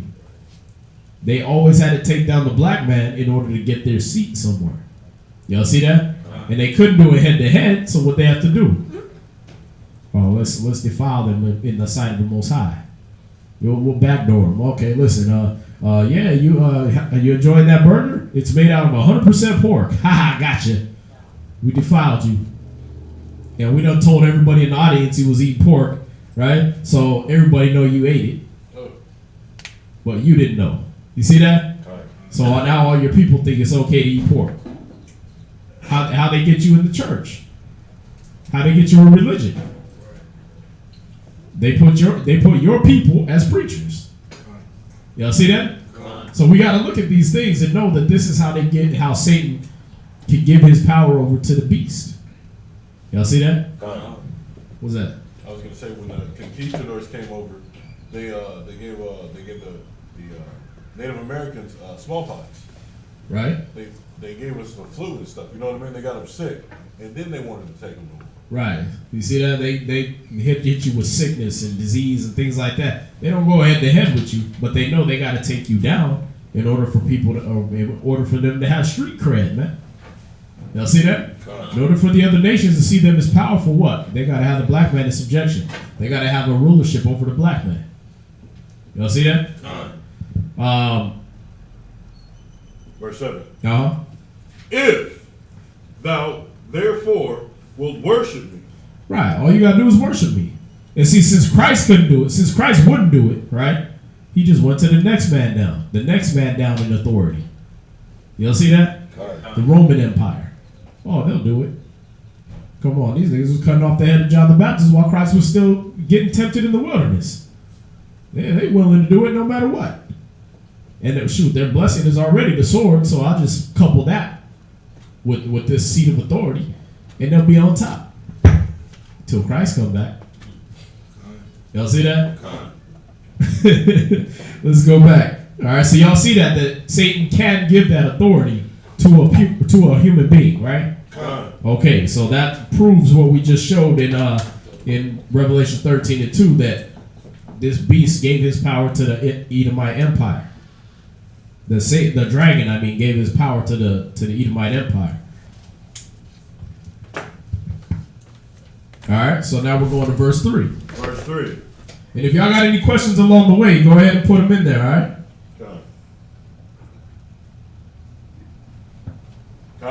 Con. And I saw one of his heads, as it were wounded to death, and his deadly wound was healed. Wow. Right? That's what they have you do it in church, man. You sit there like, wow. So there's going to be some guy that gets shot in the head and he just rises back up like it didn't happen. No, dummy. No, dummy. All right. Oh, there's going to be some beast that gets shot in the head and rises back up, and that's going to be the sign. No, dummy. You're not going to go out in the field and find a unicorn with 7 heads and 10 horns, shoot him in the head, and then he's going to get back up like nothing happened. You in fairy tale land. Y'all see that? All right. So let's find out what this is talking about. You finished that? Lie. And all the world wondered after the beast. Right. See, and all the world was like, wow, y'all great. No, that's not how it worked. This is how it worked. Read it again. Verse 3. And I saw one of his heads. I saw one of his heads as if it were wounded to death. Right. So his wounded head represents the Roman White Empire. You can put a Roman hyphen White Empire hyphen Red Nation.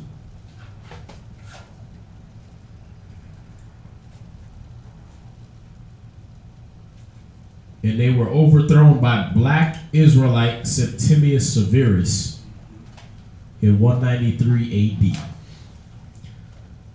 The Roman White Empire, the Red Nation, overthrown by Black Israelite Septimius Severus.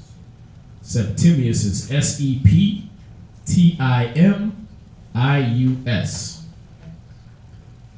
And then Severus, Severus. Severus. And this happened in 193 AD.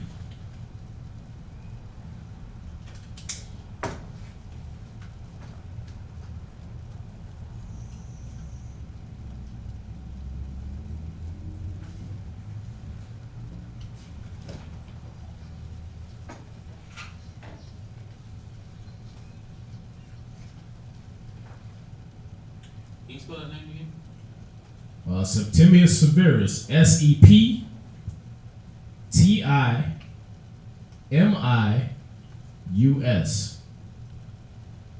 And then Severus, Severus.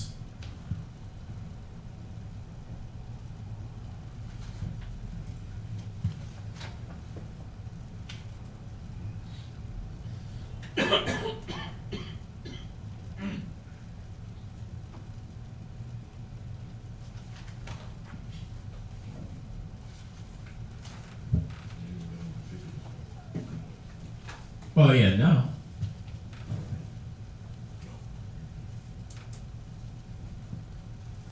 Right. That would be the actual image.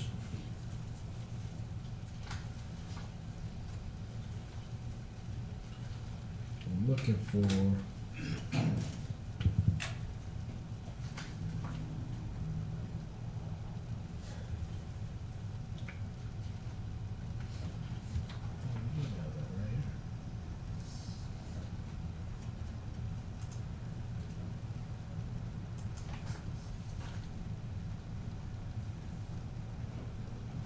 All right, so in some parts, when you Google this guy, you're gonna see him. They got a bust of him being all alabaster white and painted him white and stuff like that. But once in a while, you get a rare image of him painted as his actual image, where he had a fro, he had a little short fro, and he's a brother.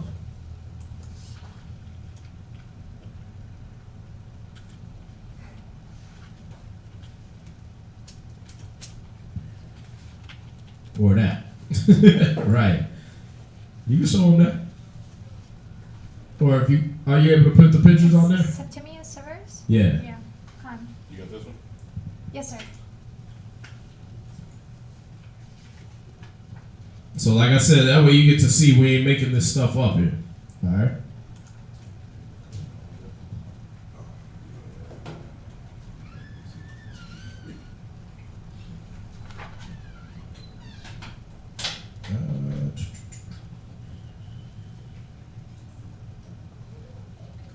Yeah, I'd have to go through a whole bunch of other books for that. Alright.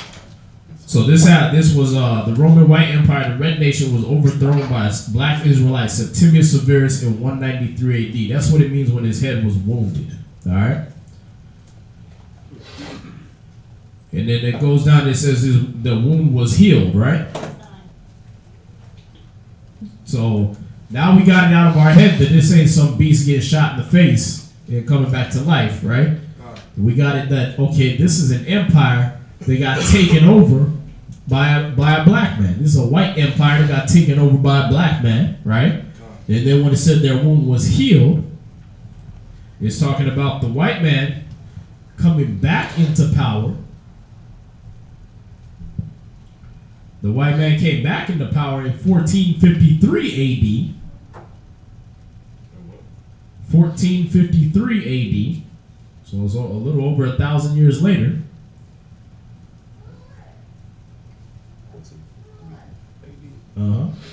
So y'all got that? As the Ottoman Turks. OTTOMAN.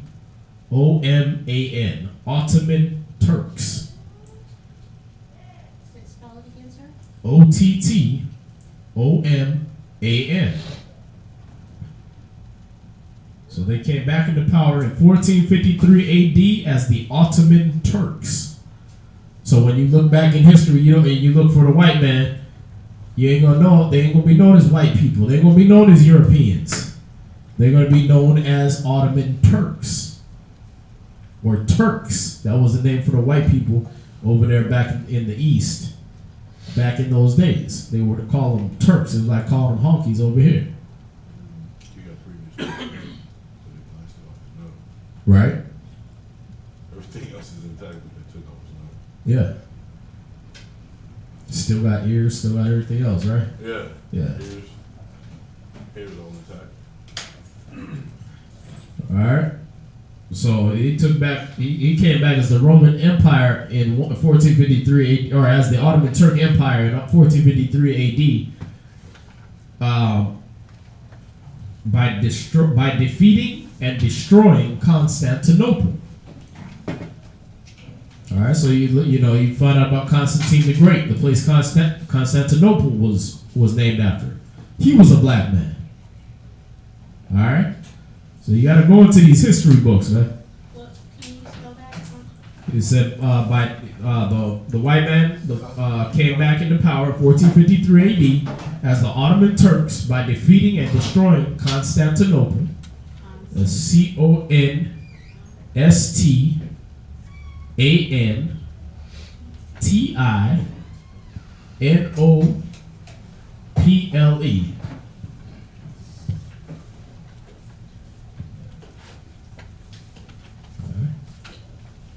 So you got that?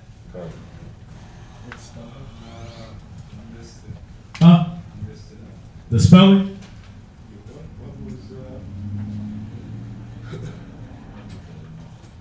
Yeah, it said the white man came back into power. Yeah, I got that. You got that part, right? In 1453 AD as the Ottoman Turks by defeating and destroying Constantinople.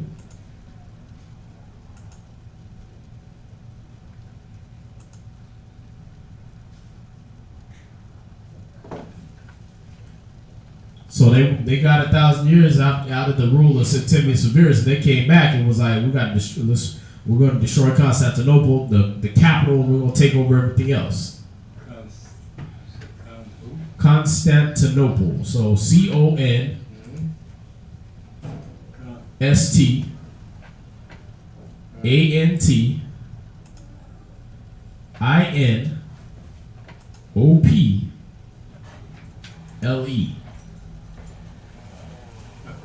Y'all got that?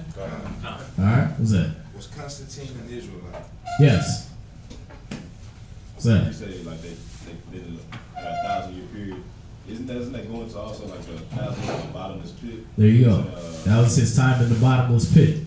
Alright? That was the dragon being thrown in the bottomless pit for 1,000 years. That was when we ruled Europe as the people of Septimius Severus, and when we ruled we ruled Europe under the name of the Byzantine Empire, or the Holy Roman Empire, what history likes to call the Dark Ages. Well, if you ask yourself, well, why do they call it the Dark Ages? Well, they didn't have no candles no more. What was it called the Dark Ages for? Well, because dark people ruled their countries. Y'all see that? So what makes you stay away from that? Oh, I don't want to really know about the Dark Ages because it's dark.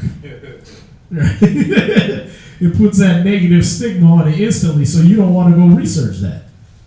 What's that? I used to question that in school a lot because like history was my best subject in school. For some reason, I always picked up and gravitated towards it. Right. But then when you say it's the Dark Ages, how come all these castles are still standing with relatively no, maintenance or whatnot?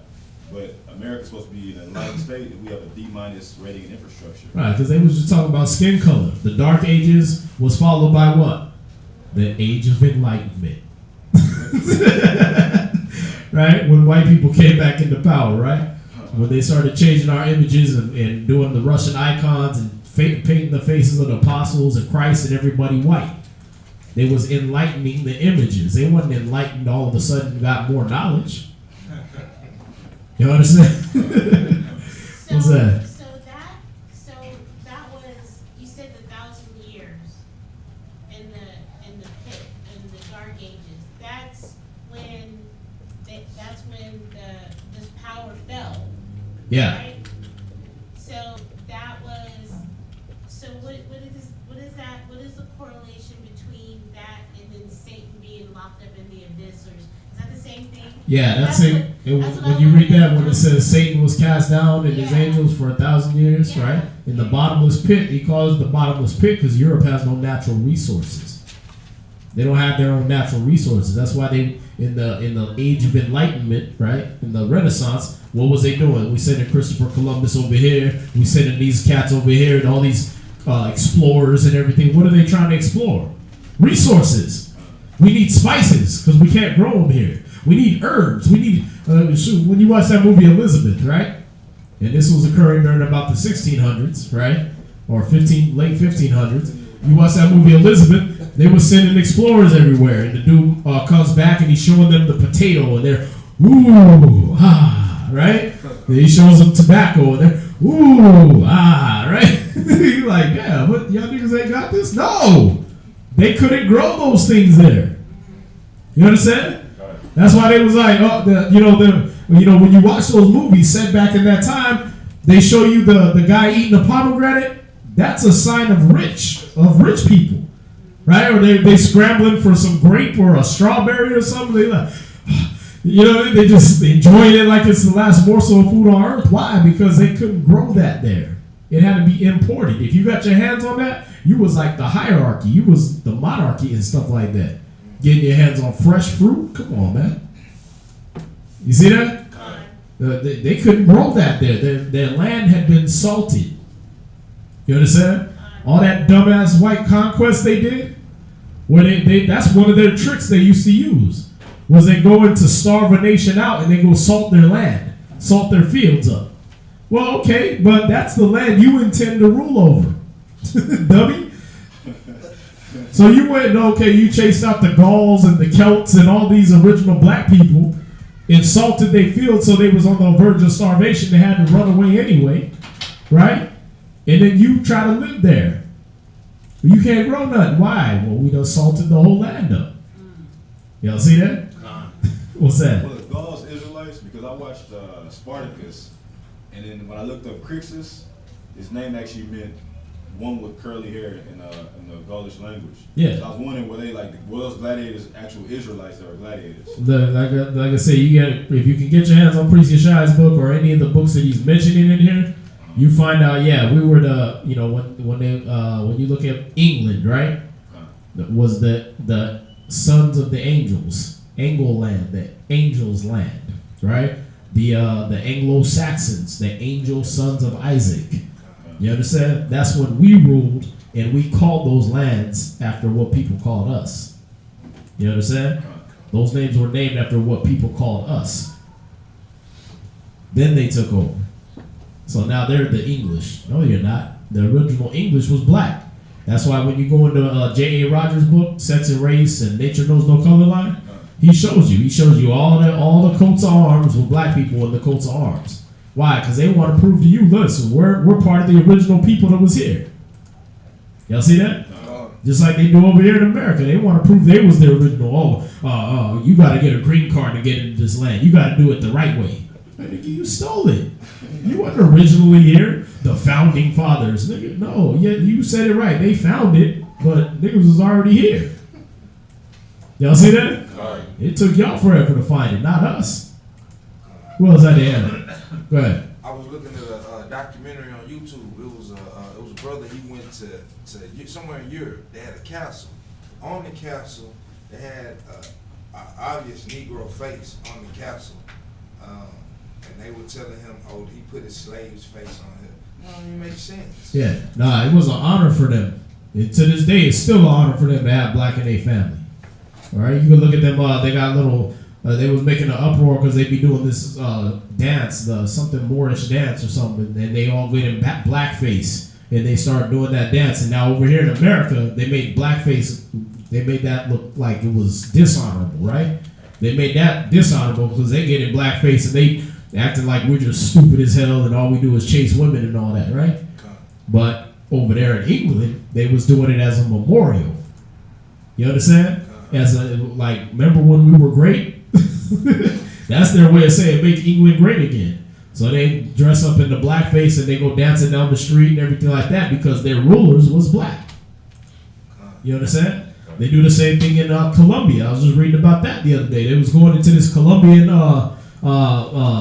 artist or something like that. This lady that she has to do something with entertainment and stuff like that, but she did blackface and did it on her Instagram, and everybody, you're racist, and da-da-da. And she's like, no, in Colombia, this is an honorable thing. This is what we're doing to show, honor to these people because they weren't original people here. Y'all see that? But see, we turned it into something malicious and turned it in America as something malicious. So we try to act like every other nation that does it hates us. No, every other nation that does it knows who the original people are. Y'all see that? So they do it as an honor. That's why they look at us and they hiss and wag their head because we don't know. We don't know that being black is beautiful. We're over here trying to bleach our skin and look like them. What's that? I work with a lot of Edomites, and they had this one Edomite come to test this unit. He's from Germany. Right. Man, when he seen me, he stopped talking to them, like, how you doing and everything.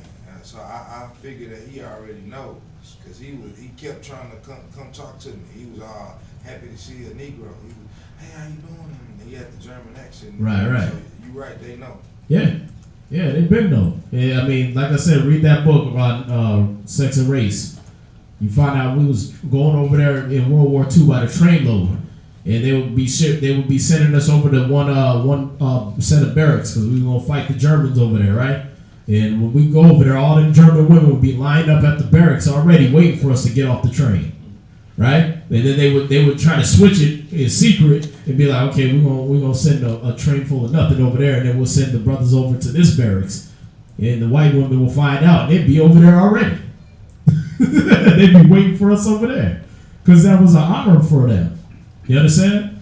When you look at that, how they did Jesse Owens and all that, the newspaper that over here put the picture of Hitler basically like hanging his head in shame and all that when Jesse Owens beat them and all this stuff, like as if he hated black people. But the picture that the photographer actually took, one of the pictures he actually took that he said himself was he took a picture of Jesse Owens with shaking hands with Hitler. And Hitler was shaking his hand like he was welcome there. And Jesse Owens himself said he felt more welcome there than he did when he came back home. What's that? I don't know if this is true, but didn't they quote Hitler saying, "Now today I met a real Jew"? I can't remember, man. But if you find it, yeah. Okay, come on. What's that? All right, the Japanese proverb, right? For a samurai to be brave, he must have a bit of black blood. They know this everywhere else. We just don't know. Y'all see that? That's why you got sisters running around trying to bleach their skin, brothers trying to bleach their skin in Jamaica and everything like that. We're the ones that don't know it's an honor. And that was a black shogun too. he was a black ruler over in Japan. Oh, Sakanoya? Sakanoya no Tamuramuro. Wow. they got artifacts and art history over in Japan just from that shogun. Y'all see that? So after they destroyed Constantinople and they took it back over, that's when that deadly wound was healed. All right, they looked like they was down and out and dead and gone, chased back up into the mountains. But then they came back and destroyed Constantinople, and they came back as the Ottoman Turk Empire. And it says all nations marveled after the white man. Y'all see that? All the nations were like, "Wow, they powerful," right? And then what? They started painting themselves as historical figures and acting like they was the ones, the original people there and everything like that. So all the nations started saying, "Oh, they powerful. They go way back." You see that? That's why now you try to tell a nigga, "Hey, you know all those people in the Bible was brothers, right?" Well, that's because the Hebrews mated with the Canaanites and the Horites, and those was black people, but not the Israelites. He's like, "Yeah, brother. You a brother. You supposed to know this. You supposed to already know all the original people on the earth was black." Like they wait till scientists tell them, "Oh yeah, apparently the first original man was black." Oh, okay, yeah, I guess I can see that. They still try to inject the white man in there somewhere though. You know what I mean? Oh, but he was there, and the Jews ain't black though. Like, come on, man. You don't put two and two together. The Jews was the original black people on the planet. we the original man. We Adam. We Eve. They're black, dummy. Your own science study, you can get white from black, but you can't get black from white. Y'all see that? The only time you're gonna see a white woman popping out a black child is if she was messing with the mailman. Malone or whoever. You know? What's that? I do understand what you're saying, that all the nations knew Yeah. that we are Jews. But according to Jude 5:20, it says, "Therefore, my Lord Governor, if there be any error in these people, and they sin against their God, let us consider this shall be their ruin, and let us go up, and we shall overcome them." You pulled the perfect scripture. And Man. so if they do that, so with us mating with other nations, that's keeping us in sin, so that God won't sin against us. There you go. So instead of them honoring us, aren't they dishonoring us, causing us to dishonor our God, so that they stay in their heaven? That's how they keep their power. That's how they keep themselves out of slavery. You understand? Okay, I misunderstood. Yeah, but they still. That was their. Okay. Yeah, they still know that that's the honorable thing. That's the people. That's the great people. Just like he's saying right there. But how do we keep ourselves out of slavery? We got to put them down here. We got to cut off their knowledge. We got to cut off their knowledge of who they are. You understand? That's why I was like, I'm tripping on this movie Get Out. I'm like, how the hell did he even get this through Hollywood, man? They just don't care anymore. They're like, yeah, this is what we do. We harvest niggas. we auction off your body parts. We try to do it. We've been doing it. Why? What were all of them saying? Oh yeah. And what did he say? He said this is the black is the new the thing that's in now or something like that. Yeah, like before it used to be this, but I guess black is the new thing. So now they were transferring their brains into black people. If you see that movie, you'll be shocked. You'll be like, there is no way he put all this truth and it came out in a Hollywood movie. Oh, yeah. It was like there was some Asian people, and then there was like now it's black people. Yeah. There was an Asian dude there that was, I guess, the white dude and the Asian body. Yeah. And he was looking to jump to a black body now. Yeah. Because if you look at it during the dinner table, the dinner scene. Don't give it too much away, man. You and Ray, man, y'all be giving away too much of the movie, man. I got the bootleg on. That was a regular Asian. That was a white man. Well, no, because I'm not. No. He was a white man in an Asian body. That's why you gotta put the movie together. Yeah. But nah, man. But it was like he was telling no dude though, because they study, like the scripture says, their knowledge surpassed Daniel. Yeah, but they're wiser than Daniel. So they understand the chemical makeup of what we are in the structure in that movie. You know what I mean? They know that how we're so powerful just naturally, and that's why they want to overtake us. What's that? They're using hypnosis and stuff on us, or like I would think. No, they just send the cops out to kill you because you had a speeding ticket or you got a busted tail light. I had to shoot you 15 times in the face. You won't put your cigarette out. I got to choke you out. Oh, just so happens you happen to be an organ donor. Well, lucky for us. Where do you think Rothschild got all them 7 hearts from, man? Like, he was just getting them from nowhere. Y'all got to see these things, man. But you know, these are things that, oh well, that's speculation. Okay, well, check off that sheet on check off that part of your license where it says organ donor and see what happened. All right. After you go get your blood test at the hospital and they find out, oh, you're a fine, healthy Negro. Okay, you ain't got no diabetes, you ain't got no eye disease. If you're one of those rare Negroes that don't have it, you gonna be one of them dead Negroes that don't have internal organs or eyes. Why do you think they shoot the young? They be shooting the kids and like shooting Tamir Rice and Trayvon Martin and stuff like that. What's that for? Because those are the young organs. That's that good money. You know what I mean? They've been doing it in like places like Brazil and stuff like that, harvesting people's organs in Mexico. They've been doing that, but they find out, oh damn, the black ones are the healthiest. What's that? What about bones? Bones? Yeah. Bone marrow? Because see, the reason why I say that, I used to work for a assortment company that make assortment pads and socks. Right. Usually we make 20-foot booms, like for the oil spill. They had us making short ones, like the length of your arm. So I asked the owner. He was a Jewish guy. And he said it like jokingly, but he was serious. I was like, man, what are these little bones for? He was, it's for the funeral home. They take the bones out and sew it back up, you know, and walked off. Ooh. So they taking people bones too. Hey, damn. I didn't know that, man. Yeah, it's for real. Yeah, I mean, it's believable, you know what I mean? But the thing is, you know, that's why the Most High already told us we got to watch out for our enemy, man. That's why he's going to destroy the wicked. It's not just because of little things like they were just sinners or you prayed to an idol or something like that. He already said the gods of the nations are idols. He already knew that. But what did they do? They overstepped their boundaries, man. They were supposed to put us in slavery. Okay, yeah. But when they supposed to be cutting out babies out of their mother's womb, where they supposed to be trying to harvest the brothers' organs and mate their women with our sons and things like that. No. You understand?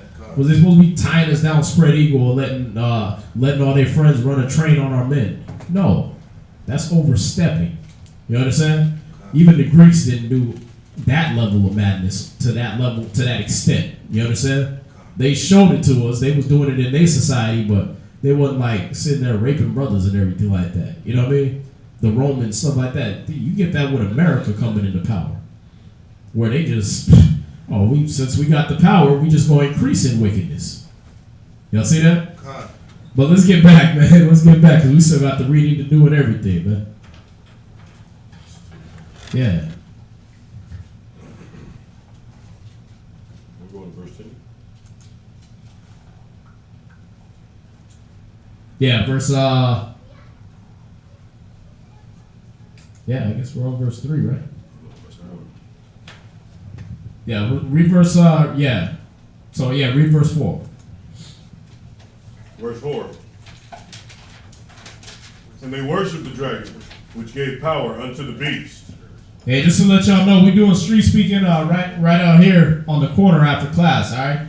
So we're going to be right out here on the corner in the median right there between Bissonnet and Braeswood and Gessner. We're gonna be right there in the middle of the median right there. All right. Con. All right, go ahead. And they worshiped the dragon, which gave power unto the beast. And they worshiped the beast, saying, who is like unto the beast?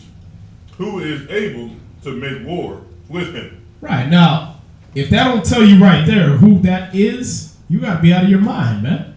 If you don't see that this beast is talking about America, then where all the other nations are worshiping this beast and doing everything America wants to do, right? You go over here to China and we got Baywatch now, you know what I mean? And they try to get breast implants and be into prostitution real heavy and be into pedophilia real heavy. And then you go over to they even doing it in like places like Saudi Arabia, man. Talked to this guy from Saudi Arabia and I was like, yeah, y'all Muslims don't be doing this and that. He's like, oh no, listen, there's ways around the laws of prostitution. The Islam holds. He said what they do is you get married. You have a temporary marriage license. So you fly in from out of the country, you from America or something, you fly over there and you marry a woman, right? And then it would be according to their laws, according to their policy, not the laws of the Quran, but according to their policy, once that man leaves the country, then they're considered divorced. So when he's there, he gets his marriage license, he marries the woman, he does his thing like a prostitute, he bangs her or whatever, right? And then when he leaves, they're divorced. So she's free to go get another one. See that? And that's how they found loopholes in Islam. Y'all see that? They got Pharisees in Islam. Yeah, basically. I mean, it ain't restricted to us. Y'all see that? But yeah, they do that over there. Why? Because they try to be just like America. So whatever way I can inject into my religion to be like them. Y'all see that? So this beast is showing you all nations are worshiping the dragon, that spirit demon Satan, right? It says in the beast, the so-called white people, the Edomite nation, no one is like them, and no one can defeat them. Now you think about it. Who can beat them? Who can beat America, man? And who runs it? They're known as the superpower, right? Who's able to beat them? It's only going to be Christ, man. Everybody, Russia going to bomb us. No, they're not, man. What do you think the Cold War was about? They was worried about if we bomb them, they going to bomb us and da-da-da-da-da. That was a standstill. Korea ain't going to bomb us because we're going to be in the same situation. Cold War standstill. You know, see that? Ain't gonna be no, they gonna drop nukes on us, we gonna drop nukes on them, da-da-da-da-da. Nah, that ain't coming till the end. Y'all see that? When somebody mess up and be like, I'm gonna try to fire the first shot off. Okay. Go ahead. Y'all see that?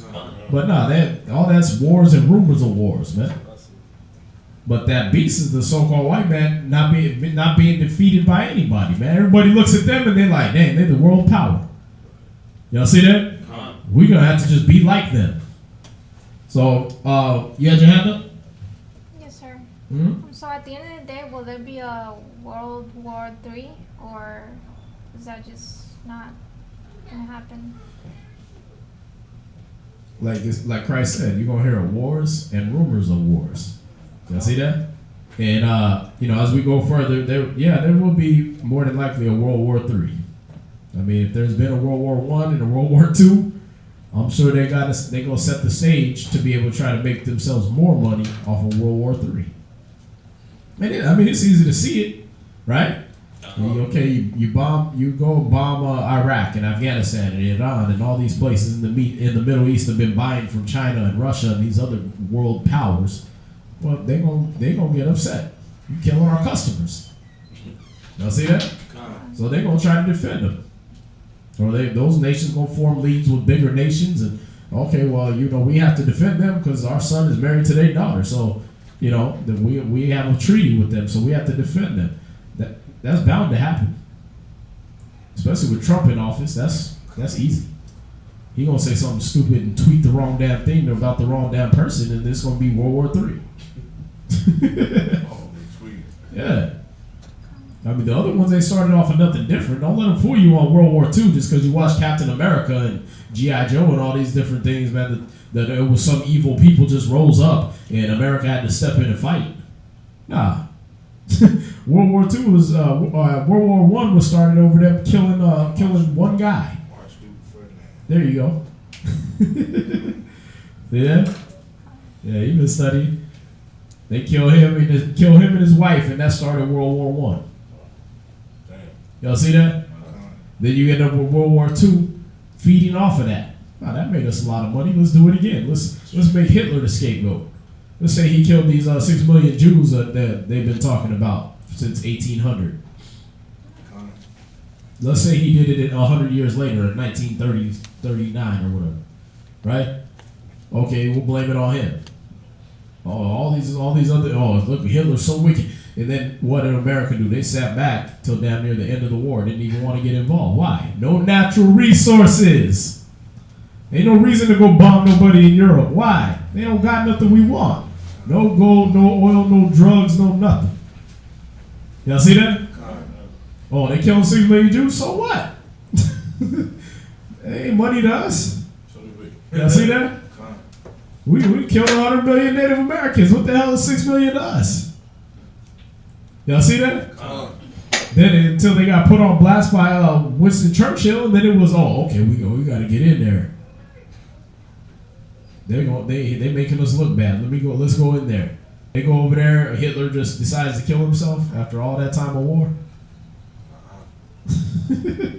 Huh? Ain't that weird? The top dog, y'all just instantly got him as soon as y'all got involved.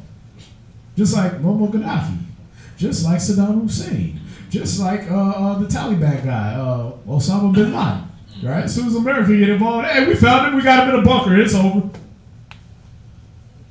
Coincidentally, all of them are trying to pull away from the International Monetary Fund.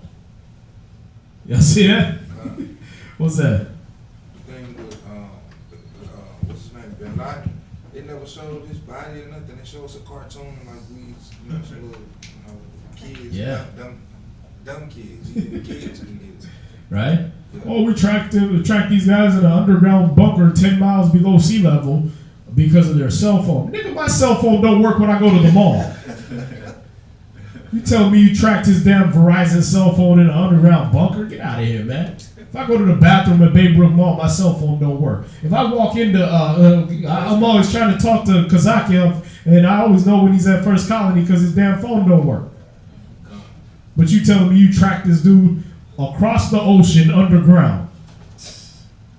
Stop it. All right? I'll try to let that one die, man. All right, so where we at? Verse 5? And there was given unto him. Oh, man, this go on for a long time. We're going to have to go back to the reading. I just realized this page right here and this page right here. Yeah, that's going to... We'll continue this Monday. Come back and see us Monday, all right? We'll continue Revelation chapter 13 Monday.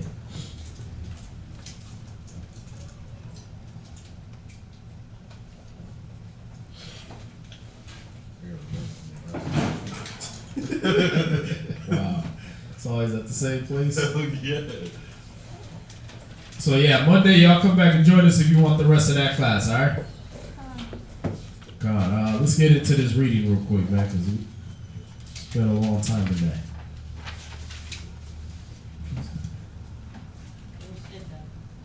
Huh? Yeah. Yeah, we got the streets we get after, so I want to get this reading out and be able to get out on time out there. So he said it's not a long reading, so.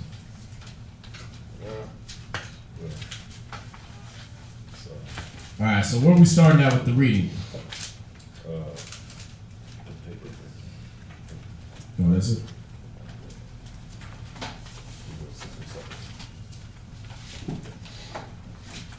All right, so we're starting at We'll start at Leviticus chapter 21, verse 1.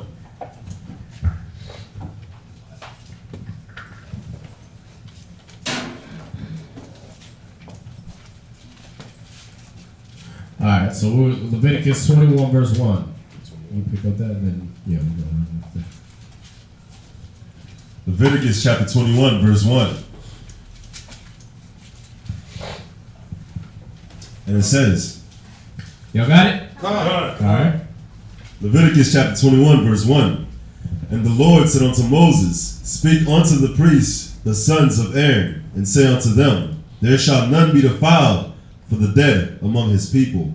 All right, so you don't defile yourself for the dead. All right, that means afterward we're not all going to go down to the underground pit we made to boil a whole pig or whatever. We're not having a luau and doing all this craziness to the dead. You don't defile yourself just because people do that, right? You know, you get a chance to cheat on your diet. Oh, we got a feast coming up, sweet. You know what I mean? I gotta eat, right? I know I do that. You know what I mean? But in the case of the dead, no, that's not an opportunity for you to go eat pork and shrimp and everything like that. Oh, but they have cocktails. It's getting catered. So what? You don't defile yourself just because somebody died. It's not an occasion for you to now go deal with defiled things. You understand? God. So he said, the priests, the sons of Aaron, they could not, there shall none be defiled for the dead among his people. So they weren't involved in the burial process. All right? They weren't involved in going up and picking up dead bodies out of the street or picking up dead bodies off the battlefield like you see the movies, right? They have the preachers go out and they drag the bodies off the field and pray over them and do the last rites and all that. The priests weren't involved in that. You understand? All right, go ahead. Verse 2. But for his kin that is near unto him, that is, for his mother, and for his father, and for his son, and for his daughter, and for his brother, and for his sister a virgin that is near unto him, which hath had no husband, for her may he be defiled. Right, so in this case, it's not talking about, what you eat and things like that. What he's talking about is if you touch their dead body. You understand? Well, it's his sister, it's his mother or something, he found her dead or whatever, he could pick her up and go take her to the right place, all right? But only family, only their own nation they could deal with so far as their dead body. Otherwise, that's your dead. You get somebody, pick them up, take them where they need to go, all right? The priest didn't get involved in that. Go ahead. Verse 4.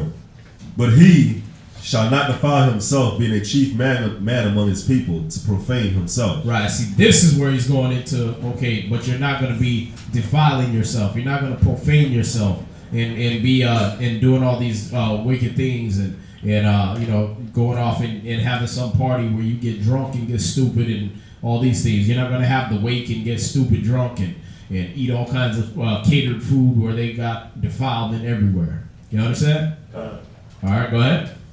Verse 5. They shall not make baldness upon their head. So, you don't do that where, the movies where somebody gets killed in his family and he turns into Rambo all of a sudden, right? The kindergarten teacher, all of a sudden he's in the mirror like, he's shaving all his hair off and everything, right?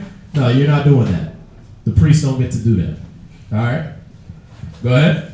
Neither shall they shave off the corner of their beard. Right. They didn't get to pull their beard out, shave their beard off, and do all these things, these little vows and stuff that people used to make. Like I said, when you go look on the Agori sadhus of India, that's a lot of stuff they do for the dead, right? Or they do it to their goddess and all that.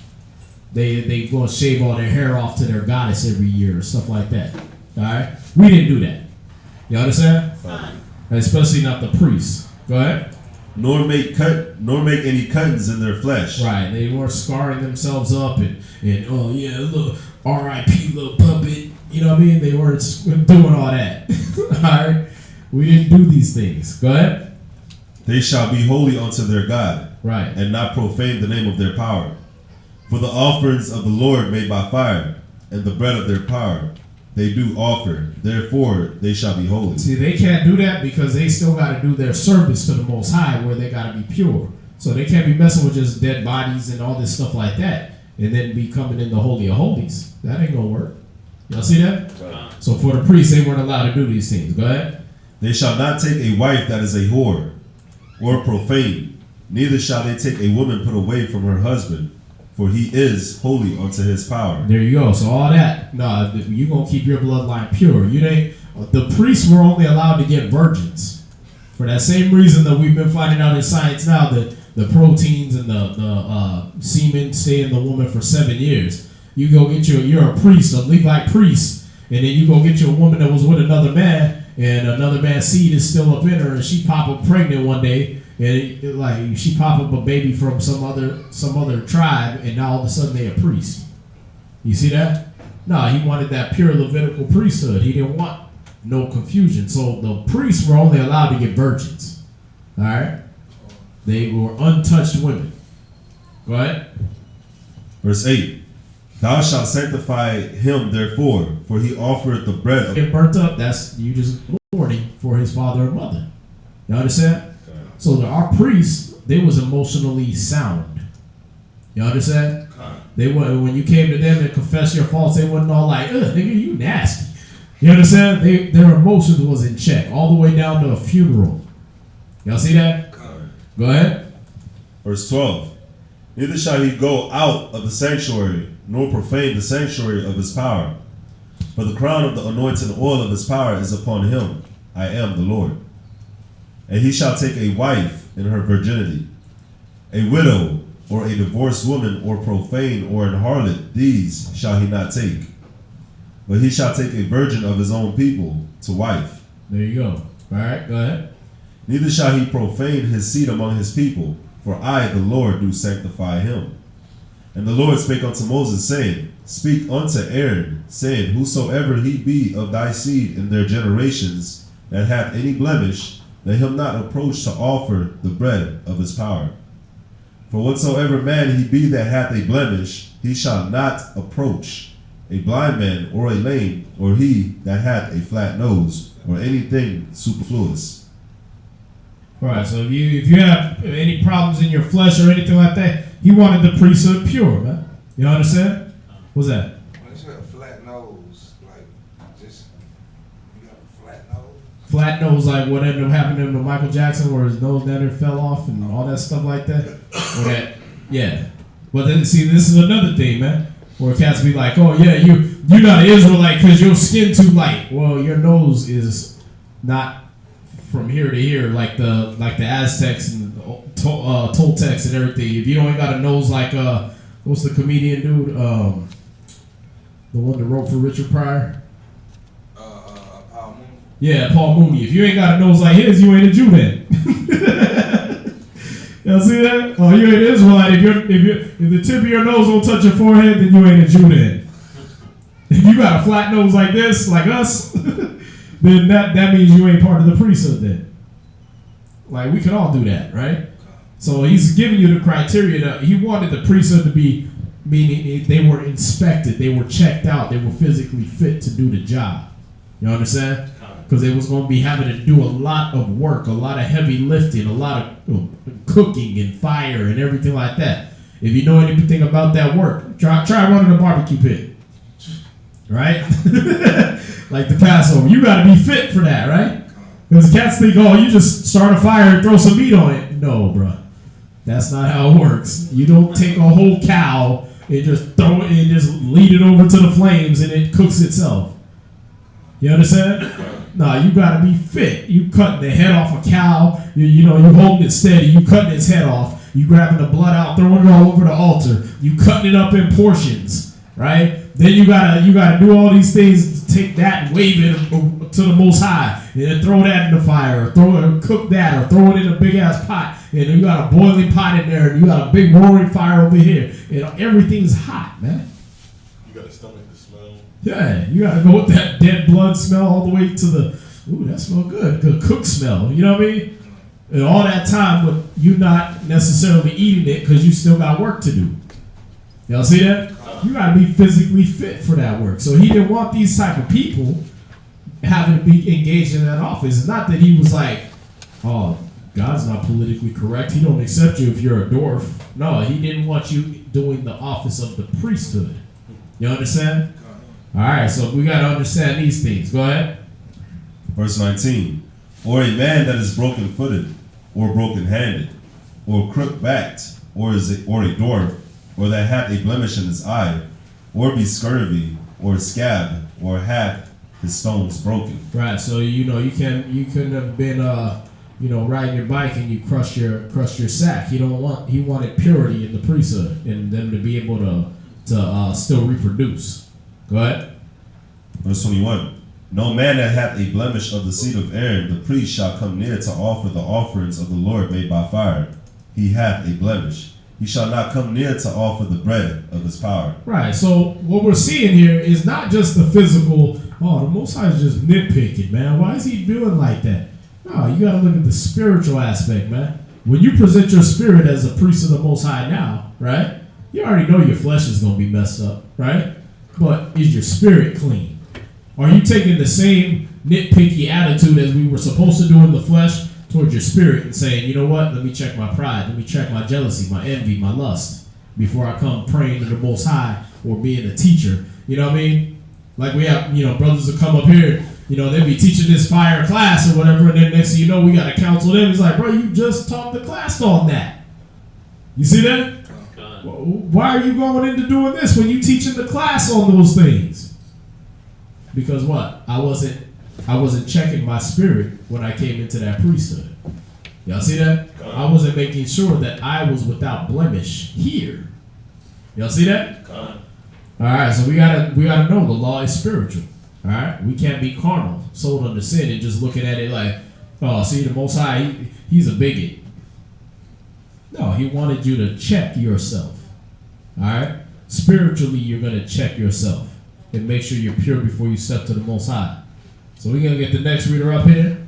If y'all got any questions on that, let me know, and we will deal with questions on that.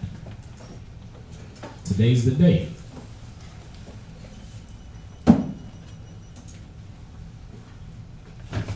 All right, so next reader.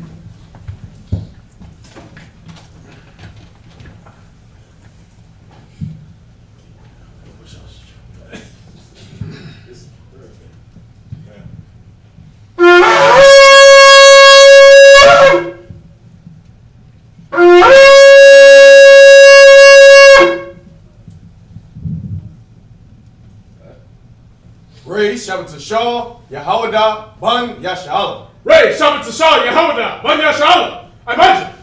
Right. Yahawah Shem Yahshua Brakatham. Yahawah Shem Yahshua Brakatham. Then the top. Come on up.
All right, so we're at Leviticus chapter 21. We're going to start at verse 22. All right, you're going to read through 22, verse 18. All right. Go ahead and read that. You're going to start at 21, verse 22. You're going to read through verse 18 of the next chapter. Leviticus chapter 21, verse 22. Huh? He shall eat the bread of his God, both of the most holy and of the holy. Only he shall not go in unto the. Turn your mic on.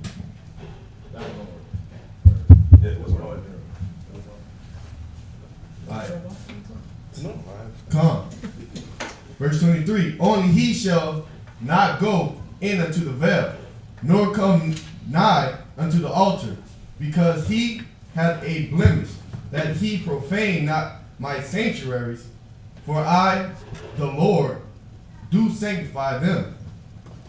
And Moses told it unto Aaron, and to his sons, and unto all the children of Israel, Leviticus chapter 22, verse 1. So any questions on that? Alright, 22 verse 1. Go ahead. Come. And the Lord spake unto Moses, saying, Speak unto Aaron and to his sons, that they separate themselves from the holy things of the children of Israel, and that they profane not my holy name in those things which they hallow unto me. Right. So listen, when I set these things down and say this is holy, that's holy, the candlestick, the altar, the incense, these things are holy. Don't profane yourself. Don't be over here trying to mix something else in with it and act like that's still holy. You understand? Do it the way I told you, and that's it. All right. So it's the same thing with our spirit, right? As we go into these spiritual offices, and I want to be a teacher, I want to be a leader, I want to be a officer, a soldier, a trooper. Okay, well, do it the way that it was set down to you. Don't try to mix in the old you with the new. You understand? Don't try to mix in the nigga you with the Israelite you. Y'all see that? All right. So he didn't want these things mixed up when you came into the priesthood either. Go ahead. Come, I am the Lord. Verse 3. Saying to them, whosoever he be of all your seed among your generations, that goeth unto the holy things which the children of Israel hallowed unto the Lord, having his uncleanness upon him, that soul shall be cut off from my presence. I am the Lord. What man soever of the seed of Aaron is a leper, or hath a running issue, he shall not eat of the holy things until he be clean. And whoso toucheth anything that is unclean by the dead, or a man whose seed goeth from him, or whosoever toucheth any creeping thing whereby he may be made unclean, or a man of whom he may take uncleanness, whatsoever uncleanness he hath. Verse 6. The soul which hath touched any such shall be unclean until evening, and shall not eat of the holy things, unless he wash his flesh with water. Verse 7. And when the sun is down, he shall be clean, and shall afterward eat of the holy things, because it is his food, that which dieth. So as you know, the priests, they ate your offerings. When you brought your offerings, that was what they ate off of. All right. Well, they weren't even allowed to touch those things if they was unclean. If they had sex, if they had touched a dead body, they had to wait. They had to go wash themselves, be unclean, and then basically you on a fast until nighttime. So you can go ahead and hit it if you want to, but you're not gonna be able to eat until the sun go down. Y'all see that? All right. So that's how stringent and strict the priesthood was. All right. Now you look at the people we know as the priests today, the Haitians. And you look at that strong-minded mentality they got toward every damn thing, right? Or you look how they got the most vicious gang in America in their wickedness, right? They're just as strong and strict-minded as they were back then. Y'all see that? But just in wickedness now. All right? But back then, you had to be strong-minded. Like, okay, I can't touch you tonight because it's my shift on the priesthood tomorrow, and I got to be able to eat while I'm doing all them sacrifices and all that. So I'm not touching you for tonight. I'm not defiling myself. I'm checking my thoughts because I might have to go in that holy of holies. Y'all see that?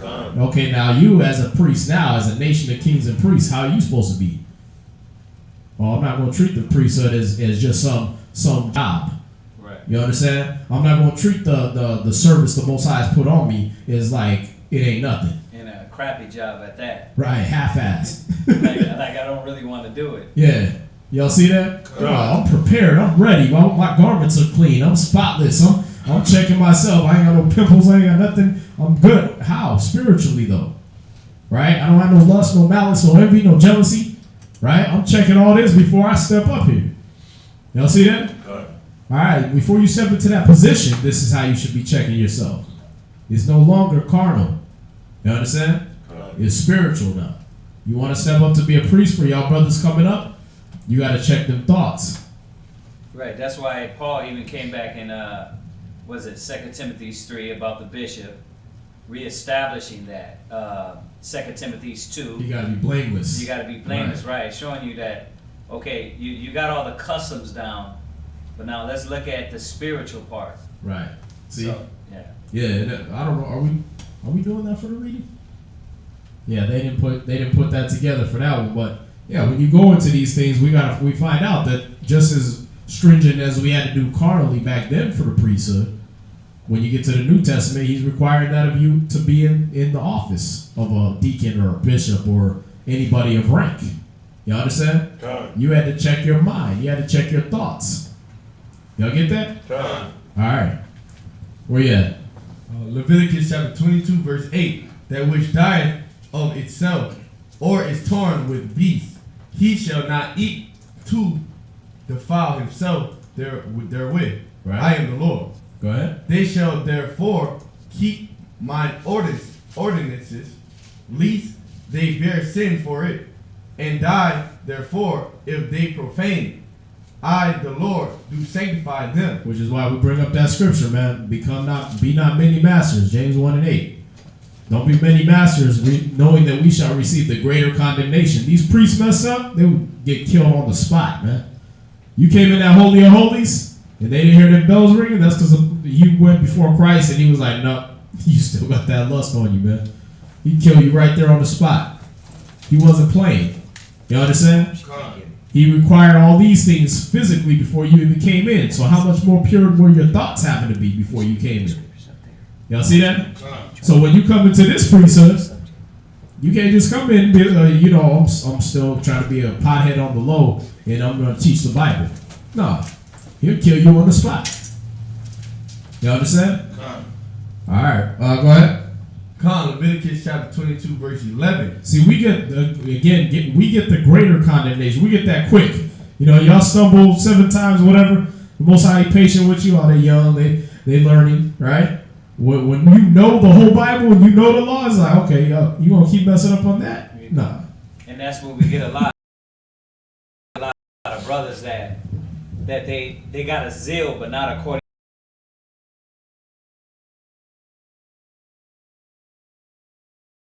Right? But there's something wrong. So a lot of times you'll see a lot not keep beating them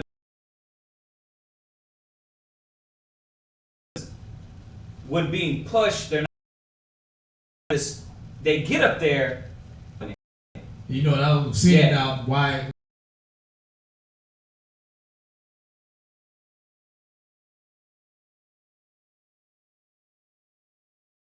And a brother works, right? So that's what this. But then you can kind of like, brother, you know what? Check this. Now you're arguing. Right. We gotta look correct. You got in the corner and be like, you know what I mean? And then, you know what I mean? We don't know. There's like sisters that'll tell us, oh yeah, when he's around y'all, he does one thing, and when he comes around us, he does another thing. We don't know. We're not God, so all we have to do is be like, what you mean, sis? What's going on? Well, yeah, you'll talk to him and he'll say one thing and then he'll come right around me and do something else. Right. He'll talk about it. It's like, sisters, a woman put brothers on blast quick. Because that's what sisters are there for. They're to keep their husband on point. But then they'll start telling the truth about him. Oh, yeah, we do this. He does this. He does this. And it's like, brother, why would you do that? We don't know, so we have to come back and correct him. But really, what's in his mind is some other stuff. Right. Yep. And it's gonna destroy you in the long run. The outcome is your destruction. And you see these. We just got a call the other day, and I'm not gonna say his name or not because the example has to be used because it's real. It's not like it's fake. We don't gotta make these things up. This brother out in another camp. And he got busted down, and it was like, why did he get busted down? Why would these elders bust a leader in the camp down? But cats are smoking weed on the low. They're having anal sex on the low. They beating their rib. They're going home and crying to their rib about things that they don't agree with. And it's like, why now you want to know why your household is unstable. You see what I'm saying? If I go home and be like, man, if I always go home and tell my rib the doubts within myself and the stuff that I can't get past, what is gonna latch onto her? The same thing. So you got brothers doing that and want to know why their household ain't getting blessed. Why they didn't advance past a bishop to a pastor to a deacon. Right? Why they didn't advance past that? Why? Why is your household at a standstill? Because they come up here and sit on the podium and in their spirit they be off. And the Most High won't bless your house. He'll keep you right there. You know what I mean? He'll keep your rib hustling. He'll keep y'all behind on the bills.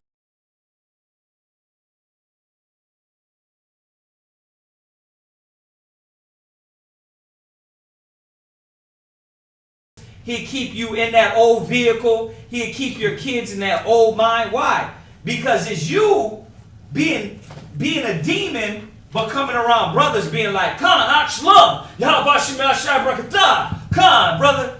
But then when it's over, I got to bend off on these streets. I'm going to go do this, and I'm going to think like this, and then spill to my rib, be like, yeah, I don't see why brothers, you were supposed to tell a brother that. But that's why, see, it's a consistent cycle of confusion and break and it be like that until what happens is, and I'm telling y'all the cycle for a reason. Until what happens is you see that brother gone. Because the tree can't bear fruit till it what? Who knows? Till it what? Until it's hewn down. No. Root it. No. The tree cannot bear fruit till it's what? In season. What happens when it's in season? It purgeth. It gets purged. It gets purged. John said the tree doesn't bring forth fruit till it. What happens is this: if you're not constantly bringing on there, it rots. It's old. Well, that's what would it be? Fruit. Y'all see that, and he won't either. That's why you see him be a fixture. He'll be a seating in her conscience, or he'll beat himself up in his conscience for fruit, or else you'll be that what? That tree that doesn't bring fruit. Christ will come back and say, you know what? Move that brother out of this way, put this brother in there. And that's how you see the cycle. That's why I go look at the old videos. You see brothers come in, and you see these brothers up on the podium, they be speaking one thing, then you look, search videos, you see them in another camp speaking another things. Why? Because they were never in themselves, they were sitting back, doing this. I don't agree with that. I ain't gonna say nothing though. I don't agree with that. I don't say nothing though. And that's why Christ used to just kill him on the spot. Right. That's why right. he do that with the Exactly. Because I'm showing you carnally what I'm doing to them spiritually. Right. He cuts off that spirit from him. He did it with Saul, right? Oh, you gonna step up to be king, but you ain't gonna hold your position? Okay, well, you ain't gonna be named among the prophets no more. You gonna be that fool to kill himself. Y'all see that? Tell sign is what? How do you know? Nope. I want to hear the Bible, not. How do you know these individuals? The scripture says you know a tree by the fruit that it bears. But how do you know what type of individuals these are? Yeah, you can, because a brother be doing fruit for a while. How? Oh, no, I didn't. How do you know? How do you know what type of brothers these are? How do you know when this brother got issues? What? Like you talking about in class. One scripture, come on. Oh, scriptures. Double-minded. He's unstable in all his ways. James 1:8. That he's double-minded. Be ye no longer children, what? How do you know they're children? You see them one minute they're locked in, and the next minute they what? They unsure, they doubting. That's how you know they're children. But it tells you in Hebrews that obey your elders, the ones whose faith follow their words. So you know that you can have brothers sitting here and you can have sisters doing it, but you're going to know the true elders Because they ain't going to be here 1 week and gone the next. They ain't going to be 1 minute they're diligent and the next minute they're double-minded. Yeah, how about something else right there? Yeah, a higher. Yeah, it's like, you know what I mean? You're like, which one is it? That's how it is. So the reason I'm pointing that out is for you new brothers coming up to do like the scriptures say. Look in the mirror. Look at yourself. And see, are you double-minded? Are you constantly 1 minute and the next minute another minute? Then know that. Don't beat yourself up. Just know you're a child and you need to listen more. You see what I'm saying? Yeah, I'm not saying go kill yourself if you find out you're a child. You know, you find out you're double-minded in all your ways. Well, how do you beat that? You see that? So this is what we supposed to be learning by the law and the spirituality of the law. Right? If you notice that he didn't kill you on the spot when he counted you unclean. He said you just wash yourself and be unclean till you. Right. Listen, if you ain't ready to step into your office, sit down. Sit there and learn more. Clean yourself. You see that? So he wasn't killing these priests. Oh yeah, you had sex, you're unclean. You know what I mean? I kill you. No, he wasn't doing that till they stepped into their office and decided they was gonna pull back. Because you're gonna do more hurt. You're gonna do more hurt faking it and being like, Pastor, give me more money. Right. Why? Because brothers, you ask, y'all been here a while. Some of y'all been here a while. You're like, what happened to this brother? Yeah, what happened? What happened that got you in this position of where you're teaching the Bible now, and next minute you're gone? Well, I got a problem with this brother. But why you didn't apply what you was teaching me, the Bible, right? Fixing the problem, right? Yeah. Why did it work when you were telling it, but when it was time for you to do it, now it don't work? Like there's no solution. You were counseling people telling them to do that, but then you wouldn't do it. You see that? So it's not a game when you come up here and you do it and you see all these brothers. This is where all the confusion comes from, because you got double-minded people in the Bible, and they at some point they veered, and then they just went into some other knowledge. I talked to another brother the other day, man. He been in the truth, man, since about 90. That was a little after me. And this dude, I was asking him about the Gentiles and asking him why was he saying the Gentiles could be saved. And he said he took me to Ephesians, joint heirs. And I said, well, if they're joint heirs, if they're going to be an heir with us, and this is what I couldn't get. I said, if they're going to be an heir with us, then why is it that they're going to be in captivity? Which one is it? Are they going to be slaves or in captivity? And he has said, well, that's not really, that doesn't mean that. I'm like, how does Isaiah 60 not mean the future when it's the new kingdom? Right. Like, when it says bending unto you, how could you interpret that? Right. Bending, and if they don't come bending or serving you, they'll be destroyed. So I'm like, how? Well, I know what it is that this brother has been alone so long that instead of them seeing the damn common sense, he went off into some madness. Another one, I said, what about Isaiah 14:7, 14:1? And he says that they're gonna bury you on the shoulders. What did it say? Yeah, kings shall be thy nursing fathers, and queens thy nursing mothers, and they shall bide unto thee. I said, what about those scriptures? Oh, that was during the time of Cyrus, and they did take us in our own land. I'm like, well then if Cyrus was over us, then how were we ruling? How were we the kings? But my point is this, and I didn't go back and forth with him. My point is this. It's because brothers sat there over the years, just like me, no different, and was sitting there saying, I don't believe that. I'm unsure of that. I doubt in that. And that's going to destroy you, man. They didn't get their mind purified by going to the priest, talking it out, yeah, finding out, hey, is this? Is this that? Yeah, am I thinking right? Yeah, every time I get that, I go into a lot of knowledge, y'all know. But I go filter that through him, or filter that through Yeshaya, or filter that through Mashaba, or Bada Body. You know what I mean? Like, I go ask. I'm just like, I'm not going to come up here and then even if I have said something up here and I look at my text, like, oh, okay, no.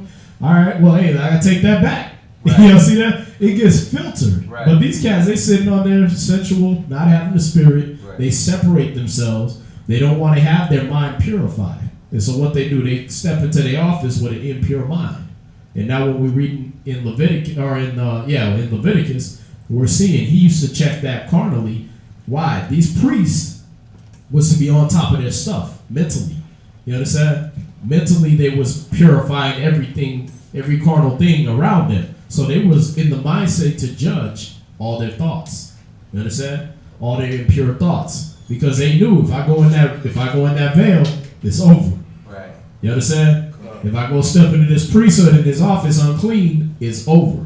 Yeah, I didn't get no chance like the rest of Israel where I get to sacrifice a bull or a goat. Nah, they bring their sacrifices to me. So if I mess up, I'm gone. Y'all see that? So when again, that pressure should be there.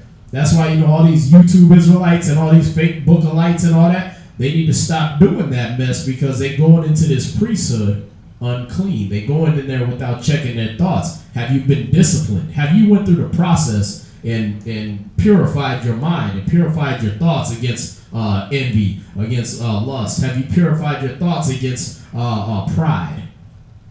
Y'all see that? Or are you going to get up there and teach it? You be that brother that every time another brother, a younger brother, does something wrong, he like, well, he does it. Well, he does it. That's what you start hearing before they leave. Or, Right. Well, this brother told me this, or this brother was doing this. You like, wait a minute. You know what I mean? You know the righteous ones. Why? Because when the younger brothers are doing something righteous, well, yeah, Priest Kazaki told me that. Or yeah, I was talking to Thou woman. He said, you know what I mean? Right. You know the difference. But then when every time they doing something wrong, they point out that brother. The bad example. Right. Every time the sisters do something, well, ain't that what this brother said? Ain't that what that brother said? No, that you know what I mean? Right. Ain't that what they do this over here? Like you were saying, the sisters be bringing it out. Well, why is that? Because that brother didn't purify his mind before he stepped into that office. And you have to do that first. I'm tired of going on Facebook and seeing these brothers. There's some brothers we seen at the summit, and I'm like, damn, they ain't doing nothing but walks on the beach with their rib now. They ain't been to a summit since. It's like, damn. Why? What do you start seeing happen to them? Oh, like you said, busted down, or this happened to them, or that happened to them. Why? Because they went into the office unworthy. You see that? He even gave you the restrictions on the priest. Okay, if they step into the priesthood, they got to be over 30. If they step into the priesthood, they got to have a wife. They have to get a wife, a pure one, right? Why? Because I don't need this dude coming to do my service and he busting at the seams trying to deflower somebody. Because first thing he gonna do is, ooh, look at sister so and so. She coming up with her lamb. Ooh, she got a booty just like that lamb. Look at that. Like, what the hell's wrong with you? Get your mind on the priesthood. Y'all see that? Nah, they had to already be married, be over 30, be done with all that BS, all that young stuff. Y'all see that? And that's how it gotta be when you come into this. You come in there, you still ain't got a rib, you still ain't got this, and then you join up in the priesthood, got brothers following you, but then you get a rib, and next thing you know, it's like, oh yeah, sorry brother, I can't answer the phone and keep you from committing suicide because I'm getting my rocks off. You know what I mean? Me and my girl on a date, I'll call you back. Y'all see that? That's where the Most High be like, okay, you know what? Take that spirit off him. Y'all see that? And you just start seeing him slowly decline. He just, next thing you know, he's like he said, he's sitting amongst you. Then next thing you know, he just fade out. Y'all see that? So these are the things that he was trying to show us carnally on how he deals with his priesthood. So when you think we just got up here, like we just empowered ourselves and came up here and we like, yeah, we the leaders and we did. Nah, man.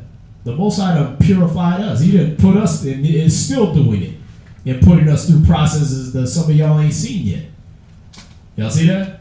To where it's like, damn, if I had to handle that, I'd probably shoot myself a long time ago. Y'all see? It's the grace of the Most High. And we damn sure wouldn't want some new brother thinking he knows what he's doing, getting tested to that level. You know what I mean? Some new brother come in, I'm General so-and-so. Well, ain't nobody ever seen you in the streets. Ain't nobody ever seen you, how you General so-and-so.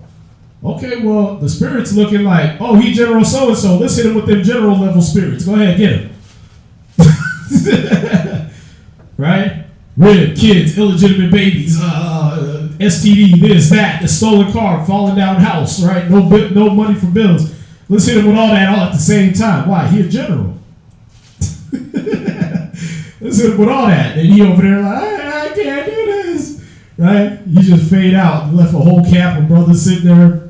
Well, I guess we just meet up at the library. Like, what are we supposed to do now? Why? Because you raised yourself into a position you weren't supposed to be in. There's a purification process to becoming a priest. It ain't changed. It's just spiritual now. Yeah. You understand? Where we at? Leviticus chapter 22, verse 10. There shall no stranger of the holy thing, a sojourner of the holy thing. Right. So they wouldn't partake level of the stranger and that. Just going along with what we said in Romans. That no, it wasn't given to them to do the service of the Most High and to be being teachers and all that. That's given to Israel. You understand? No, sis. Oh, okay, go ahead. Verse 11. But if the priest buy any soul with his money, he shall eat of it, and he that is born in his house, they shall eat of his meat. If the priest's daughter also be married unto a stranger, she may not eat of the offering of the holy things. But if the priest's daughter be a widow or divorced, and have no children, no child, and it return unto her father's house, as in her youth, she shall eat of her father's meat, but there shall no stranger eat thereof. Verse 14. And if a man eat of the holy thing unwittingly, then he shall put the fifth part thereof unto it, and shall give it unto the priest with the holy thing. And they shall not profane the holy things of the children of Israel, which they offered unto the Lord, or suffer them to bear the iniquity of trespass, when they eat their holy thing, for I, the Lord, do sanctify them. And the Lord spake unto Moses, saying, Speak unto Aaron and to his sons, and unto all the children of Israel, and say unto them, Whatsoever he be of the house of Israel, or of the strangers in Israel, that will offer his oblation for all his vows. Oh, you were at 18? Did you finish that? 22 verse 18? Almost. And for all his free will offerings, which they will offer unto the Lord for a burnt offering. All right. So we're going to get the next reader up here. All right. If y'all haven't, we're just trying to go through the reading so brothers can get out for the street speaking. So if you have any questions on it, just go ahead and type them in, or if you're in the audience, just raise your hand, and we'll go ahead and deal with your question on whatever on this topic, all right? But we're just letting the brothers go through the reading right now. We'll just salute everybody up and go through the reading in the ceremony so we can get them out, all right? But yeah, if you got a question, just ask.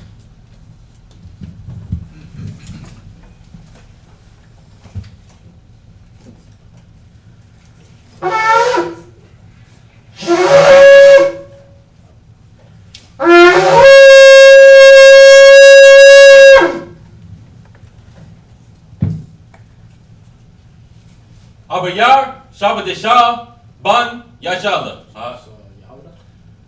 Abayar, Shabbat Shah, Yahawada, Ban, Yashala. Abayar, Shabbat Shah, Yahawada, Ban, Yashala. I imagine. Barak. Yahawah Shem Yahushai Brakatham. Yahawah Shem Yahushai Brakatham.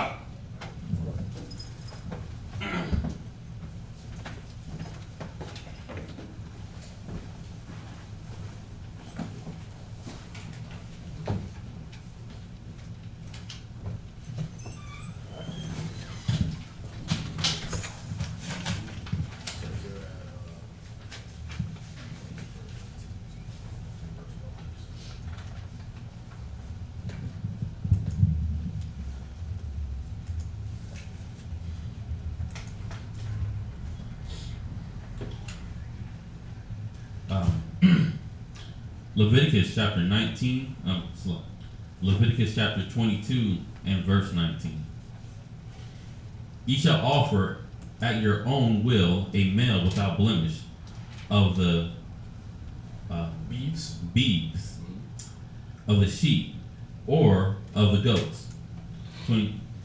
If you want to know what any of these animals are, you get your Zondervan Victorian Bible Dictionary. You just go under animals, under the section on animals. All right, and it'll go into, it'll have beeves and it'll have the sheep and the goats and the things we're supposed to eat and the things we're not supposed to. All right, go ahead. 20. But whatsoever hath a blemish, that shall ye not offer, for it shall not be acceptable for you. 21.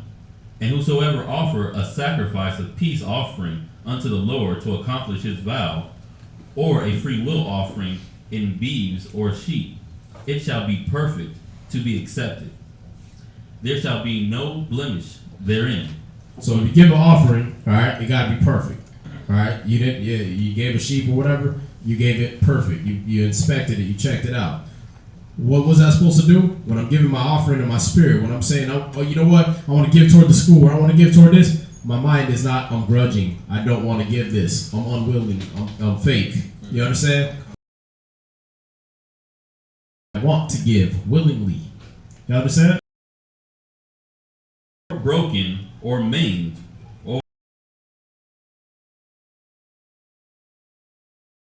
or scurvy or scab, ye shall not offer. Hath anything plurus or offering, but for basically you gave bare minimum, so that's your offering that you gave up to me.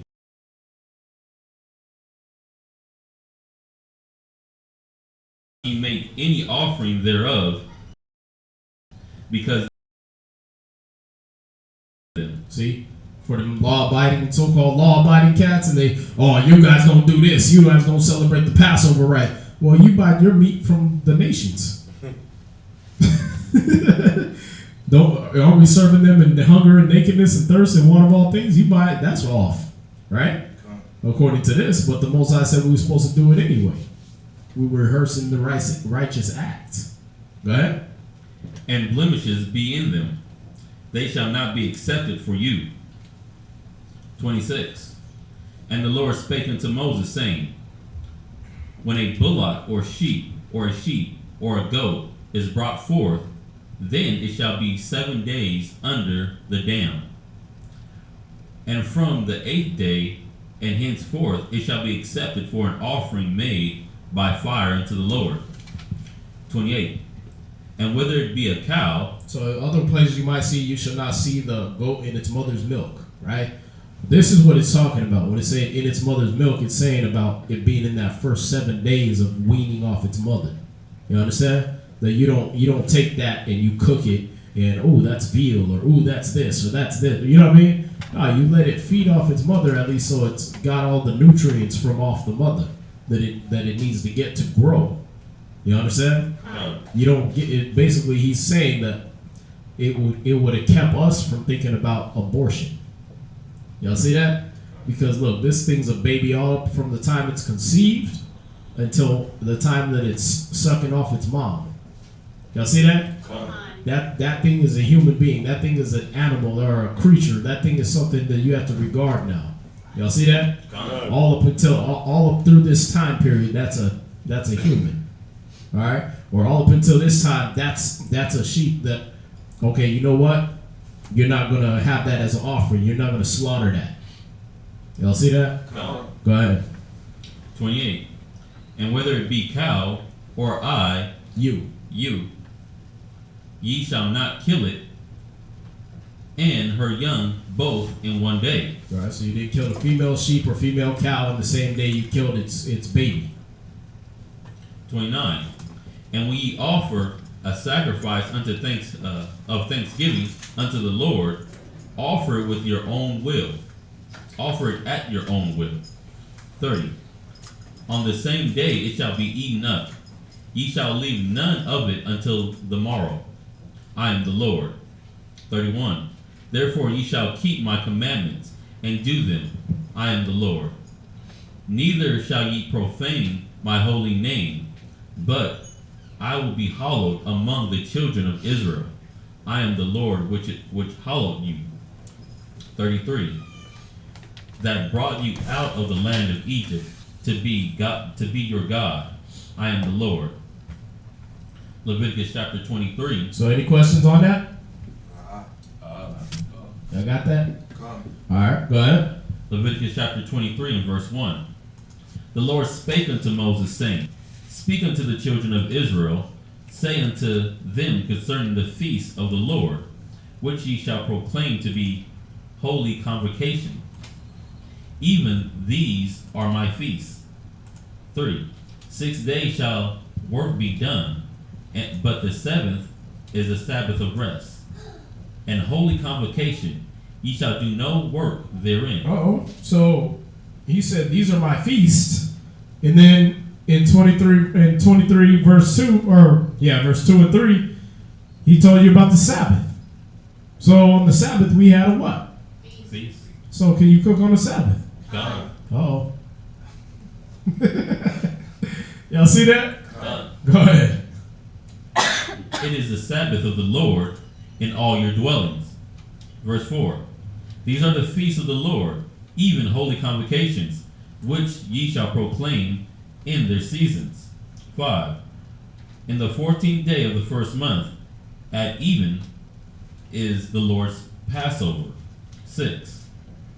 And on the 15th day of the same month is the feast of unleavened bread unto the Lord. 7 days ye must eat unleavened bread. 7.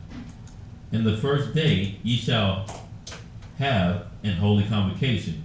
Ye shall do no servile work therein. So for y'all brothers that are going to be teachers, for y'all sisters that want to show and share what our customs are and what our feast days are, you take them right here, Leviticus 23. All right?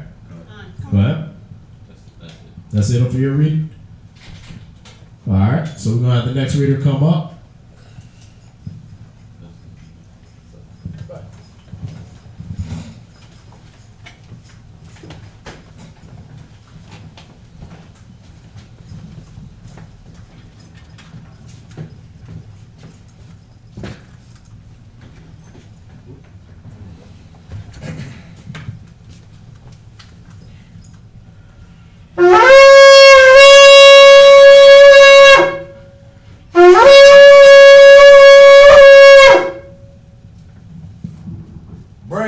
Shabbat Tashal, Yahawada, Ban Yasharala. Brandon, Shabbat Tashal, Yahawada, Ban Yasharala. Imagine. Barak. Yahawah Hashem Yahushua Barakatah. Yahawah Hashem Yahushua Barakatah.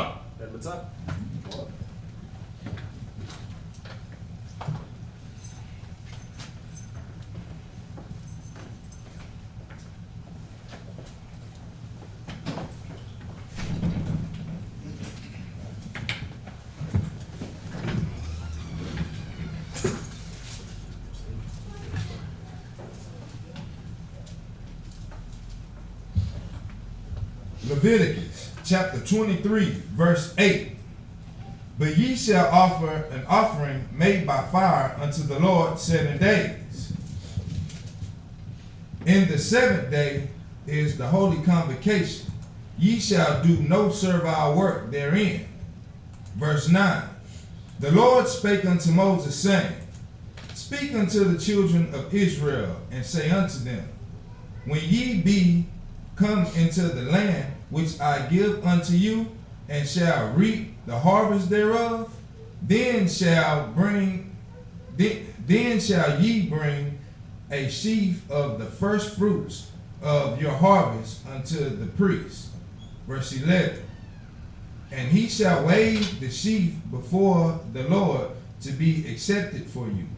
On the morrow after the Sabbath, the priest shall wave it. Verse 12. And ye shall offer that day, when ye wave the sheaf, and he lamb without blemish of the first year, for a burnt offering unto the Lord. And the meat offering thereof shall be 2/10 deals of fine flour, mingled with oil, an offering made by fire unto the Lord, for a sweet savor, and a drink offering thereof shall be wine. a fourth part of an hin. Verse 14. And ye shall eat neither bread, nor parched corn, nor green ears, until the selfsame day that ye have brought an offering unto your God. It shall be a statute forever throughout your generations and all your dwellings. Verse 15. And ye shall count unto you from the morrow after the Sabbath, for the day that ye brought the sheaf of the wave offering, seven Sabbaths until complete. 7 Sabbaths shall be complete. Even unto the morrow after the 7th Sabbath shall ye number 50 days, and ye shall offer a new meat offering unto the Lord. 17. Ye shall bring out of the habitations 2 wave loaves and 2 tenth deals. They shall be a fine flour. They shall be baked with leaven. They are the first fruits unto the Lord. Verse 18. And ye shall offer with the bread 7 lambs without blemish of the first year, and a young bullock and 2 rams. And they shall be for a burnt offering unto the Lord, with their meat offering and their drink offerings, even an offering made by fire with sweet savor unto the Lord. Verse 19. Then ye shall sacrifice 1 kid of goats for a sin offering, and 2 lambs of the first year for a sacrifice of peace offerings. And the priest shall wave them with the bread of the first fruits for a wave offering unto the Lord with 2 lambs. They shall be holy to the Lord for the priest. Verse 21. And ye shall proclaim on the selfsame day that it may be an holy convocation unto you. Ye shall do no servile work therein. It shall be a statute forever in all the dwellings throughout your generations. Verse 22. And when ye reap the harvest of your land, thou shalt not make clean riddance of the corners of the field when thou reapest. Neither shalt thou gather any gleaning of the harvest. Thou shalt leave them unto the poor and to the stranger. I am the Lord your God. Verse 23. And the Lord spake unto Moses, saying, Speak unto the children of Israel, saying, In the 7th month, in the day of the month, shall ye have a Sabbath, a memorial of blowing of trumpets, a holy convocation. 25. Ye shall do no servile work therein, but ye shall offer the offering made by fire unto the Lord. And the Lord spake unto Moses, saying, Also on the 10th day of the 7th month, there shall be a day of atonement. It shall be a holy convocation unto you, and ye shall afflict your souls, and offer an offering made by fire unto the Lord. Verse 28. And ye shall do no work in that same day, for it is a day of atonement, to make an atonement for you before the Lord your God. So this day of atonement, it was a day where you weren't working. You weren't making no income on that day. Y'all see that? That was your way of atoning. So if you didn't have your sheep or your lamb or your goat or whatever, like people say, oh, you can't celebrate these days because we in our captivity. Well, yeah, you can. You take that day off work. You can give that day to the Most High and say, you know what? I'm gonna take that day off. If you can't take that day off, you can take it out of doing whatever your pleasure is. You see that? So he's going to require something from you to make atonement for the sins of that previous year. You understand? All right, go ahead. For 29. For whatsoever soul it be that shall not be afflicted in that same day, he shall be cut off from among his people. See, the point was the affliction of that day. Y'all see that? That's why we fast. Okay, we ain't got no sheep, we ain't got no goats, but we can fast. Y'all see that? We can lay off that food and that water to atone for our sins for the past year. Y'all see that? So yeah, we in our captivity. We can't do that. Yeah, you can. You understand? Because the whole point was the affliction of that day. All right? Go ahead. Verse 30. Huh? Whatsoever soul it be that doeth any work in that same day, that same soul I will destroy among his people. 31. Ye shall do no manner of work. It shall be a statute forever through your generations in all your dwellings. Right. So, we got the next reader coming up. So, hold on, I have a question. How is the no work applicable today on the Day of Atonement? When it's saying, like, it's reiterating twice that you should do no work and that for generations and generations to come. Right. And again, this is one of those things where we got to see that, oh, okay, he's giving that to us in our land, right? So we do have to, at some point, say, okay, you know what? He is giving that to us in our land. So what is the other way I got to afflict myself? I got to go to Isaiah 58:13 and let the prophets give me the understanding now. He already knew we was going to be broke. We weren't going to be able to celebrate the Day of Atonement the way it was needed to be done. Because part of that was you have to also, on top of the no working, you had to give that lamb or that goat or that sheep. You understand? Now, if you're at a job and you already got your map of what days are for that year, and you're gonna say, okay, well, this day I need off for the Day of Atonement, and they're like, well, no, we need you because everybody's gonna be gone that day or whatever, right? Then otherwise, you're just gonna have to find another job.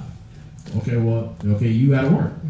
You see that? He already knows where you are. So what can you do to show your affliction? You understand? What can you do? Okay, well, this is what I have to do. Then I can still show my affliction. I can still show my spirit toward this day. You understand? And then, like I said, when we get free, we'll be able to do these things. Remember, we're rehearsing the righteous acts, right? We're trying to do it. Now, most of the time, you can go ahead and say, hey, to your job, you can be like, yeah, I got to take this day off. Y'all see that? And they'll let you. You give them enough warning, right? As long as you don't be like, yeah, tomorrow I'm off. You know what I mean? They ain't going to work like that. But if you tell them ahead of time, and most of the time they give you that off. If you can't, well then, you can still not eat or drink. They ain't not going to be like, hey, get in the chair and eat. You know what I mean? Like, we having this office picnic party right now, and you going to eat. They don't do that. Y'all see that? We're going to make you drink water. No, that's a day for you to afflict your spirit. You understand? So those are the things you can do. But he knew we was going to be in captivity, and there was going to be certain things that you're not going to be able to keep this like this. That's when Christ came to fill in those blanks for you. Y'all see that? Where we at? I just read 31. Oh, so next reader?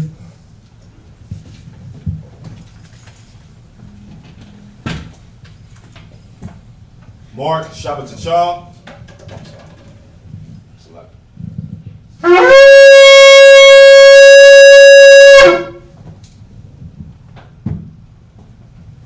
Mark, Shabbat T'Chal, Ben Yamyam, Ban Yasha'Allah. Mark, Shabbat T'Chal, Ben Yamyam, Ban Yasha'Allah. Imagine. Right? Yahweh Shem Yahweh Shah Barakatham. Yahweh Shem Yahweh Shah Barakatham. Come on up.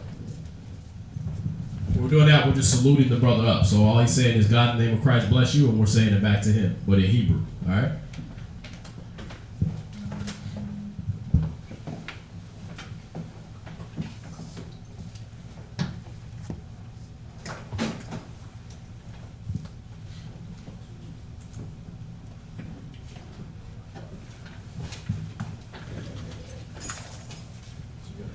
Verse 32, all the way through verse 8 of the next chapter.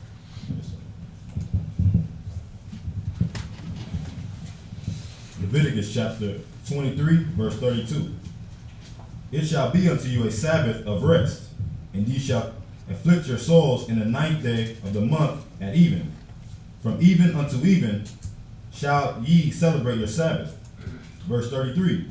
And the Lord spake unto Moses, saying, verse 34, speak unto the children of Israel, saying, the 15th day of the 7th month shall be the feast of tabernacles for 7 days unto the Lord. Verse 35.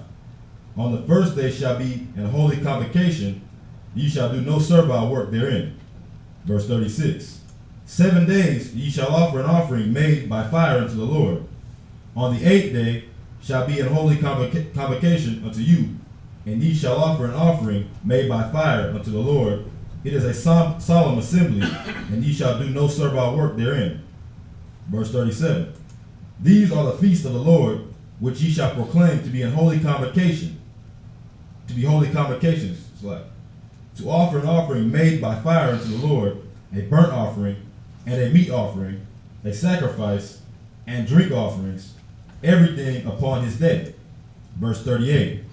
Beside the Sabbaths of the Lord, and beside your gifts, and beside all your vows, and beside all your free will offerings, which ye shall give unto the Lord. Verse 39. Also in the 15th day of the 7th month, when ye have gathered in the fruit of the land, ye shall keep a feast unto the Lord 7 days. On the 1st day shall be a Sabbath, and on the 8th day shall be a Sabbath. Verse 40. And ye shall take you on the 1st day the boughs of goodly trees, and branches of palm trees, and the boughs of thick trees, and willows of the brook, and ye shall rejoice before the Lord your power 7 days. And ye shall keep it a feast unto the Lord 7 days in the year. It shall be a statute forever in your generations. Ye shall celebrate it in the 7th month. Ye shall dwell in booths 7 days. All that are Israelites born shall dwell in booths. Verse 43. That your generations may know that I made the children of Israel to dwell in booths, when I brought them out of the land of Egypt. I am the Lord your power. Verse 44. And Moses declared unto the children of Israel the feast of the Lord. All right, so any questions on that chapter? Hey, what is boot? Huh? What is a boot? Well, like a house, a tent. Oh, okay. You know what I mean? But you made it out of palm trees and stuff like that, the trees we had there. All right? Will we still be doing that now? We would be, yeah. If you can do it, yeah, you would. You know what I mean? If you ain't getting like CPS called on you and your kids because you got them all dwelling outside in a tree-made booth, yeah. You know what I mean? See, like I said, there's certain things we got to remember that, you know, because we watched the video of this the other camp and they chopping the chicken's head off and they got like 5 brothers circled around one chicken, just beating this chicken with a damn axe because they couldn't just knock it off in one stroke. You know what I mean? It's like, dude, you in your backyard, the neighbors able to look over the fence and see y'all looking all dressed in white, looking like y'all sacrificing chickens in the backyard. You know what I mean? If they decide to call the cops on you, there ain't nothing you can say. You understand? They decide to call the health department on you, there ain't nothing you can say. Y'all remember that, what was that movie, The Devil's Advocate? And dude was in court because they came down, they stormed his basement, and he was chopping up a goat head and all that. He was celebrating his religious freedoms, right? But turns out you ain't got religious freedom here in America. Y'all see that? Because if it interferes with the rights of an animal that they gave rights, and if it interferes with your neighbor's rights, and they all in your business, and they decide that you're infringing on their rights even though they in your business, then you breaking the law. So now, you know, okay, we could make booths and all that, but how do we get away with it now? You know what I mean? Sisters be on the feast of booths. We do that 7 nights. We feast at a different person's house. They, you know, like my ribs decorated the inside, made it look like a tent in there. You know what I mean? So we still kept the memorial. We've got to remember the point of these things is to have it be a memorial that we could teach our children and say, look at this, this is what happened. This is the story behind it. You understand? That's what he cared about. The whole pinpoint accuracy of the thing, it went out when we discovered the spiritual of it. You understand? That's why we're not telling you, oh yeah, if you got a flat nose, you can't be up here on the podium. You understand? Because we understand now that he wanted us to check our spirits. You understand? If you got a crook back, you can't teach the word of the Most High. We're not doing that no more. Why? Because we understand, oh, this is a spiritual thing. We got to look at these things and say, you know what? I got to check my thoughts. I got to be that much of a stickler on those things that are in my brain. You understand? So it's the same thing. Okay, are you observing the feast? Are you actually getting together, unifying with your people, and rehearsing the righteous acts? Because that's what he said after when you go to Joshua in 5:11, and he tells you, they're going to be in the places of drawing water. You understand? Meaning they're going to be in the places where they got to work. That's what drawing water is. You understand? Yeah, we know it's spiritual too, that, yeah, we're getting the spirit in these places, right? That represents that water. But also, when you draw water, you're working. They that are delivered from the noise of archers, and they over there having to work. Okay, well, they're in those places, they'll have to rehearse the righteous acts. They can still rehearse. You see that? And our people know these things. Our people know this, man. How you think capoeira got invented? You ever heard of capoeira? The martial art down in Brazil? Right? It looked like a dance, right? But why was that? Because Massa wouldn't let them train on fighting.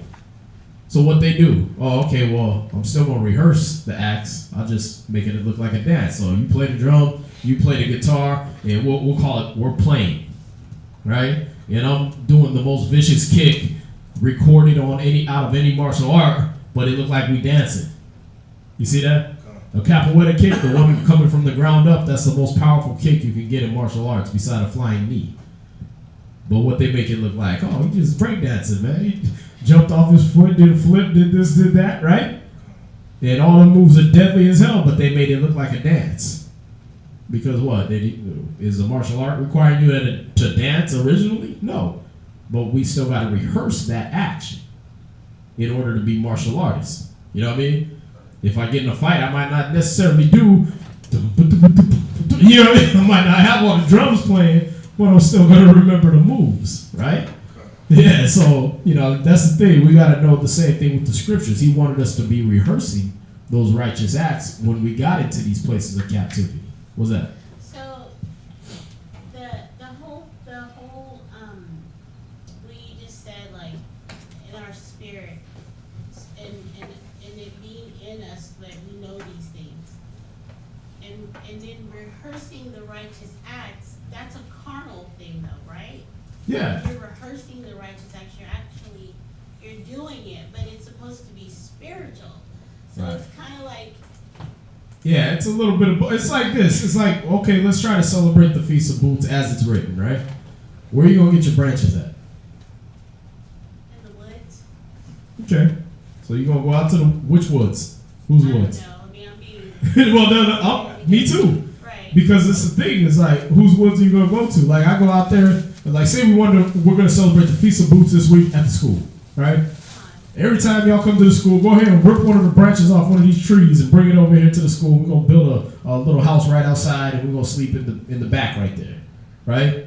Okay, well, what's Esau going to do when you start tearing their trees up? Right? Well, that ain't your tree. That's the government's tree. You going to jail. Like, wow, I'm getting fed time for messing up the government's tree? You see that? What happens when you do the trees at your own house? Or the homeowners association coming like, oh, well, we found out you cut all the branches off your tree. Why are you doing that? And you built a tent out of it in your front yard? You can't do that. You're gonna have to move. You see that? You're in violation of your homeowners association contract. And most of us rent, so that's out. Landlord come over, what the hell you do to my tree, man? You gotta go.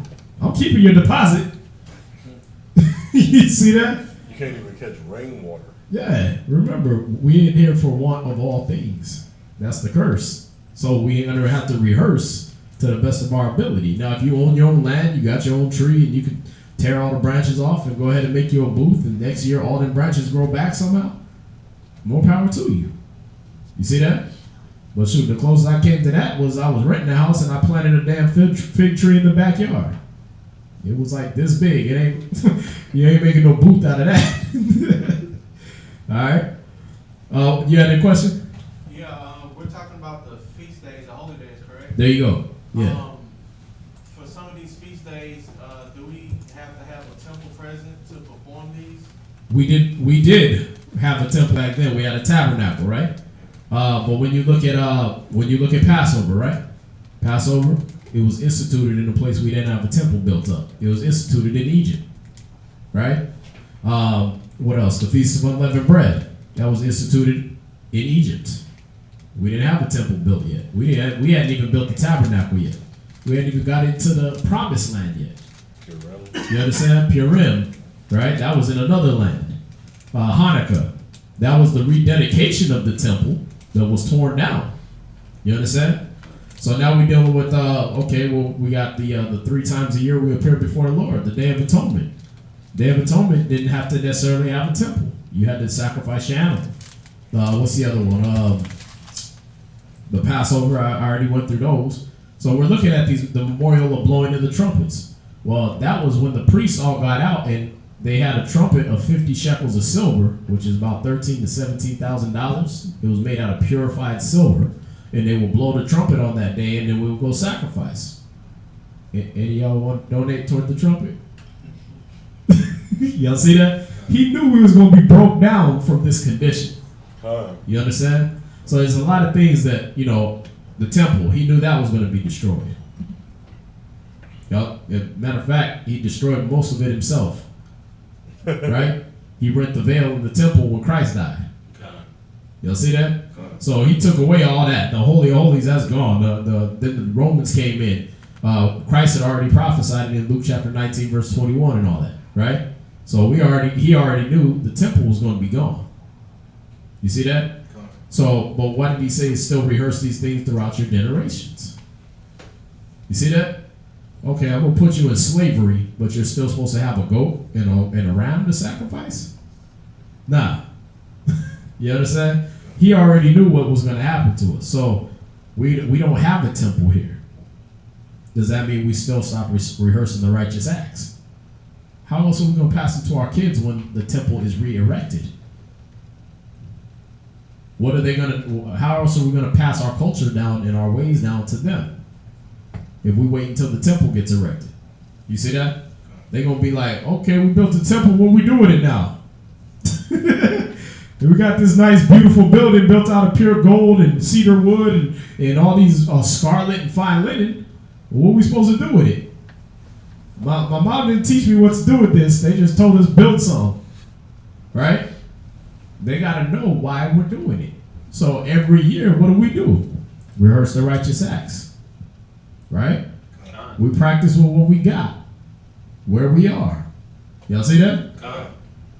He's looking at our spirit toward it, though. Did you rehearse the righteous acts, or did you partake in the ways of the heathen and just be like, oh, yeah, this is spiritual too? It ain't spiritual if you just reinstitute it, change the name, change the date, change the meaning, change the custom. That ain't spiritual. Like, okay, I said don't get a Christmas tree. You got a Christmas tree. I said don't give it presents and deck it over with silver and gold. You decked it over with silver and gold. I told you to worship on this day. You worship 6 months later.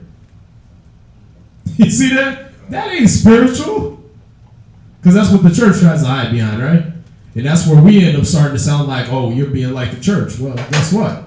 They change everything about the whole thing. You understand? It's not even in commemoration of the original day. You'd be like, yeah, we're celebrating Hanukkah. They're like, what are you, Jewish? You know what I mean? You're like, no, I'm doing what it says in the Bible. What are you talking about? I'm doing what you Christians supposed to be doing. Y'all see that? Christ-like people. Oh, I don't celebrate Christmas. Oh, what are you, Muslim? No, I'm reading the Bible that you got in your hand right now. Said don't do that. They say that when you say you don't eat pork, they're like, damn, so you Muslim, huh? Right. Like, why can't I be Muslim? Why can't I be like you? Oh, because you're not doing this. You see that? So yeah, like I said, there's that kind of fine line where we have to be like, we have to explain things, because otherwise if we go too far this way, we sound like the church. But if we go too far this way, we sound like the wicked. Right? And that's the thing is, right here, this is the explanation. Through the precepts we'll get the understanding. You see that? Okay, well, how do I keep from being like the church and just throwing away all the holidays? I'm still doing these things I'm doing as closely to the remembrance of what we were given. Y'all see that? Like I said, church, shoot, do they even read the Bible anymore for Christmas? You know what I mean? Do they even do that? Like, before you sit down to your ham and gravy made out of pork and all the other stuff that you defile crap you gonna eat, do they even sit there and read the Bible? They say this is why we celebrate Christmas. So the whole spirit of it is not even there. You understand? And then, like I said, the day, the carnality of it, that's all changed. So they're not doing any of it that way, right? Then you got the so-called the Jews that say they're Jews, right? Oh, we can't do it without the temple there. Well, then what you gonna teach your kids? What symbolism are they gonna have to remind them of the Most High bringing us out of Egypt? You telling them a story? You making a cartoon? Y'all see that? They gonna watch TV and watch white people do it? You think they're supposed to emulate white people? First, I gotta dye my hair. Right. Gotta relax it. I gotta straighten it. Yeah, y'all see that? They're gonna think, okay, it's time to take on the nation's customs. Well, now I'm breaking Jeremiah 10, learning the way of the heathen. You see that?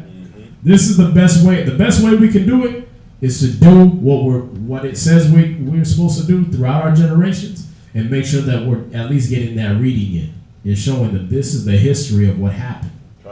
You understand?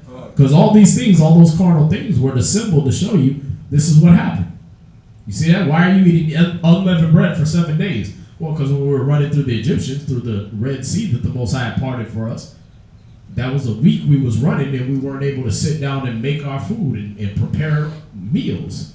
So all we had was the dough on our backs, and we rolled that out real quick and burned it up and eat it. Y'all see that?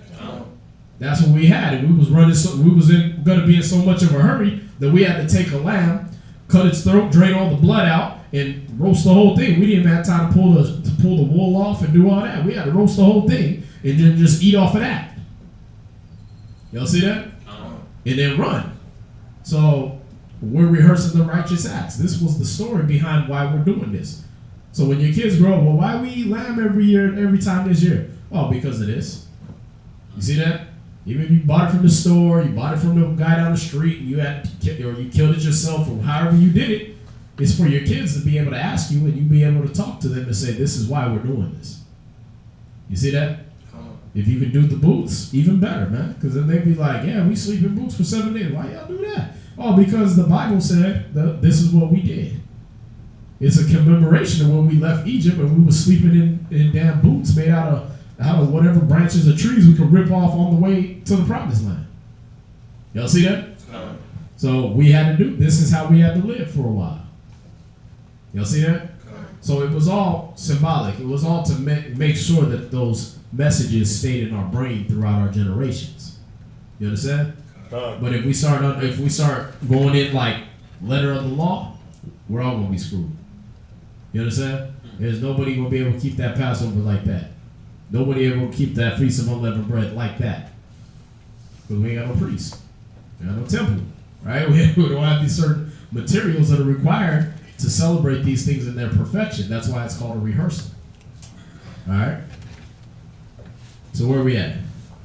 Did that answer your question though? Yeah. Alright, just making sure. And that's in Judges 5:11, what I keep quoting about rehearsing the righteous acts. Alright? What's that, sis? I wanted to know what is servile mean. It says you shall do no servile work therein. Yeah, the definition is work befitting a slave. Remember, he's the Lord our God that brought us out of the land of Egypt, out of the house of bondage. The whole point of these laws, the whole point of your Sabbath, was that you weren't doing any servile work. Because were we not preparing for the feast? That's work. You understand? Were we not going to the temple? That's work. You see that? But what did he want us out of? Servile work. He didn't want us doing work befitting a slave. You shouldn't be having to serve nobody. You know what I mean? Like, they tell you what to do and you do it on that day. You should be free on that day. You understand? If at least that day. You understand? So you can avoid servile work at your job if you want to, man. You just stay away from your boss. You know what I mean? I'm just doing whatever I'm supposed to, my paperwork or whatever I'm supposed to be doing or whatever. I just ain't getting told what to do. Why? Because every time you come around, oh, I'm on lunch break. You know what I mean? Oh, 15 minutes. I got to use the bathroom. I'll be right back. You know what I mean? You could avoid that if you think. You understand? Or you do your job and you go home and you don't have to have sex and do your own pleasure on that day. You understand? You find that happy medium, but it's about doing that servile work. He didn't want you having to do no work where somebody had you in bondage. That's why he said in St. John 5:17, my Father worketh hitherto, so I work. Well, what kind of work is the Most High doing? Ain't nobody bossing him around. You see that? No, he's just keeping you alive and breathing and giving his angels charge over you so they can bear you up unless you dash your foot on the stone, right? That's what he do on the Sabbath even. You see that? So we got to know that servile work he was telling us to do, he didn't want us doing work befitting a slave. All right? And, you can look up that definition too, but that's what it say. All right? Because that's another thing to show you that people got so technical. Oh, you ain't supposed to do no work on the Sabbath. It says servile work, bro. There's work you're going to do. We're going to be out there street teaching. That's work. I'm up here teaching y'all the law. That's work. You understand? But I'm not a servant to no other person on that day. You see that? I have that time, that peace, that freedom to be able to do the laws, statutes, and commandments of the Most High on that day. You see that? And dedicate myself 100% to that. All right? Anybody else? Where you at? Leviticus chapter 24, verse 1. Okay. Leviticus chapter 24, verse 1. So you're going to read through verse 8. Yes, sir. And the Lord spake unto Moses, saying, verse 2, command the children of Israel that they bring unto thee pure oil, olive, beaten for the light, to cause the lamps to burn continually. With verse 3, without the veil of the testimony in the tabernacle of the congregation shall Aaron order it from the evening unto the morning before the Lord continually. It shall be a statute forever in your generations. Verse 4, he shall order the lamp upon the pure candlestick before the Lord continually. Verse 5, and thou shalt take fine flour and bake 12 cakes thereof. 2 tenth deals shall be in one cake. Verse 6, and thou shalt set them in 2 rows, 6 on a row upon the pure table before the Lord. Verse 7, and thou shalt put pure frankincense upon each row, that it may be on the bread for a memorial, even an offering made by fire unto the Lord. Verse 8, every Sabbath he shall set it in order before the Lord continually, being taken from the children of Israel by an everlasting covenant. See, I see that. That's one thing. Somebody try to hang us on. Oh, y'all don't make the bread on the Sabbath. Well, what did Christ say? He says he's the bread of life. You see that? This whole bread that we were supposed to be dealing out, we doing it right now. Y'all all partaking of this bread right now. You understand? We throw that out every Saturday, every Friday night. All right. Where we at? That's your verse. Okay. So next reader's coming up. You're gonna be at verse 9. Yeah. It's only 2. It's gonna be like y'all 2. You and Ariana. Oh, okay, that's right. Yeah, sure. Verse 9? Yeah, you're gonna start at verse 9. You're gonna read through. Then we're gonna go from there to Ezekiel 44, verse 15 through 17. Leviticus chapter 24 and verse 9. And it shall be Aaron's and his sons, and they shall eat in it the holy place, for it is most holy unto him of the offerings of the Lord, made by fire, by a perpetual statute. And this is why I like the readings, because I hadn't really thought about this, but those same people that say, oh, y'all don't break bread on the Sabbath and don't do this, well, it's just told you it was for Aaron and his sons, if you want to get technical. Y'all see that? Like, that ain't for you. You wanted to eat the holy bread. That was the show bread. That was for Aaron and his sons. Y'all see that? So, it's things like that where, that technical, you can go back and forth on it. But if you know the spirit of the law, okay, this is what we're doing. These things back here represent the things we're reading in the New Testament. You see that? That's what they were giving us clarification on. When you come together to eat, right? One man can't lack and another man be full. So when you come together to partake in this wisdom, we can't have one brother ignorant, he out smoking weed, doing drugs, and another one got all the knowledge of the quasars and how to move planets and everything, and he ain't going over and teaching that brother, hey, don't do that. No, let me teach you. Let me break this bread with you. That's what I was going to say earlier. When I went to go get the cord, I was thinking about it. It's that Matthew 13 chapter, and a lot of brothers and sisters don't understand that's where everybody falls in at. Right. Matthew 13, which one are you? Are you going to be one that the seed fell on stony ground and didn't take root? Yeah. Are you going to be the one that were choked by the riches of the world? Are you going to be the one that's offended by and by? Like, when you categorize brothers and sisters and their battles and everything they go through, it's one of those things. You know, we can name off our hand right now, brothers and sisters, that this brother is going through the seed not taking root. So by and by, when he gets offended, he's gonna be gone. Right. Then you got the other brother or sister, they're caught up and still they're trying to entangle themselves with the affairs of this life and the riches of this world. And you can, if you go to Matthew 13, it explains it all. Right. You can look in the mirror and look at yourself and be able to say, okay, which one am I? You know what I mean? Which brother or sister am I? You know, and then we know the right one is the one that took root, dedicated himself, you know, in the word. But a lot of times it doesn't take root. Yeah. And a lot of people don't know that just because you sit here has the word really taken root within you, spiritually, mentally, to say, you know what, that this is what I'm going to be about. This is my life. This is what I'm ready to dedicate myself to. Because remember, a lot of people, you got to think about it, just sitting here. How many of y'all are just like, I'm just in class. I'm just in class, nigga. That's all I'm doing. I ain't here for all that. I'm just learning. I'm getting wisdom. Right? Think about that. How many people just come to learn this knowledge because it's like church to them? They haven't reached past that level to be able to say, nah, this is more than just church. This is a lifestyle. This is my life, my spirit. I'm going to give this to this.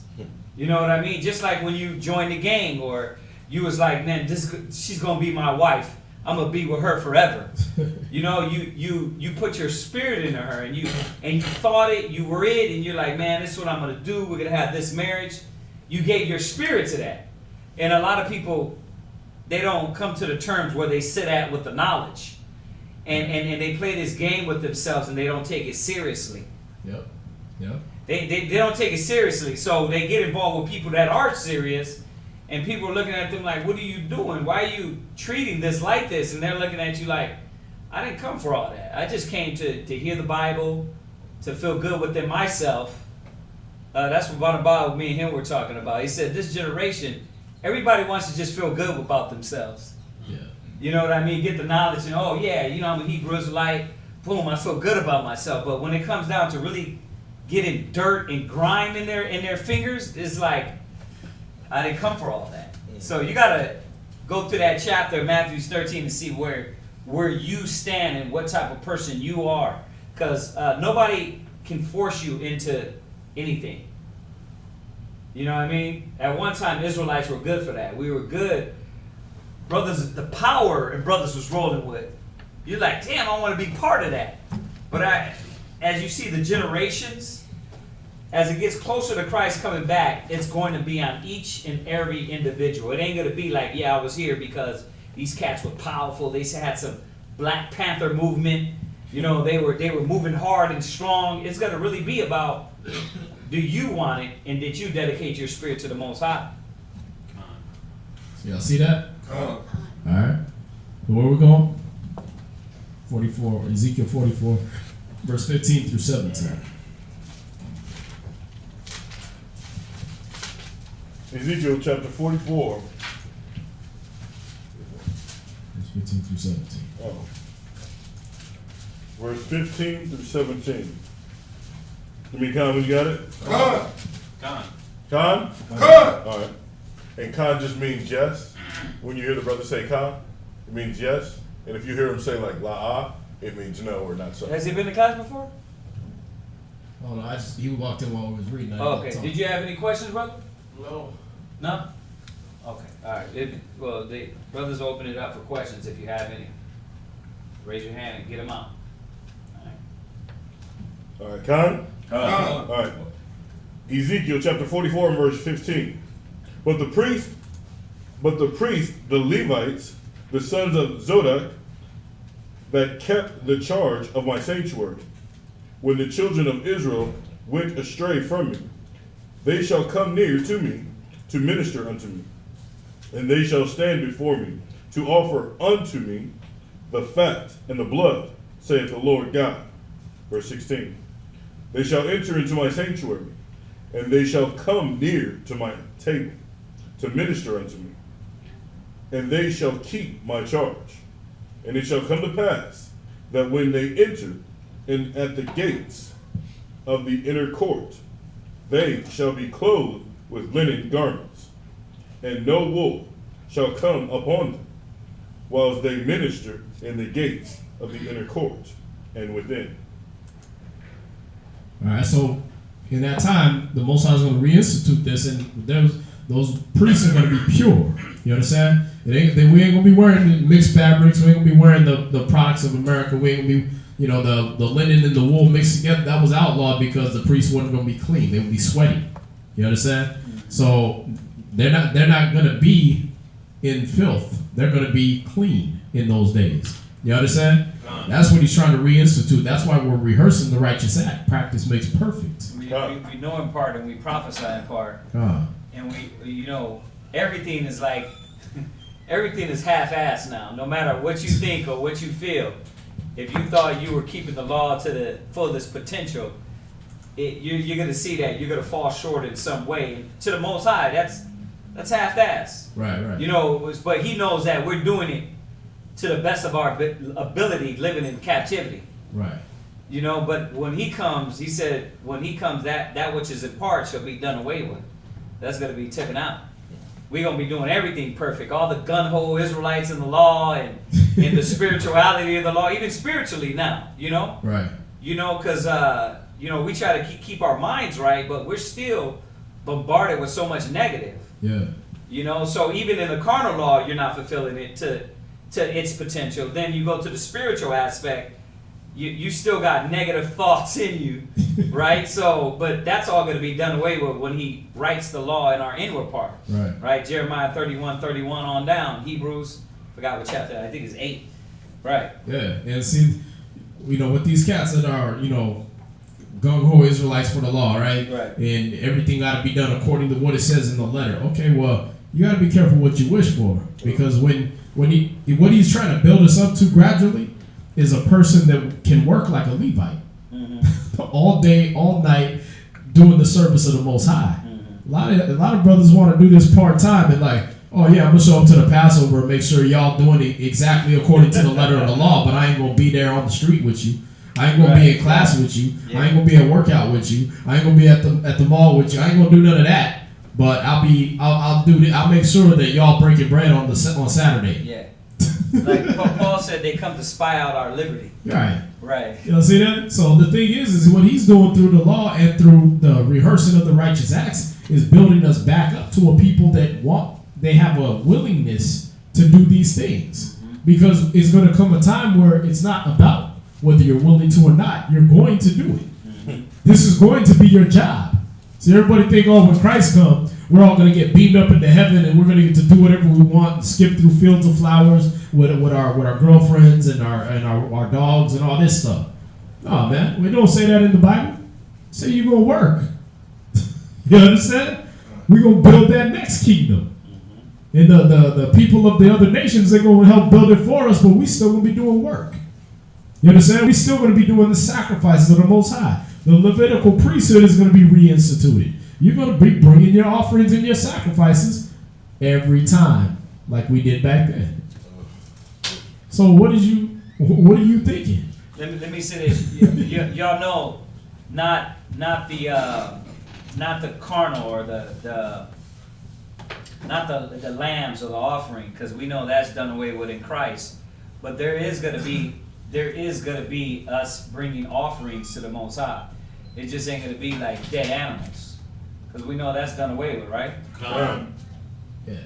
Yeah, like I said, that's your sacrifices. We're not going to have to sacrifice an animal for our sins. If we give anything, it's going to be that offering to the priesthood. Right. It's going to be that here. This is going to keep y'all fed. You understand? And then he's going to be looking now. We're going to be knowing we're doing this. Why? Because he's looking at our spirit toward the giving. Y'all see that? But it's going to be required. It's not going to be if you feel like doing it. Right. You know what I mean? You get to be a part-time Israelite and show up when you want to. No. That's cool, because when you go back to Isaiah 60, it said they will bring us the forces of the Gentiles. Right? And they're going to bring us offerings, and our gates should be open continually. Yep. for them to bring those things to us, because the nations are going to be giving offerings and, you know, Jews and gold and women and servants and all that. Yeah. Well, who's going to receive all those things? Yeah. You, in the gates, continually. Right, because going back, just on what he's saying, Isaiah 2 came back and told us what? The law shall go forth from Zion. So we're going to be doing that priesthood, the eternal priesthood, where teaching all the nations. We're going to have it, but the nations are going to be wild as hell, still running around trying to hide and serve other gods. Yeah. But the law shall go forth from Zion. Everybody's going to be learning the laws from us. Yeah. Yeah, that's what I was saying. You know, a lot of these cats be lazy, and they want to come in just on Saturday and check you about how you observe the Sabbath. Right. It's like, don't you know the scriptures say you're going to judge angels? You got to take that into consideration. Do angels sleep? When you go judge angels, though, you're going to be up all day and all night, man. So you're going to be working all the time. You're going to be judging angels, judging the nations, doing all these things. That's work. You understand? He's going to put a new spirit on you, but he's building that spirit in you now. In a lot of y'all, a lot of people want to reject it. Y'all want me to go to class 4 times a week for 3 hours? Well, then how you going to judge angels? How you going to do that? How are you going to receive at the gates continually the forces of the Gentiles? You know, it's that black slave mentality. Everybody want to be gods, right? But nobody want to work to it. You want to just be twinkled, right? And you don't. We're not going to get the twinkle. Everybody's not going to get the twinkle. We know that because only a certain amount of Israel is going to be saved. So, but that's how Israel is. That's how blacks and Hispanics are. They want everything to be given to them. They don't want to work. They don't want to pick up their clothes in their room and sweep up. They just leave that dust on it, the dirt. You know why? Because we're lazy as hell. We've been beat down so much. We're thinking like, damn, I shouldn't have to do nothing. Right. But that's not the case. We're gonna have to work for this. Yeah. He said he's gonna throw that slothful servant into hell, man. He's gonna throw him into burning and torment. Y'all see that? That's why you're rehearsing the righteous acts to build up that work ethic in you. Because you went from slavery where you was forced to work to then, oh, we're free, I'm not gonna work. You went to the all the way opposite side of the fence. And it's sad we didn't get that class on video, man. Because the class we went over, what's it, last Friday? About just showing about Paul, how he was dealing with Timotheus, and he was dealing with It was Monday. Was it Monday? Yeah, we didn't get it on tape, man. But there's so many of these brothers that going into details of like what they were doing when it said, you know, should we wait tables and the stuff the orders he was giving this guy to go to this city and this country. Right. It wasn't like, brothers, yeah, you know what, brother, I got the knowledge and I'm good. It was like, no, listen, this brother, follow him because he's a faithful cat. Timotheus and Titus, these brothers were dug in. Right. You know, it was a difference, I keep saying it, than the one that came for the fish and the one that would actually walking and following Christ whatsoever he went, you know? There you go. Yep. Where we at? This is the last reader, right? Yeah. Okay. So Acts 44 verse 18. I'm gonna read through verse 31. Or Ezekiel. I'm sorry. Ezekiel 44 verse 18 through 31. They shall have linen bonnets upon their heads, and shall have linen breeches upon their loins. They shall not gird themselves with anything that causeth to sweat. And when they go forth into the utter court, even into the utter court to the people, they shall put off their garments wherein they minister, and lay them in the holy chambers, and they shall put on other garments. And they shall not sanctify the people with their garments. Neither shall they shave their heads, nor suffer their locks to grow long. They shall only poll their heads. All right, so you can get it braided or whatever, but you ain't supposed to. Not pull, braid it. You can cut it short. All right, but you didn't shave it. You can't let it grow long all the way down to your back and everything, and looking like a girl. You had to cut it. You understand? It said they shall only poll their heads. Neither shall any priest drink wine when they enter into the inner court. Neither shall they take for their wives a widow, nor her that is put away. But they shall take maidens of the seed of the house of Israel, or a widow that had a priest before. And they shall teach my people the difference between the holy and profane, and cause them to discern between the unclean and the clean. and in controversy they shall stand in judgment, and they shall judge it according to my judgments, and they shall keep my laws and my statutes in all my assemblies, and they shall hallow my Sabbaths. Again, if you have questions while I'm reading, just raise your hand up, all right? Con. And they shall come at no dead person to defile themselves, but for father or for mother or for son or for daughter or for brother or for sister that had no husband, they may defile themselves. And after he is cleansed, they shall reckon unto him 7 days. And in the day that he goeth into the sanctuary, unto the inner court to minister in the sanctuary, he shall offer his sin offering, saith the Most High. And it shall be unto them for an inheritance. I am their inheritance, and you shall give them no possession in Israel. I am their possession.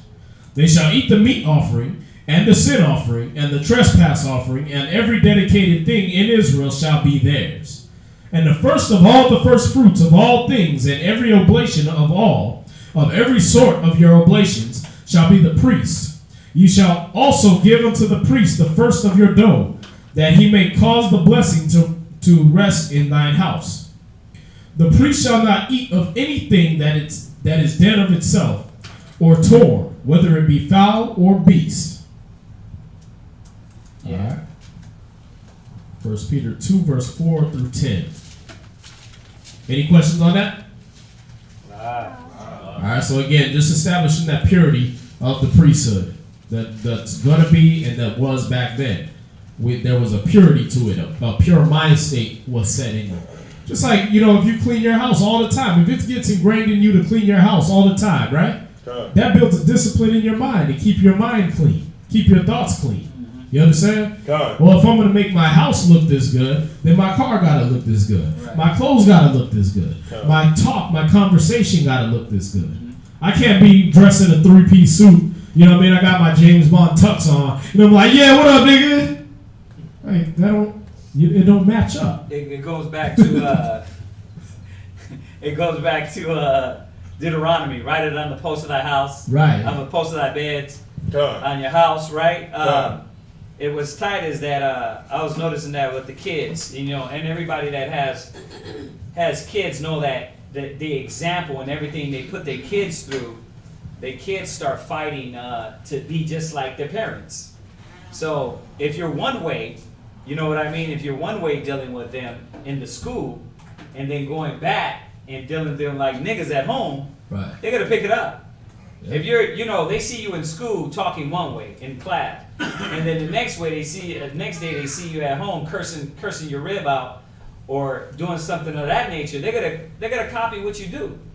So it's very important how, like he said, what we do at home, right? What we do in our household, what we do with our rib and our kids, is what we do in the sanctuary. Come.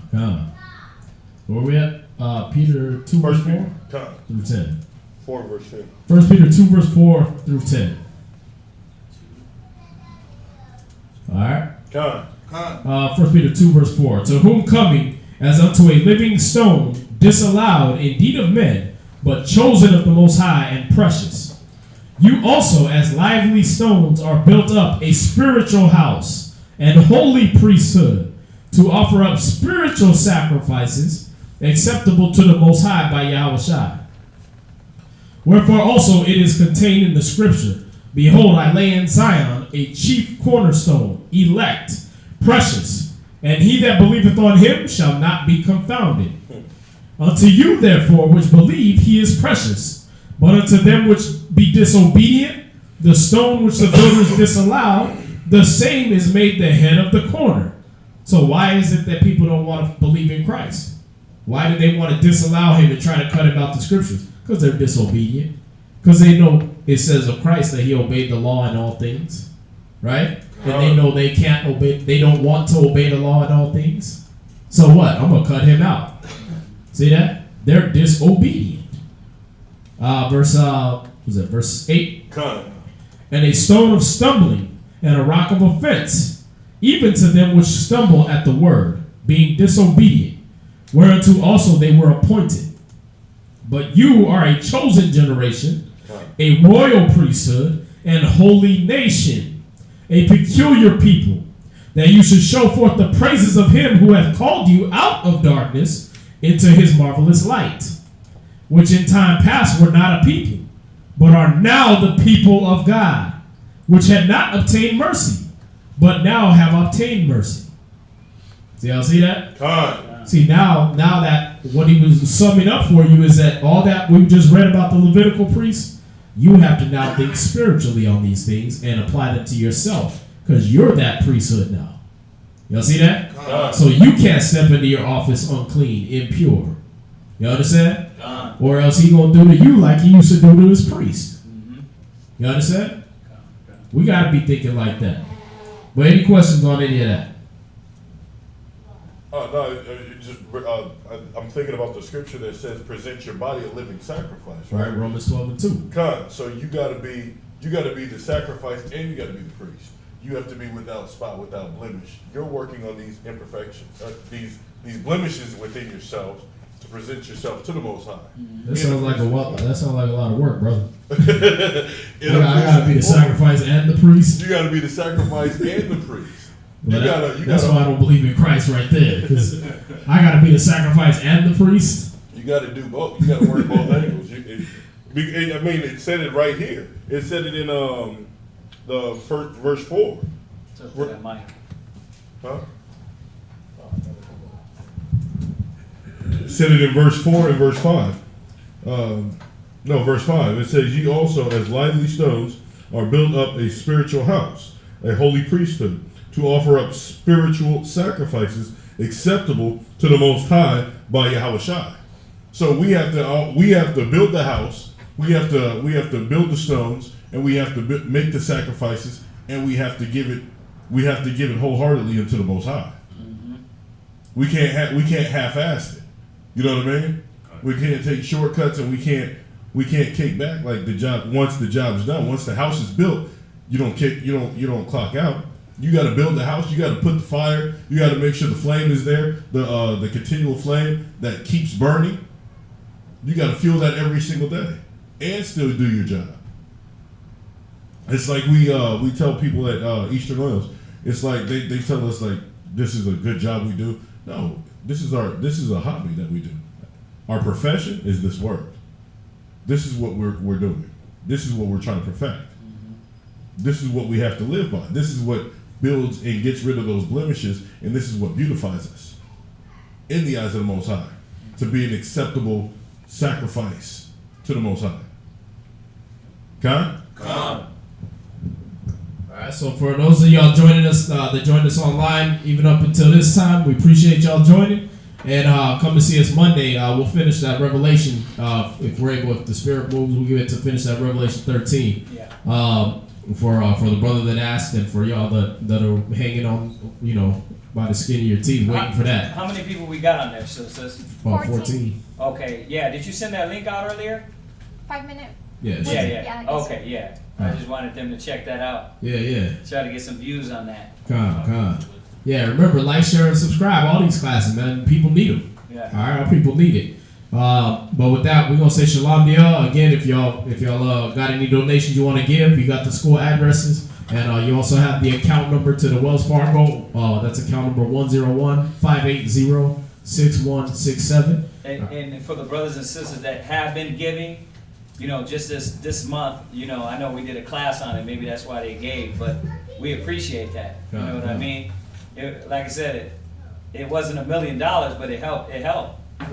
To where all the burden doesn't have to fall on brothers at EO. So we appreciate y'all for giving that too. So with that, we're gonna say shalom, and if y'all in the Houston area, come see us right here on the corner of Brazewood and Gessner. All right.